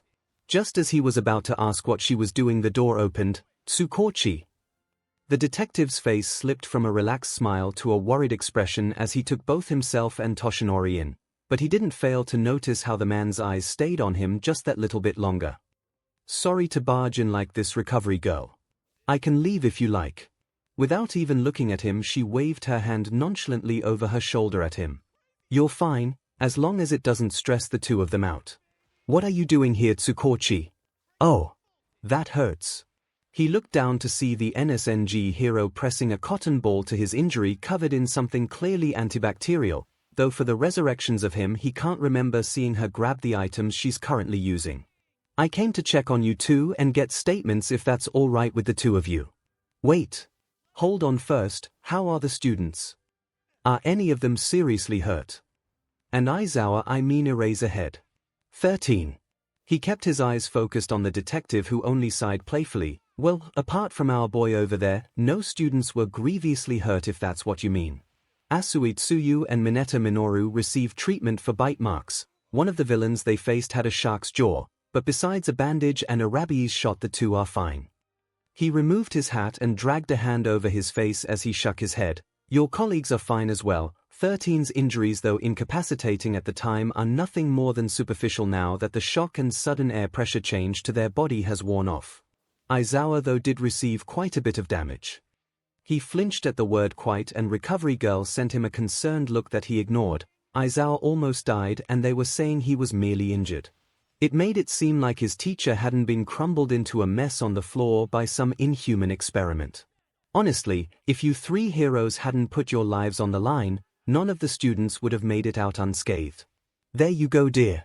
Looking down, he saw the heroine putting the antibacterial solution bottle on the counter as she offered out her hand, to which he gave his own. She kissed his hand, and he watched as the gaping hole on his stomach slowly knitted itself back together. It was both disgusting and fascinating to watch. You've got one thing wrong there, Tsukochi. The kids also risked life and limb to keep both their classmates and their teachers safe. We couldn't have done it without them. To be thrown into a real battle so young. Both men spared him a glance, and he only kept his eyes focused on his hands in his lap. And survive? Now these first years know what it's like in the real world, how harsh it is. Have you ever heard of such a class? They're all going to be the next generation of great heroes, and I'm going to make sure of it. So, Izuku, can you tell me exactly how you felt seeing your childhood friend again in this situation? Nakamura-san sat across from him, clipboard in hand, as she lounged on her seat. He was only really at the therapy session because school was closed while the police did a thorough search of the building and its sites. He looked over at her from where he was laying on his back on the sofa. He needed to think about the answer for a few minutes to that one. How did he feel? Well, he certainly felt disappointed, but he was satisfied at the same time. He'd already had a decent idea that Tenko was a villain of some sort, but never had he thought not to the extent. Sordid and numinous. She looked up at him from the clipboard, golden eyes giving him a living look over her half-moon glasses. She was supposed to be much too young and much too energetic to have been able to pull them off, but she managed it very well. And why do you feel that way, Izuku? What's making you feel this way? I knew. He looked away from her, not wanting to see the disappointment in her eyes. I knew he was a villain. I'd found out through the grapevine when I started looking for him. And that night I got run over, I was right there, outside his bar. And I didn't go in. And then I saw him, and he was in charge of a group of villains, and I can't help but think, what would have happened if you'd have gone into the bar? He nodded. Yeah. I get that it probably wouldn't have stopped anything, but it just bites at the back of my mind that I was so close. And I know, he looked back over at her again. I can't blame myself, but that's a load of SE and you know it. It's easy to say, but to put into practice is a hell of a lot harder. She laughed, sunny smile overtaking her face. I guess you're right, Izuku. Moving on from this topic, how's Hisoshi doing? He groaned and flopped an arm over his face. How isn't she doing should be your question. I'm the teenager. Why is she the one with mood swings? Izuku, you're back early today. Is everything all right with Nakamura-san? Kicking his shoes off, he made his way to the living room where he could hear his mother's voice from. It's fine, Mum. We just finished up early is all. I'm back in 2 weeks, by the way. Okay, honey. It was strange that she hadn't come to greet him like she normally did when he got in from sessions, but he figured she must have decided to not mollycoddle him. That, or she was still trying to get used to the big fuck-ass scar on his cheek. Going up from under his right eye and to the edge of his lip until just under his ear to his jaw. It was a nasty pink now, but he'd been warned it would turn a garish bone white soon. Mum. He stalled in the doorway to the living room. His mother was sat with her back to him on the couch, and sat across from her and facing him was Uraraka, Kirishima, and Ida. His classmates' faces lit up when they spotted him, and he realized with great devastation that he had taken note of the extra shoes at the door but had simply figured they were Toshinori's and Tsukochi's. He should have probably questioned why they were in his flat, or more importantly how they'd found his flat, or he should have even welcomed them, but all he could fathom was a very disgruntled, get out. Their faces fell and his mother's face showed disappointment, but he couldn't really care at this moment. Izuku, honey, I know you're not all together right now, but your friends came to check up on you. He hated that. He hated when she said that. She always said that after he died a few times close together. He was always emotional, understandably, but he also tended to act out, and he knew she was right. At times like this, little parts of him would disappear for a while, like his manners right now. I don't care, I want them out of the flat now. And they aren't my friends. All three teens stood up and Kirishima and Ida made their way up from the couch and were halfway over to the doorframe when Uraraka spoke out. No. We're not going anywhere, Deku. Not till we know that you're alright. Growling, he slammed his hand onto the door frame, causing the teacups on the table to rattle and a picture of him, Hisoshi, and their mothers to drop to the floor. I'm perfectly alright, as you can see. So get out. So apparently it wasn't only his manners that had slipped this time, so had his patience. His mother slipped out of the living room and into the kitchen. Two teens appeared surprised at his violent outburst, though Ida simply stood firm. He'd forgotten that Sunai had been on the recovering end of his anger. He wouldn't be affected as badly. No. He wanted to smash his head through something, anything, right now. Why do you three insist on being here? I'm here, right? I'm alive and breathing. Nobody got Fing killed, everybody was fine. And how the hell did you find my address? Kirishima's red eyes avoided his own as he spoke. The detective that spoke to us after you passed out asked if anybody knew you, to check up on you, and I mentioned that Uraraka and Ida were your friends, and I kind of wanted to make sure you were okay. You passed out from BLD loss, dude, that's serious. He grit his teeth, trying his damnedest not to bear them like a rabid animal. Fine. He finally seethed out, sit down. I'll make tea. Izuku. I know. You don't have many friends, try not to lose these ones. They're not my friends. They all seemed very concerned for your well-being though, kept asking me how'd you've been. So they're stalkers as well as annoying. Izuku. He bit his tongue and fought down the tears at his eyes. He just wanted to vent. Nakamura-san was fine and all, but he couldn't just waltz back to hers now. And normally his mum would let him, but now she was just making him feel worse. He just needed to get this annoyed feeling out. After that he'd probably realize how selfish and rude what he was feeling was, but that didn't matter right now. Whatever. Snatching the teapot off of the stove when it started whistling, he slammed down 4 cups onto the tray before making his way into the living room once again. He practically dropped the tray onto the table, slumping down into the sofa across from the 3 teens, wiping his eyes with the heels of his palms, cursing a bit too loudly when his hand rubbed against his scar. We didn't mean to intrude, Midoriya. You're here now. No point kicking you out, you clearly won't go. He directed a glare at Uraraka at that. But it clearly wasn't the right thing to do because Kirishima's annoyed voice answered him. Why are you being so rude, dude? I get you got hurt, but there's no need to be so rude. Uraraka's been so nice to you since we started school and all you've done is been a PP to her. He didn't remember moving, didn't remember activating his quirk or jumping over the table. But he suddenly found himself straddling Kirishima into the couch, one hand crackling with the green lightning that seemed to come out when he used all for one while the other was held aggressively pulled back in a warning of a punch. He could see Uraraka and Ida in the corner of his eye, head them and his mother try and get him to calm down. But he focused only on how the boy underneath himself Adam's apple bobbed or how his pupils dilated in fear. Why am I so rude? You want to know? Because when I die too many times in a row my brain f's itself over and I'm not entirely me. So I'm really sorry that to protect you guys I had to die and then I died again because of BLD loss. I'm so sorry. He snarled, baring his teeth as the boy under him shook, his voice taking on a mocking tone without him fully realizing it as red started to set in. Oh no. Your quirk's not flashy. Well, wake up, sunshine. You might have had it bad with self-confidence, but at least you don't have to kill yourself every time you use your quirk. Do you even realize how lucky you are? So do you want a written apology? Here. Zoning back in, the red withdrawing slightly from his eyes, he saw how badly Kirishima was shaking under him and how petrified the other 2 teens looked. Izuku. He saw his mother, Her eyes watering but lip not wavering, "Izuku, get off him." He huffed, getting off the boy watching as he dropped boneless into the couch, face pale as death itself. "Whatever." He ignored the look his mother sent him, he ignored the looks his classmates gave him. He always ignored looks. He was used to it. He didn't care anymore. He was so tired. He just wanted to cry and sleep. Getting to his door, he opened it and slammed it shut behind him before storming over to his bed and collapsing. He really was a horrible person. "Mrs. Midoriya, I am so sorry for upsetting Izuku. I didn't realize he was sensitive. He's always just so strong and aloof. He tends to project that.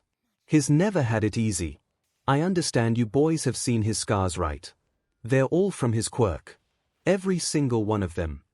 He could make out Kirishima's shaking voice, and though it sounded scared, it was so sincere. That wasn't right. He was supposed to be scared shitless, to not want to ever come near him again. Is Deku okay? Mentally, I mean. He's always seemed a little off, but I've never seen him snap like that before. That was Uraraka, and she sounded so strong, though that could have been his mind starting to slip away into unconsciousness. "No. I'm afraid he isn't. We're working on it, but it's a slow process. I understand if all of you reject this offer, but could you three please keep him on the right track? I'm so worried that one day he'll just snap and he won't be able to come back from whatever it is he does. Mrs. Midoriya, we will endeavor to ensure your son remains on the correct side of the law." That's Ida. Now Izuku. I'm so sorry I left you all alone. Sure. It's all right now. I'm here. Rest. I'll make sure you're okay. That's Nana. His mind slipped away into sleep as a ghostly hand brushed over his temple, touch so real he swore he could feel it. "Mrs. Akira, can I come in?" He held his hoodie tighter around him, peering up at the elderly woman through the crack in her door. He shivered as the chilly afternoon air passed through him again. She didn't respond to him, instead opening the door for him and stepping aside. He stumbled from the entry of the house to the living room where 2 mugs of hot chocolate sat freshly made, the steam still coming off of them. He looked over his shoulder quickly. "If you have company I can dash." A kind smile shut him down. "My premonition showed me the clock at this time, and I saw the news this morning about what happened at your school. I had a feeling you'd be visiting me." He nodded at her, slowly slipping over to the coffee table and picking up one of the mugs and taking a sip as he perched on the edge of the couch. When she walked hobbled, the correct word was hobbled past him, a hand came up and ruffled his hair. She sat herself in the armchair across from him and he felt her eyes on him as he nursed the steaming hot chocolate. They didn't dig into him, demanding that he answer like so many had recently. Instead they studied him, coming to her own conclusions quietly in her mind. He liked that about her. Mrs. Akira was like a grandma to him, and she'd always been here for him when he needed somewhere to go. He watched her over the rim of the mug though, unsure of whether she was going to do a 360 on him like his mother had earlier. He tried not to make it too obvious as he leant into Nana's fingers as they drifted through his hair. The longer she stayed with him, the more she became corporal she became apparently. Her fingers stilled as he felt Mrs. Akira's eyes wander up to his hair, and he wondered whether the dead woman was visible to the living or if she really was so corporal that the other woman could see his hair move. But then she shook her head, almost to herself, and looked away. They sat like that, exchanging glances while drinking hot chocolate in silence for close to an hour. Not once did she push him, not once did she demand him to speak, and it was nice. It was truly nice. He put his mug down on a placemat on the table as he quickly tried to wipe the tears starting to drip down his face. His wrist was stopped and he looked up through blurry vision to see the lady smiling sadly and pulling him into her fragile chest. "It's okay?" He started to sob and felt his body rock with the action. Her skeleton hand came up and held his head close to her heart. "It's okay to cry. We can't be strong all the time, Izuku." He nodded through the sobs and clung to her more, never increasing his grip in fear of hurting her but receiving comfort all the same. He didn't really know how long it took for him to cry himself out, because the next thing he remembered was seeing Nana's face in front of his as he woke up on a familiar couch with the TV playing softly in the background. Looking around bleary-eyed, he spotted Mrs. Akira sat off to the side reading through a book that looked distantly familiar. He forced his arms to cooperate with his half-asleep mind and sat himself up with a groan from himself and a creak from the couch springs. She didn't look up from the book, just greeted him with a soft, "Good evening." And he took a few seconds to look around to try and guess how much time had passed. Mrs. Akira's quirk always messed up with whatever it showed in her premonitions after they happened, so the clock would be of no use, and he was proven right. When he saw a glimpse of it out the corner of his eyes, and it was still 4 Zen at 1 o'clock. He could tell it was past 3 at least because of the use of "good evening," but that wasn't exactly reassuring. It could be anywhere between 5 o'clock to 11 o'clock. There wasn't a smell of food lingering in the air, so either it wasn't 6 yet, because Mrs. Akira had food at the same time every day he'd learnt over his constant visits, or the old lady had been waiting for him to awaken. Next he studied the TV. Like many elderly people, Mrs. Akira was a creature of habit and watched the same television shows all the time. So taking into account it was Thursday, if it was before 6 o'clock the TV shows would be "But I love you. Myra, you can't abandon me. I need you. Katsumi, please my love, I must leave. You know this. It's for your own good." It was exactly 5 o'clock. Because a foreign daydream always finished at exactly 5 o'clock, and the god-awful drama had just rolled credits after the poorly written love confessions had been proclaimed. He couldn't complain about it much. He'd been pining for Myra and Katsumi to get together since he'd been forced to watch the show by the elderly lady last time he had been over. He'd found himself watching it at home when he had a chance. "I'm sorry if I Izu, you're like the grandson I could only hope for. You do not need to apologize for anything. I understand the pressure you're under, I do. Anytime you need to cry you come over, okay?" He looked down at his lap, suddenly fascinated by the print on the blanket that had been draped over him, and nodded as a sheepish blush spread up his neck and all the way to the tips of his ears. It warmed his heart to hear the offer. He never cried as much as he should. He couldn't do it at home without his mother getting worried or upset as well, and at times he just wanted to cry for no reason, and he didn't want to spend 2 hours convincing her that he was feeling alright. And like today, where he'd just thrown himself out the window and somehow landed without any injuries to get here, because even his mother didn't understand today. He didn't want them in the flat. Uraraka couldn't seem to get that while he appreciated the want to be his friend, because while he was fine being lonely, he knew that for a healthy state of mind some minimal social contact was needed, but he needed space. He needed to be allowed to breathe. And her constantly peering over his shoulder was no good for that. Ida and Kirishima would hopefully be less pushy, but he could only imagine what hoo-ha was going to go down tomorrow at school. "You have an appointment tomorrow, don't you?" He was going to say no, because he didn't need to see Nakamura-san until a few weeks now, before he realized she was referring to his job as local occult child and resident exorcist. Fuudge. He caught the disapproving look she sent his way as he caught himself at the last second. Fudge. Totally what I was going to say. When he went back home, the sky had already started to turn black, but apparently that hadn't stopped the trio that had forced him to leave his own home in the first place. He could hear them chatting with his mother in the living room, and he felt his teeth grit together tightly when he caught wind of their conversation. "We understand, Mrs. Midoriya. We'll do our best to make sure Izuku is alright. Like we said earlier, he's our friend, so don't worry." He wasn't their friend. Why couldn't they understand that? Sure, maybe he wanted friends, but he wasn't ready for that. Look at him, he just ran off and cried because he couldn't talk to his own mother properly. That was the definition of pathetic. Kicking off his shoes, he forced one foot in front of the other as he walked through the living room and into the kitchen. Conversation stilled before immediately resuming when they realized he wasn't going to shout and or break anything. "How was your walk, Izuku?" His mother's voice rang out from the living room, and he shrugged, knowing she could see him from where she was sat today. He bent down, getting a small plate out before going on a kitchen hunt in search of something sweet that wouldn't completely ruin his appetite for dinner. Finally finding the pack of hot cross buns that had been shoved at the bottom of the food bin, he stood up, knocking the top of his head into Ida's chin as he stood up. "Oh!" Looking up at the hedgehog whose glasses were now askew, he was tempted to glare, and so did so. He wasn't welcome here, and he should have left hours ago. Pleasantries and manners aside. He should have taken note, but could he even really expect that of him? No, he couldn't. He couldn't expect a guy to know how to deal with his unstable and erratic behavior and needs if he hadn't talked it out. Didn't make him any less annoyed though. "Midoriya." I apologize. I thought you'd heard me. Your mother asked me to help, and you didn't respond when I asked, so I bent down but you stood up at the same time and whatever. He didn't want to keep listening to him. It's getting late, shouldn't you guys be heading home by now?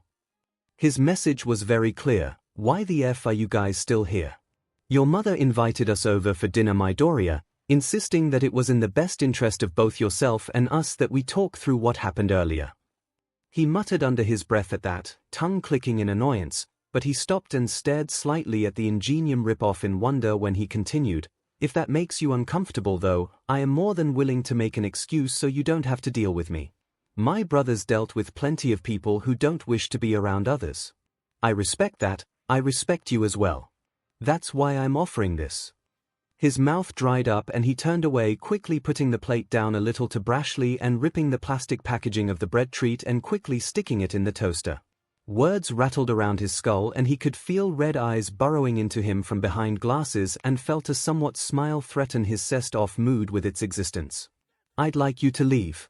I'm not he jolted when a hand was placed on his shoulder, and quickly looking over his shoulder he saw how Ida's face dropped as he cautiously removed his hand. No need to explain yourself, Midoriya. We'll discuss at a later date. Yeah. He nodded. That was more than he'd hoped for. A placating look was sent at him, and it wasn't sympathy in Ida's eyes, but recognition for his feelings, and it made him feel just that little bit better as the class president walked into his living room again. I'm sorry, Midoriya-san, but I've just received a text from my brother. He needs me urgently. I'll have to skip out on dinner tonight. Picking at his food, he summoned every single cell in his body and its ounce of composure and forced it into his soul. Nana floated in the empty chair next to him, non-existent hand brushing with his in a motherly and calming fashion as he stabbed his chopsticks into his ramen. The two teens on the opposite side of the table weren't much better either. Kirishima and Uraraka constantly looked from their food, to each other, to his mother, to him and back again while picking at their food in much the same way he was. I just realized, I need the bathroom. His mother stood up, abandoning the three of them at the table.